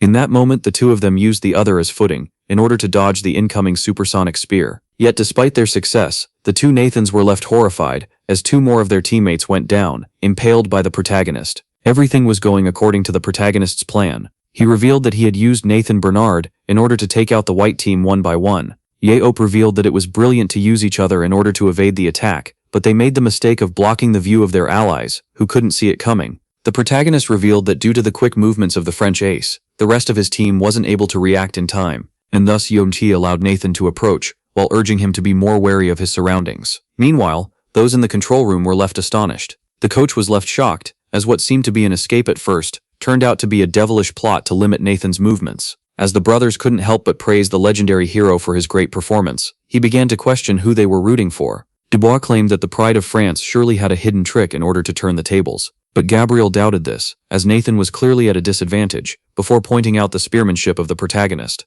For some unknown reason, Yope was now able to perfectly parry all of Nathan's attacks. This was something that those in the control room couldn't help but find amazing. The coordination between the two Nathans was immaculate, the result of a marriage of hard work and talent that gave birth to a perfect synergy between the man and his copy. But even with this perfect synchronization, the protagonist was able to launch his attacks at the exact second his opponent would start to. This allowed him to mess with the synchronization of the two Nathans. Only then did the protagonist turn around as he noticed something startling. The Ace of France was definitely faster than the legendary hero, and the only reason Yeyu was able to keep up with someone that outspeeds him was his perfect timing, which made it seem like he was reading the mind of his opponent. Only then did one of the Nathans sneak up behind Yeyu. This one immediately braced himself before launching his spear at high speed, but the second copy came in clutch in order to defend the first one, and just like that, the two speedsters charged at the tank, yet the one that remained unfazed was Yeyu. Then he jumped back as the blonde one approached him at high speed. Gabriel explained that the performance of the war veteran with the one-hand shield was exemplary, as it was basic but perfect. Yeyu was seizing every opportunity he had to counterattack before making a run for it, in order to ensure his safety. The legendary hero had even weaponized the shield that he used to attack one of the Nathans. This one was left annoyed as he had gotten too far from his target, and before the red one could even react, Yeyu was able to terminate his copy. Just like that, Nathan was left stunned. He couldn't believe his eyes, as there was no doubt left in his mind. The hero of humanity and the strongest of all, who came back from his grave back in 2005, was truly Seo Moon Yeyu in front of him. And so, after losing his other self, Nathan realized how much of a monster his opponent was. Even then, the young man remained unfazed and decided to pour everything he had left into this battle. And just like that, the speedster charged alone at the tank in order to end this battle without any regrets. In the end, the victor of the third round was Seo Moon Yeyu. Yeyu began to praise the young man, claiming that he was stronger than Gerald Walker, and that he deserved his place in the top 3. The war veteran then decided to give the athlete some free advice by explaining that he needed to increase his strength. Yeyu was certain that this would greatly help Nathan, as he still had 12 points left to achieve maximum strength. But just as the athlete was expressing gratitude towards the protagonist, the coach arrived while praising both of their performances. Dubois Goffin explained that he had expected Nathan to win, yet Yeyu was able to continuously find new ways to take him down. The coach then asked the legendary hero how he was able to keep up with the French ace and his alter ego. Yeyu admitted that Nathan was a fearsome foe and that the coordination with his copy was the result of great hard work, which is why he needed a skill of 110 to beat him. So he decided to give them the only logical explanation he could, by claiming that this feat was possible because he was the legendary hero. And with that being said, the day finally ended. The coach expressed gratitude towards the warm weather and everyone who participated in the practice. Yeyu said it had been an enjoyable experience and asked the French to take care of his niece, so Dubois claimed that they would make her worthy of her salary. Baek Hayan seemed upset. Not only had she failed to score a single kill, but after her death in the first round she became more wary in the second and third. And so, after playing 3 matches, she was able to accumulate a mere 4 assists. Her uncle immediately tried to cheer her up, but to his shock, she firmly affirmed that her performance was acceptable for a first match. Yeyu was confused as his niece turned to him with sparkling eyes while stating that she wouldn't cry over her bad performance and promised to become a top athlete. And so, upon seeing how fired up she was, the protagonist realized that it would be pointless to worry about Hayan, as he had done everything in his power to help her. Now, with some free time on his hands, the legendary hero decided to put his new skill to the test. That night at the hotel, Yeyu began to wonder about his new amplification skill. He was particularly interested in the part that explained that amplification could enhance other abilities. Our protagonist had already experienced enhancing his own stats, yet had no idea what would happen if he amplified his powers. With that being said, he proceeded with the first experiment by enhancing Scanner Eyes. The boosted version of the skill allowed the protagonist to see even more stats, and even work its magic through videos. Now Yeyu became able to see the stats known as leadership and tactics, and was even able to see the window panel of the players through their footage. He realized that this skill would be amazing for scouting. The narcissist began to think that it was obvious that he would have 100 points of leadership. Upon using Amplify on his throwing skill, the legendary hero gained the ability to recall his own projectiles. In order to test this convenience, Yeyu decided to use his toothbrush for the experiment. Despite being annoyed that retrieving the item costs aura, Yeyu was certain that adding a fun characteristic of Mjolnir to his spear could turn out to be beneficial. Yeyu was left particularly pleased by this new power, as it would allow him to execute more diverse attacks. Now came the time to test Amplify on Immortality. Seeing how this was the most powerful skill of all, the war veteran couldn't help but be anxious, as he couldn't predict the outcome. Even so, the protagonist decided to try his fortune, and only then did something intriguing start to happen. It seemed like some sort of white aura was covering the body of the immortal being. He immediately began to panic, thinking that he was about to meet a horrifying fate. But upon opening his eyes, the intriguing result of the amplified immortality showed itself. This skill allows Seo Moon Yeop to turn into an invulnerable aura ghost and phase through objects for 2 minutes.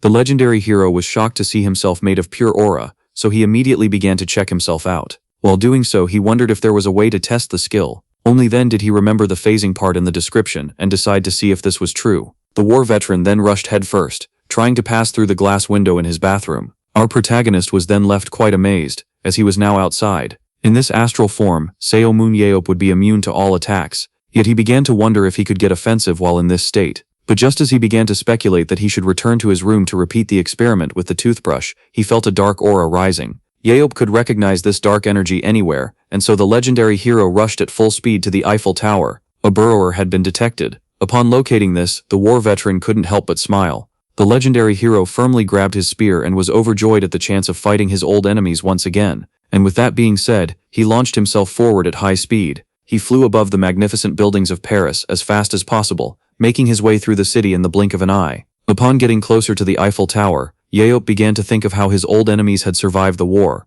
But this fact, which would horrify most, lifted our favorite battle-crazed maniac to the heavens. And just like that, he launched his spear at high speed. He was particularly pleased as it had reached its target. He was extremely happy to see that his fear had made the enemy react. And with that being said, he rushed headfirst toward the Eiffel Tower once again. Once there, the legendary hero could perfectly feel the aura of the burrower. According to him, the creature wasn't far away. Yeop explained that if the underground civilization had disappeared so easily, he would have been extremely disappointed. But as he kept on monologuing, a window panel suddenly popped up. He was then informed that his 2 minutes were finally up. And just like that, the astral body was recalled to its initial starting point. Seo Moon Yeop couldn't be more annoyed, seeing how he was just about to get his hands on the monster. With that being said, the protagonist woke up in his fleshy body. He was now back in his bathroom. He couldn't believe what just happened. Our hero quietly stood up before expressing his anger on the wall. He couldn't believe how inconvenient the reset time turned out to be. The angered war veteran began to wonder about the reset time of amplification,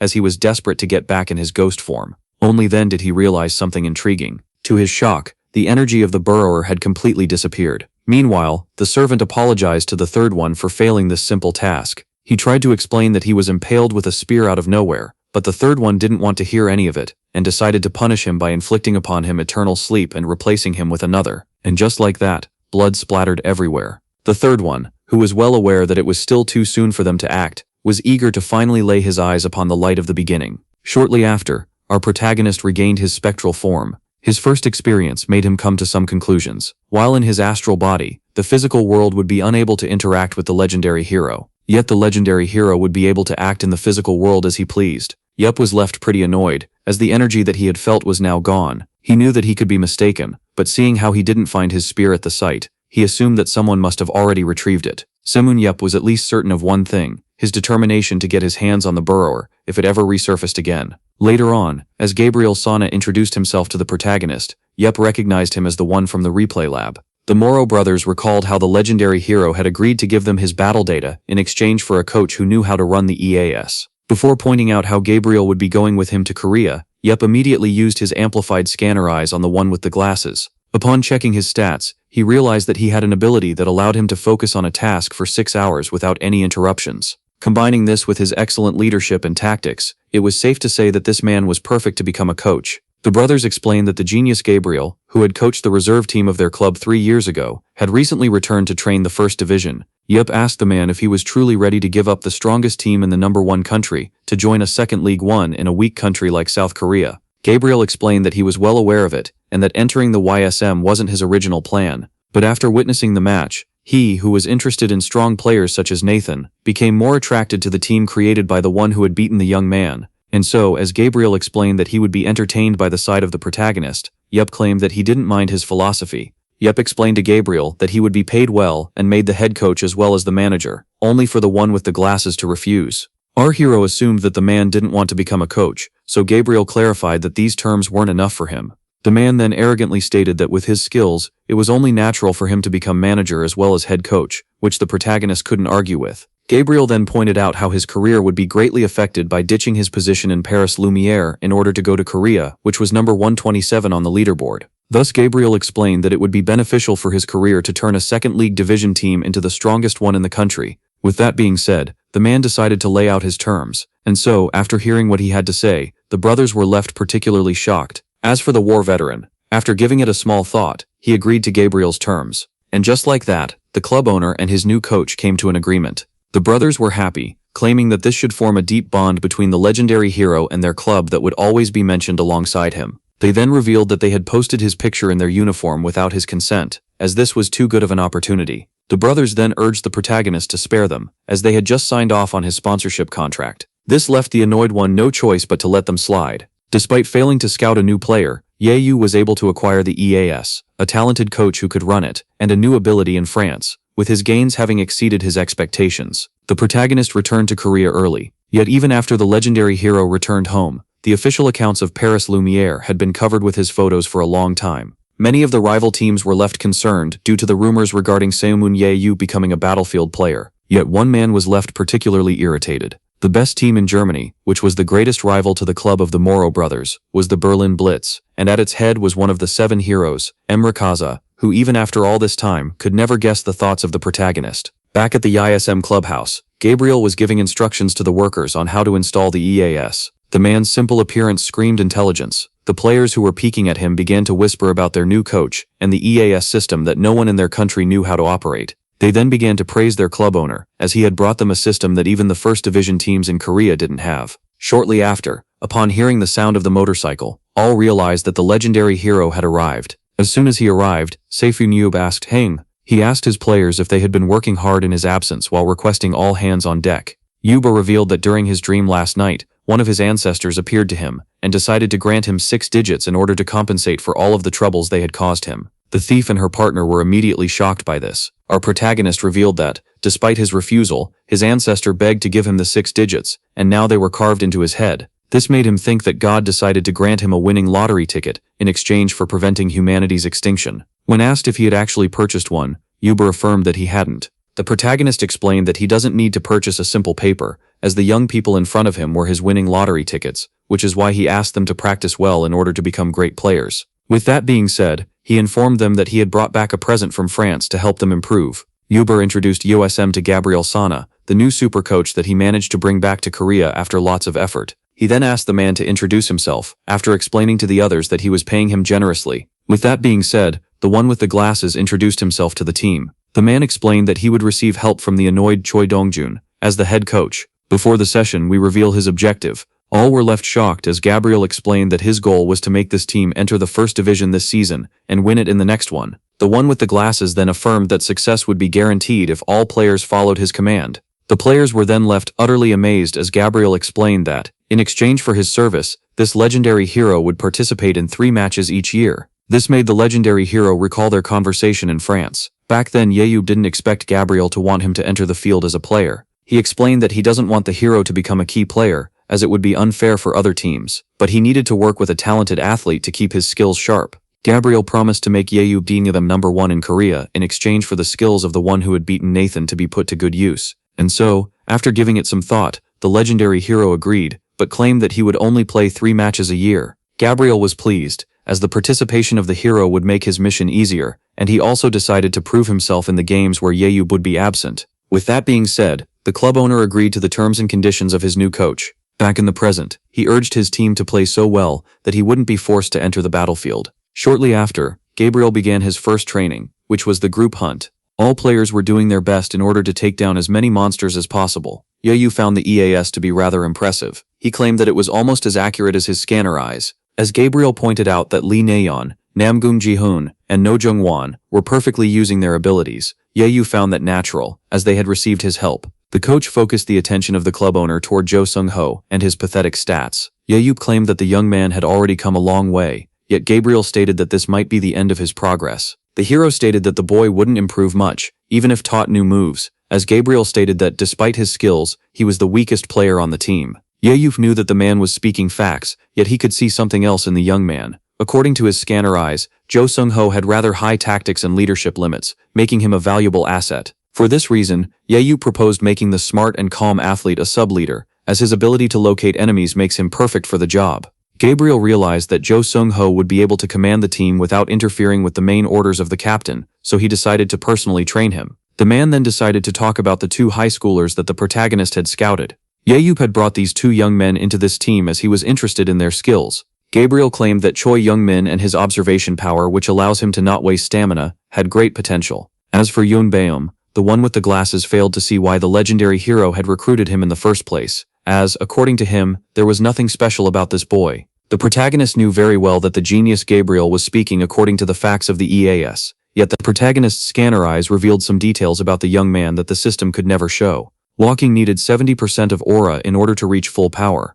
Yahello explained that his judgment was always accurate. This greatly intrigued Gabriel. The club owner asked him to have some patience, as the young man would reveal his true potential after acquiring one more point. Now, with the ISM player training program in hand, the one with the glasses began to question it all. Gabriel explained that it was a miracle to see ISM perform so well with such a bad training program. As he gave all credit to the club owner, his fellow coach was left speechless. With that being said, the man decided to rearrange the entire program and focus on the basics before the second season starts. The first training demanded by the program from the one with the glasses was aimed at increasing speed. Due to her excellent stats, the flea of the team ranked first in the race. Meanwhile, Youn Boom struggled to achieve rank 14. As the young man complained that his legs were about to give out, the captain revealed that Gabriel had a doctorate in sports medicine and that this training was beneficial. It was then revealed to the boy that Gabriel had adjusted the training of Paris Lumiere for them, meaning that the French players endure this training every day. With that being said, the captain dashed forward in order to catch up with the others. Youn Boom was unable to keep running, and found himself far behind his teammates. Shortly after, in the coach's office, Gabriel was left intrigued. Even after watching the practice matches countless times, the performance of the players was what one would expect from a second division team. Yet Gabriel couldn't understand how such players were able to progress so quickly. With 5 athletes distinguishing themselves from the others, the KDA of the team's captain greatly improved after training stamina. The skinny player with his protection skill became deadly after becoming a proximity dealer. The thief and her partner were able to enhance kill steal and scout tactics by training their speed, while Choi Hyuk gained strength after switching to a tanker. All 5 of these players had been found and trained by the club owner. Gabriel began to think that with these 5 treasures, the legendary hero participating, and 3 matches each year, reaching the first league would be easy. Yet there were some things that even the genius trainer didn't understand. According to him, Choi Hyuk had just as much value as a proximity dealer as he did as a tanker.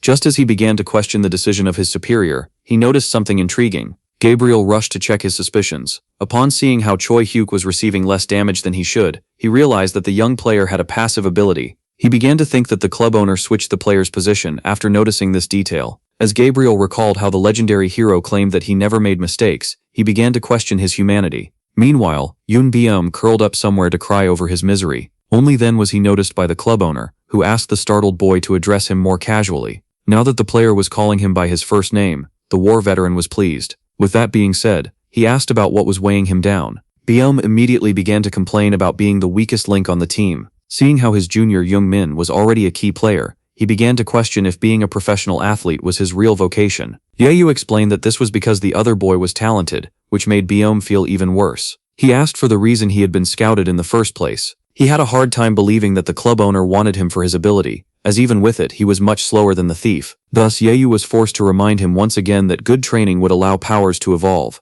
When asked if he was certain about it, the hero revealed that he was just gambling on the boy's ability. This made Boom think that the club owner didn't care about his future. Seeing this, the club owner reminded the crybaby that he would receive 300 million won if he quit the team, according to the contract. The protagonist realized that he needed to take some special measures and began to drag the young man with him. Shortly after, the boy was left intrigued, as he was forced on a sudden hike. Yahello stated that he didn't want to pay the young man, so he would get him a better mindset, so that he would stay as a player instead of holding on to reality. Boom claimed that it was intriguing to see an adult. He gave such bad advice that the annoyed orphan explained that he was never properly educated. The boy was then shocked as the club owner claimed that he had put together the perfect Hola training for him in the mountains. Yahello revealed that an Esper's aura evolves in a place that matches it, which is why he was able to grow so much in the dungeons. Our hero explained that he had found a use for himself inside the dungeons, leaving the young one intrigued. Our protagonist then began to recall some harsh words that were regularly said to him during his childhood. Back at the orphanage, the director was a particularly mean person who entertained himself by beating the children.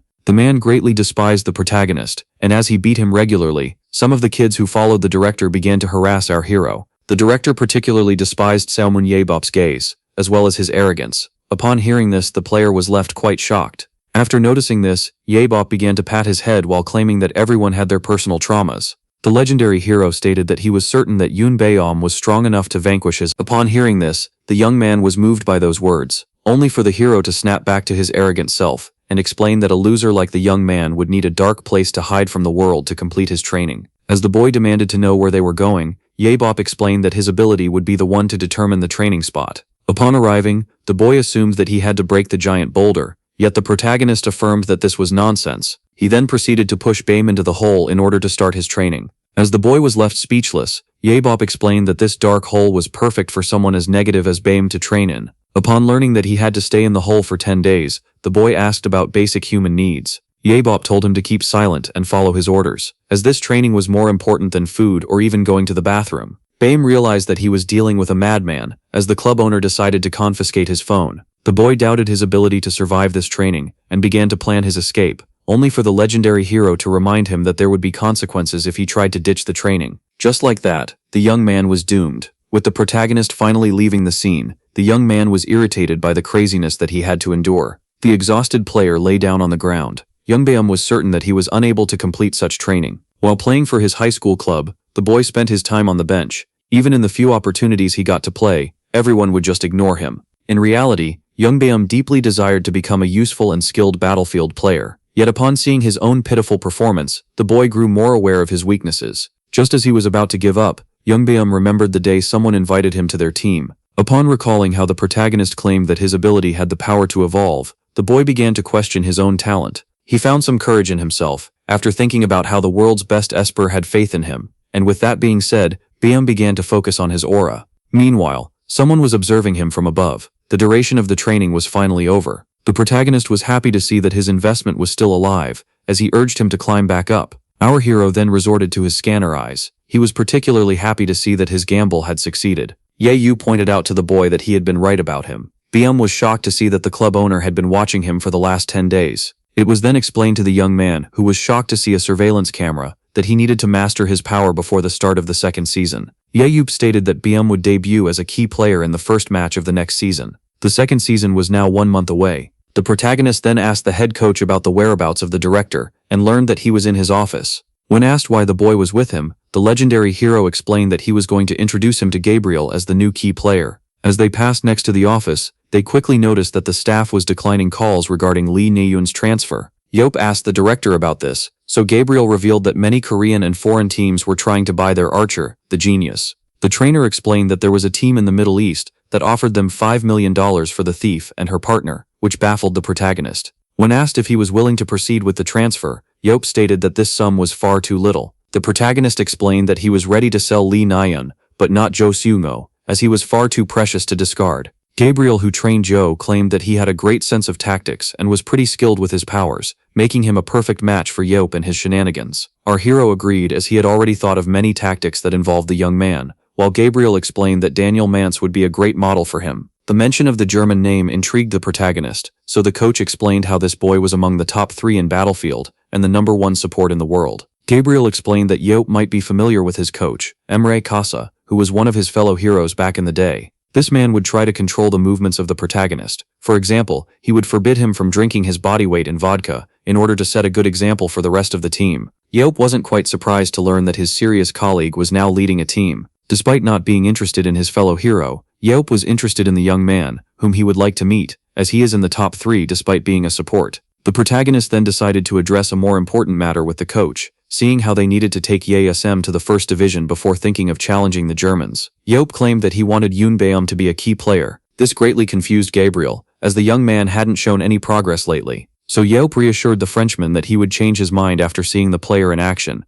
as their investment would turn out to be quite fruitful. 1 month quickly passed, and the second season of the league had already started. The first season was marked with many interesting events, with one of them being the rise of a team through the second division league. The team in question would now partake in the first match of the season against the GT Knights, whom they had been competing with even before the arrival of Yope. The commentators pointed out how ESM had once again changed its key players by adding Youn Boom to the formation. All eyes would now be on this young man, as he was personally selected by the legendary hero. 10 minutes before the start of the match, Joe Sunga and Youn Boom learned that this game was their chance to prove themselves. According to Gabriel, USM had 5 vital players with imperfect harmony: the thief, her partner, Four Eyes, the author, and the one normal tanker. The coach revealed that unless a particular incident unfolded, these 5 would be the main squad of the team. When he was asked to be the leader of this new squad, Joe Sunga affirmed that he was honored. Youn Boom then turned to Youn Boom and explained that he wouldn't pressure him, seeing how this was his first game. His only command to the young player was to scramble the enemy as much as possible. Back to the present, the match finally began. The game's dungeon would be the backwards forest. It was famous for its upside-down glowing tree and the underground aura-sucking monsters known as Jadrin that mainly centered around it. One interesting fact was that the tree, rumored to be a combination of Jadrin that consumed a lot of aura, was the actual boss of the dungeon. The knights immediately divided themselves into 3 groups in order to evade the signature tactic of the enemy and allow most of them to hunt in peace. Meanwhile, Yahello had split into 2 groups of 5 people. Yet it was important to note that battlefield teams were composed of 11 players. Youn Boom was now progressing solo in the dangerous dungeon, which made everyone wonder if this was a defect in the strategy. This seemed like madness to everyone, as farming alone in such a place filled with monsters would be extremely challenging. With that being said, the young man resorted to his power, shadow walking, which accelerated the user in the shadows and allowed him to perfectly fuse with them after reaching a certain level of aura. Meanwhile, the first team of knights were left quite intrigued, as they didn't expect the number of Jadrin to be this high. Suddenly, arrows were shot in their direction, making them realize that Li Nayan had already located them. The leader of this group urged his teammates to proceed calmly and locate the partner of the thief. The one with the red hair found himself quite pleased that they were being targeted by the enemy. The thief and her accomplice, as he had a special weapon to counter them. And so, as the 4 knights began to move quickly, one of the knights resorted to his perception power, which allows him to detect any nearby life form. Now, under a rain of arrows, the knights decided to proceed cautiously, despite their low damage. Only then did the perception skill work its magic. The player was able to locate the archer, as well as 3 enemies fighting the monsters, and labeled the 5th one that was hiding as Joe Sunga. With that being said, they rushed to take out the partner of the thief, in order to counter the signature tactic of USM. Li Nayan was pleased to see that the first step of the plan was a success. She then warned the one with the cloak that the enemy was coming for him. And just like that, the one with the backpack on his back found himself in front of 4 enemies, while his team was monster hunting. As the knights claimed that trying to escape was pointless, the young man was left intrigued. Choi then unveiled himself and affirmed that running would truly be pointless. This greatly shocked the knights, as they were certain that all tankers were farming monsters. Only then did the hunting team come back. The knights were left baffled, as their actual target had concealed himself as a tanker. Choi then used his transferring skill in order to pass the sword and the shield to Choi.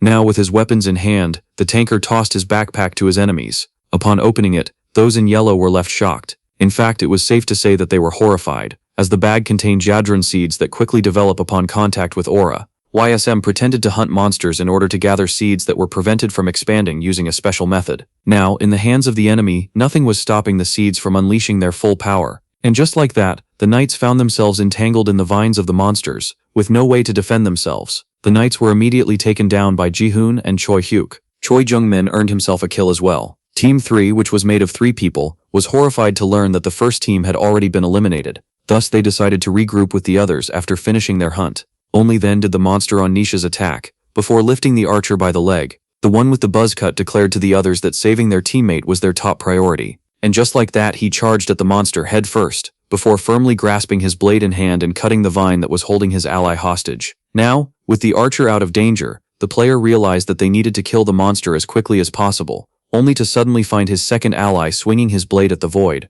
The knight was infuriated by the one that seemed to be wasting time, yet he couldn't afford to pay him any attention, as taking down the Jadrin was his top priority. And so, after many efforts, the knights were finally able to slay the monster. As he tried to catch his breath, the one with the shield was annoyed by the fact that they had wasted their precious time on a single monster. He immediately turned to his teammate and began to scream at him for getting distracted in the middle of the match. And just as he touched his shoulder in order to confront him about his pointless sword swings from earlier, the head of this one began to disintegrate, as Youn Boom scored his first kill. The player, who couldn't hear the commentators, was left horrified. He quickly realized that they were under attack but failed to locate the enemy. Only then did the shadows begin to move. The hunter slowly approached his prey, and before the clueless prey could even realize the danger, its head was suddenly sliced off. Now, with the archer having been decapitated, Youn Boom earned himself his second kill, leaving the third knight horrified. The boy found himself in a pickle, as he had been spotted, and so as he disappeared into the shadow, the knight was left particularly baffled. He began to panic while searching for the opponent, as this was his first time facing such a unique ability.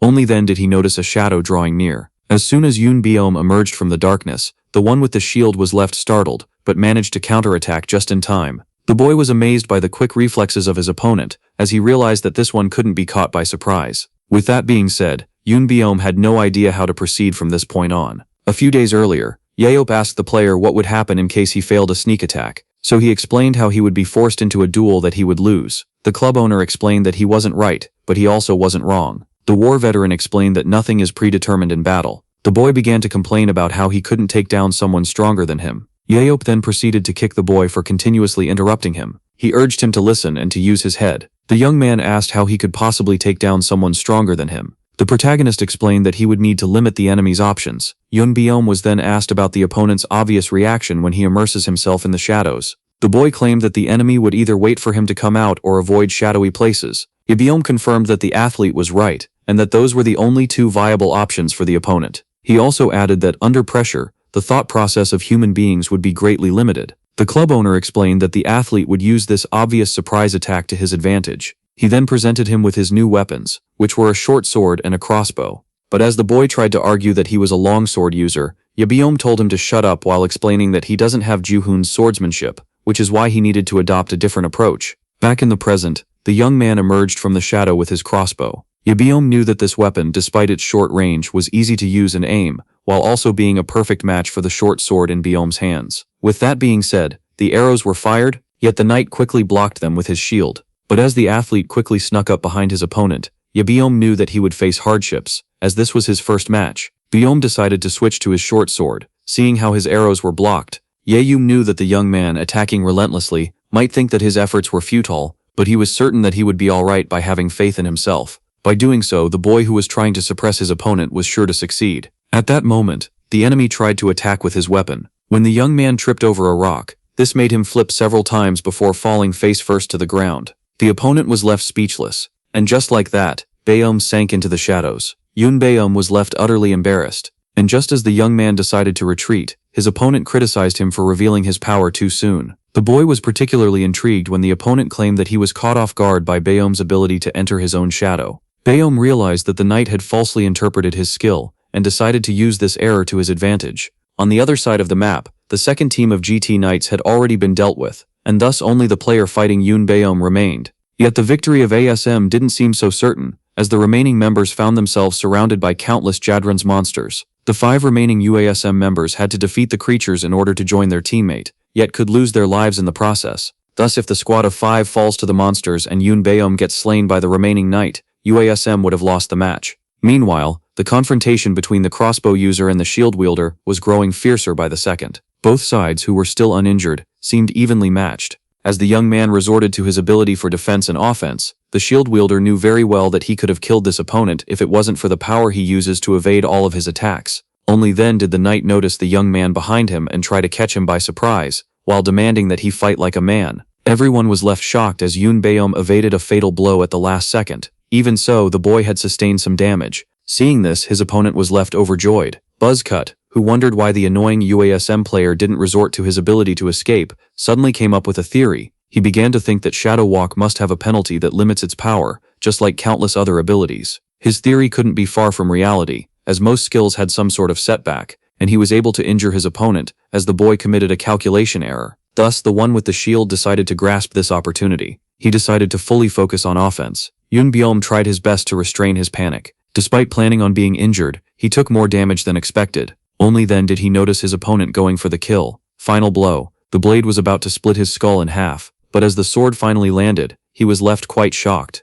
Youn Boom, who escaped to the shadows, claimed that such a powerful swing had stuck his sword in the ground just like that. The enemy now had no way of defending himself. The shadow user decided to quickly make his move. Youn Boom then thanked the opponent for falsely interpreting his powers. Just like that, the young man went for the final blow. He revealed that his power doesn't allow him to hide in his shadow, but to roam freely in the darkness of the dungeon. With that being said, Youn Boom slashed the enemy player. Just like that, the young man was able to score his third kill. Youn Boom was unable to believe it, as he had actually achieved victory. The words of our protagonist turned out to be right once again. Youn Boom couldn't help but cry tears of pure joy. The victory of USM marked the end of the second division's first game. Its MVP was the Shadow Wielder, and the comments all began to praise the performance of the new rising star, as well as the man that scouted him. After seeing this match, the club owner came to a realization. By including the Shadow Wielder as a damage dealer, and Joe Sunga as a secondary leader, Team USM would easily enter the first division. Our hero realized that the task of making his team the #1 nationally was surprisingly too easy.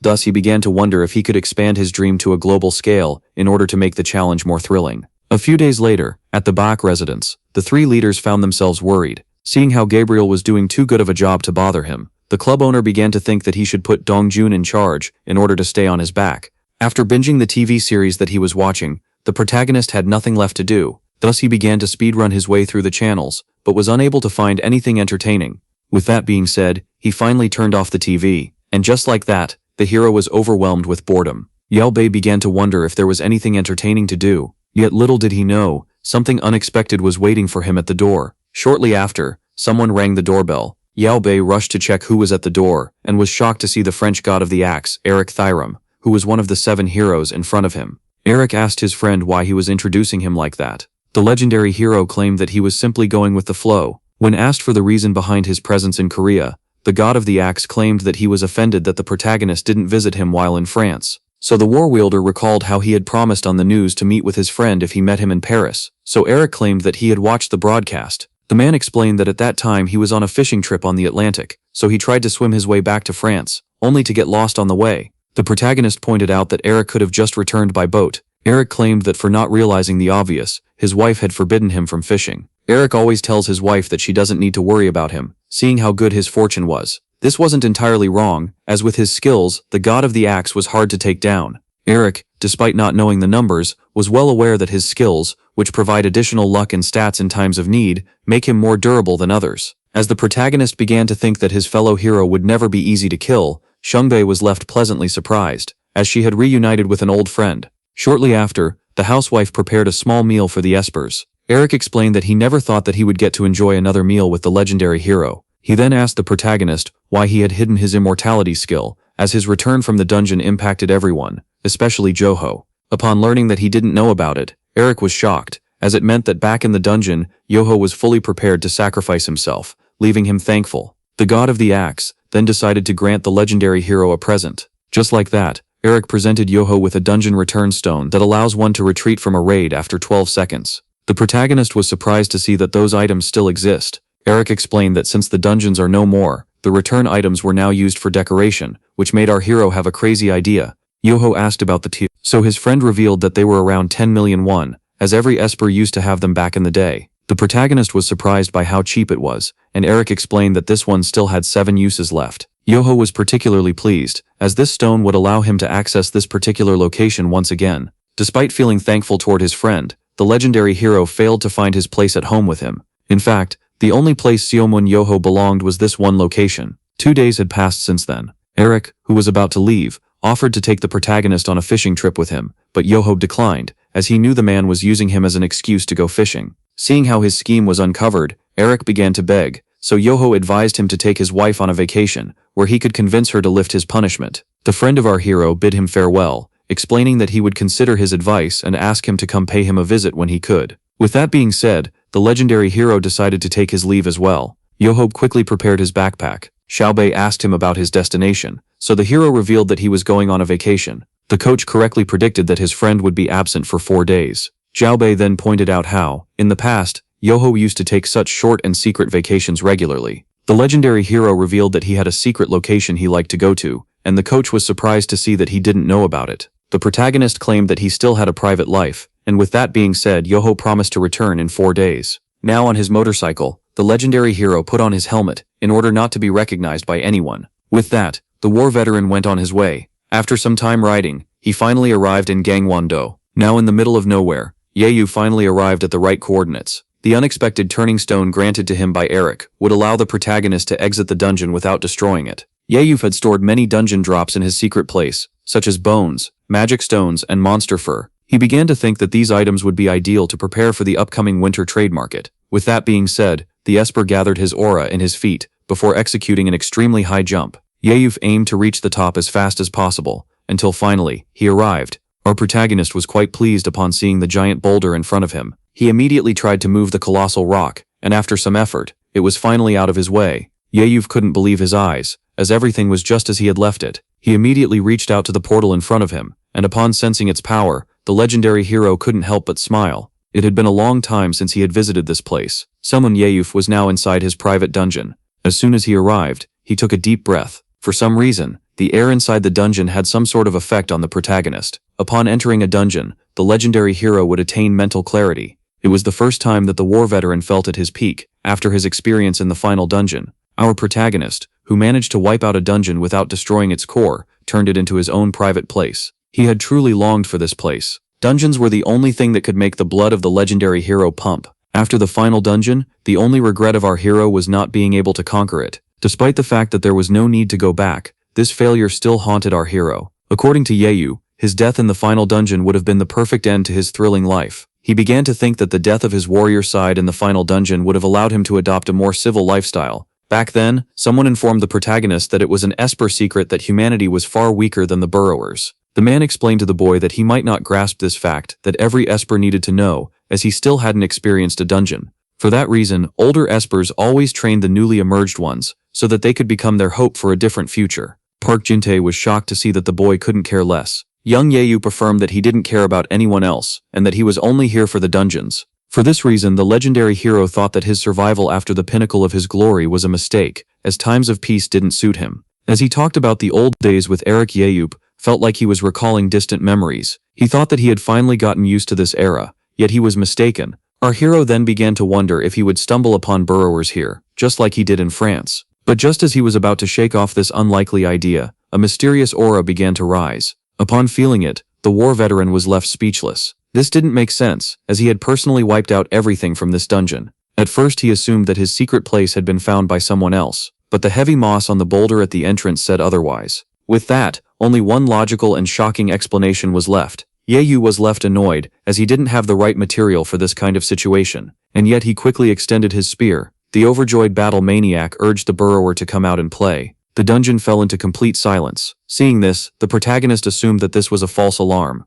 only to then feel the dark energy rising from behind him. The thud. The legendary hero began to wonder if there was something inside the chamber. Since his only way there was a small bridge, Yayu realized that he would be in a pickle if he got ambushed while on it. After knowing this, the battle maniac was left thrilled, and thus he dashed forward at high speed, before turning this dungeon into his personal playground. This place used to be a monster-creating laboratory. Each created monster would be placed in its own cell, and the dungeon boss would be at the very end. Back in 2005, when Seomun Yeop claimed this place as his, he realized that it was the perfect place to store all sorts of items and treasures. Thus, our hero began to wonder if he had forgotten to wipe out something inside the dungeon. The dark aura grew stronger as he got closer to the chamber. Yeop felt thrilled, as the enemy was now near. Judging by the dragging sound, our protagonist theorized that the monster ahead was either a reptile or a plant. But the war veteran couldn't care less about the nature of the enemy. Yeop was just eager to come face to face with it. Only then did he notice the incoming attack. Yeop quickly backed away at the last second.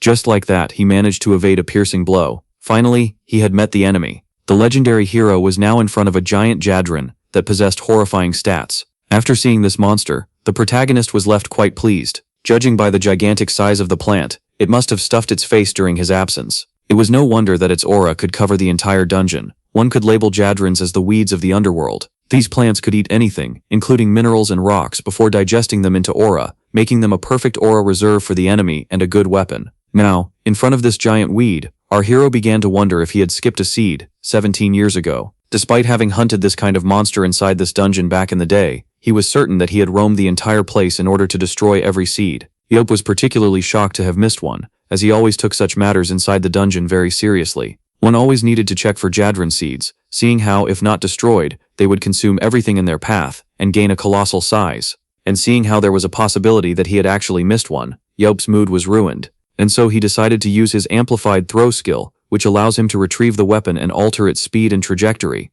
With that being said, the monster charged at the warrior. As it attacked him with its many vines, he stood still. Only then was he able to parry every incoming hit using his spear. The legendary hero then resorted to his enhanced throw skill, and with that, his spear was launched at the Jadran at supersonic speed. Yope was able to score a critical hit. The legendary hero then proceeded to jump forward. He was now above the monster. Yope ordered his weapon to return to his hand. The spear obeyed its master's command. The war veteran managed to retrieve his weapon while avoiding the incoming blows. With that being said, the legendary hero decided to wrap things up.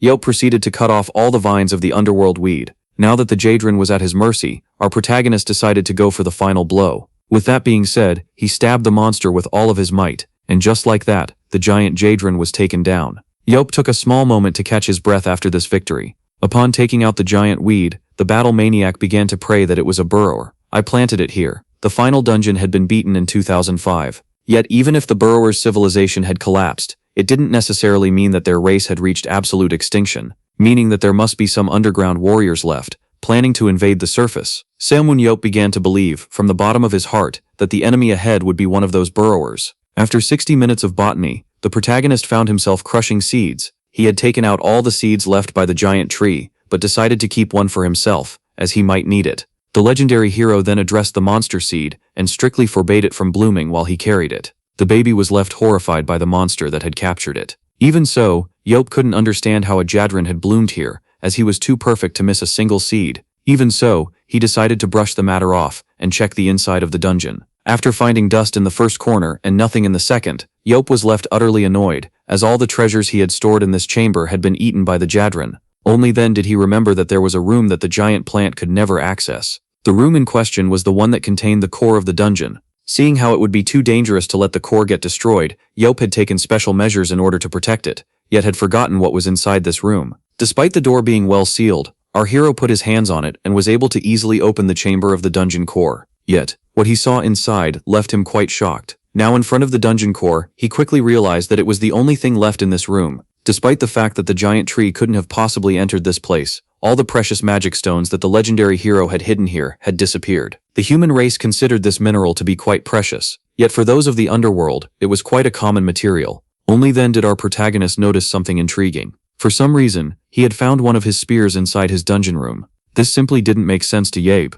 as he had acquired this weapon not long ago. Only then did the legendary hero come to a realization. Yope remembered how he had detected the energy of a burrower back in Paris, and how he had thrown a spear towards it. Understanding that this was the spear from back then, left the protagonist overjoyed, as it meant that he had located this burrower. Samwon Yope was now certain that the enemy was using this place to harvest Jadran plants. It was the underworld who must have altered the security measures in order to keep the plants from destroying the core. Suddenly Yope felt an ominous aura approaching. He could recognize this dark energy anywhere. In fact, our hero couldn't mistake it. The dark aura was getting stronger by the second, and began to approach our protagonist. The legendary hero was left amazed, as he couldn't believe his eyes. This time, the two of them were now face to face. Seeing how the burrowers weren't fully extinct, the legendary hero was reunited with his reason to live once again. Our video ends here. If you liked it, leave your like. See you next time. Bye bye.